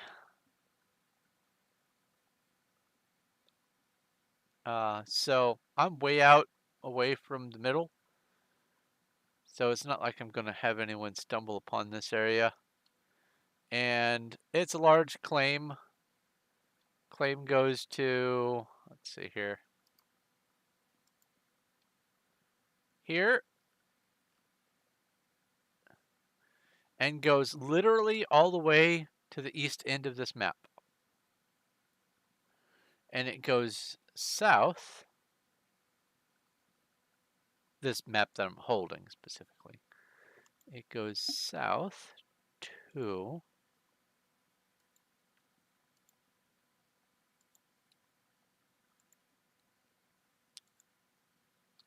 here. And that means that right about here-ish is where the flight path entrance is going to be. And I've tested the flight path entrance on the the template world, and you can literally elytra your way through the whole thing without crashing. And then you come in into Undercity through the sewer entrance, and then it's the normal thing. But yeah, this went really well. I mean, I'd love to know where the pixel is off somewhere, but doing all of this and only being off by 1 pixel, that's really not that bad. That's pretty good. Especially being the only person doing it.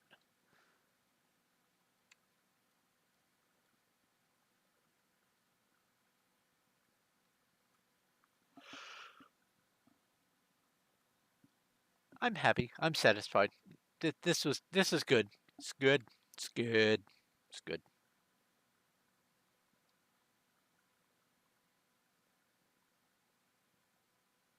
So, the next step is going to be to find the ground level, which I believe was about 4-ish under the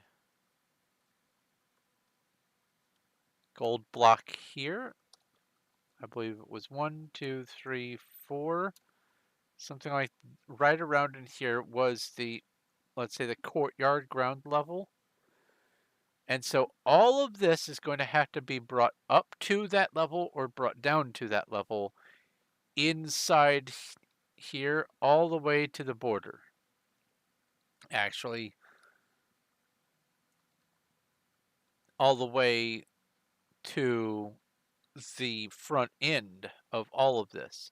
Actually, a little bit out in every direction by a few blocks because I'm going to have to build up. Because Undercity is going to have to go right where that water is. This is going to be Undercity.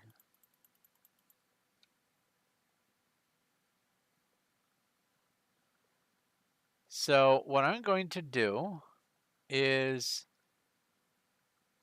I'm going to get the measurement and all that, make sure I have exactly how far this way it's going to need to go, mark it, and then, like I said before with the gravel, I'm going to put a little pip mark all the way around, and I'm going to start building up or tearing down to make all of this match with the height that it needs to be. And then from there, I'll decide what I need to do to make the terrain kind of slope normally. I'm not necessarily going to put that mountain that's next to Undercity here. I don't need to do that. This is just rebuilding Undercity and Lordaeron. I'm not building the whole map. If I wanted to have the whole map, I'd play on Crafting Azeroth. So that's that's not as important. What is important is just getting the key points in place. So I'm going to do that, but not until after I eat some food and take a small break because this has been almost a 5-hour stream at this point. So I'm going to go ahead and wrap up this part one and eat and stuff, and then come back and do some more work and talk about WoW and other games and whatnot. Uh, but yeah, I'm happy with this progress. It took less than 5 hours to do all of this. Very happy, very happy. But anyway, I want to thank all of you very much. Thank you oh so much for watching and hanging out and chatting and spending time. I will be probably doing more than just one Performium stream a week instead of what I have been doing Project Thursdays, and only Project Thursdays was I playing on Performium on my streams. I'm going to probably try to start doing maybe 3 or 4 or more Performium streams a day in addition to my other schedule of streams. I do Skyrim on Sundays, Minecraft mod packs on Mondays, uh, and then Tuesdays I do Explorer games. Right now I'm doing Star Explorers. And then Wednesday is whatever. I have been doing the uh, pacifist run for Diablo 2, but I need to grind my way up to level 30, and that's kind of tedious and boring. So instead, yesterday I drew this map, uh, or drew the template over here in this little paint program. Then Thursdays are Project Thursdays for Performium. And then Fridays are Dead Frontier 2 Fridays. And Saturdays are survival games like 7 Days to Die and whatnot. And I have been on Friday, I exclusively play Dead Frontier 2 for about 13 or 14 or 15 hours during the day. Tomorrow is going to be another doing some busy work appointments, but they shouldn't take too terribly long and they're much closer to the house. So I should be able to get back to things before 2. But um, every other day of the week, I would force myself to do longer or 2 sessions of content. But what I was thinking is I could do the game for, let's say, Mod Pack Monday, do the thing, and then take a break, and then stream on here, do some more work on Lordaeron and Undercity. Or I could at least do that sort of thing for a few extra days during the week because people seem to be enjoying the Minecraft more than any of the other things. And I would like to play the things that people are enjoying, especially right now. I'm enjoying any of them, but I would like to, have a happy audience. So I'm going to try to lean a little bit heavier into doing the mega builds on here. So that's something to look forward to in the future. Um, but for right now, uh, I think that 2 or 3 games or 2 or 3 extra days of doing projects on here a week should be enough to transition me over or help me find whether I need to do more or less. So that's something for future me to worry about. But for right now, this having taken 5 hours and then me taking a break and coming back doing more of this, that's perfectly fine. So anyway, long way around to saying this, I will be coming back on here to start doing some terraining.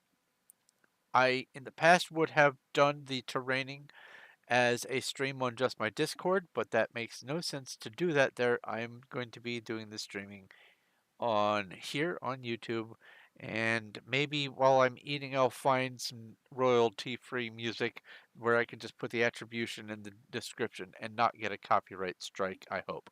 We'll see. But anyway, thank you very much for watching and hanging out. It has been wonderfully fun. And if you like this video when it is, I don't know if likes that happen during the stream count as likes when it gets finished, but if you like this video either way, it does help. If you have any questions, comments, or suggestions, leave them in the comment section when this gets put in video format. I don't know if you can comment while it's still live. I'm not sure. I honestly, that's a big question. Maybe you can tell me right now while I'm finishing this stream up. But if you haven't already and you're watching this far, go ahead and subscribe so that you can help us get to that magic 2,000 number that I have arbitrarily picked as significant and meaningful. Um, I am going obviously to try to push for more than 2,000, but right now 2,000 is my milestone that I'm aiming for most immediately. If you haven't noticed, the Discord message that's scrolling across the screen and also the thing in the bottom in the description, there's a link to join my Discord where you can get extra content and hang out and spend some time and do lots of things. Oh no, you can't comment. Okay, cool. Uh, but there is just so much that I'm trying to make available on the Discord and hope to have available for everyone so it is never a dull moment. And the link for that is down in the description. And if you do want to join the Discord, then all you have to do is pick a role once you get there and you get to be a member of the Discord. It helps to prevent bots from just showing up and spamming ads and getting banned. But there's that. There's also the Patreon. I have a Patreon for those who wish to help support the channel, and it's going to be more and more important as time goes on that I am able to keep things afloat, especially when I'm trying to spend at least about $350 a year on things for like Streamlabs Ultra and Discord uh, Nitro so that I can do movie nights and other stuff there, and um, Dinobot Super, whatever it's called, things like that that help it so that I have more things available for you guys. It isn't free. Just those 3 things alone are about $350. So that means that I have to justify it. So any little thing that you can do to help, even $1 a month, will help enormously towards being able to maintain those things. Also, people who support me on Patreon at the $10 level get free autographed copies of any books that I publish. I am an author, have 2 books already published. There, I will be including links to those in the description. Because as I understand it, I can do that. I did look into it. Um, and also you can find links to that on my Discord as well. And I have more books coming out. I will probably be writing until the day that I die. And hopefully that will be long after I'm 100 because I have way more books than I can finish between now and then. Uh, but I we'll go ahead and wrap this up. I am beginning to ramble. I am very hungry and I want to get some more behind the scenes stuff taken care of real quick. So I'm going to go ahead and let you go.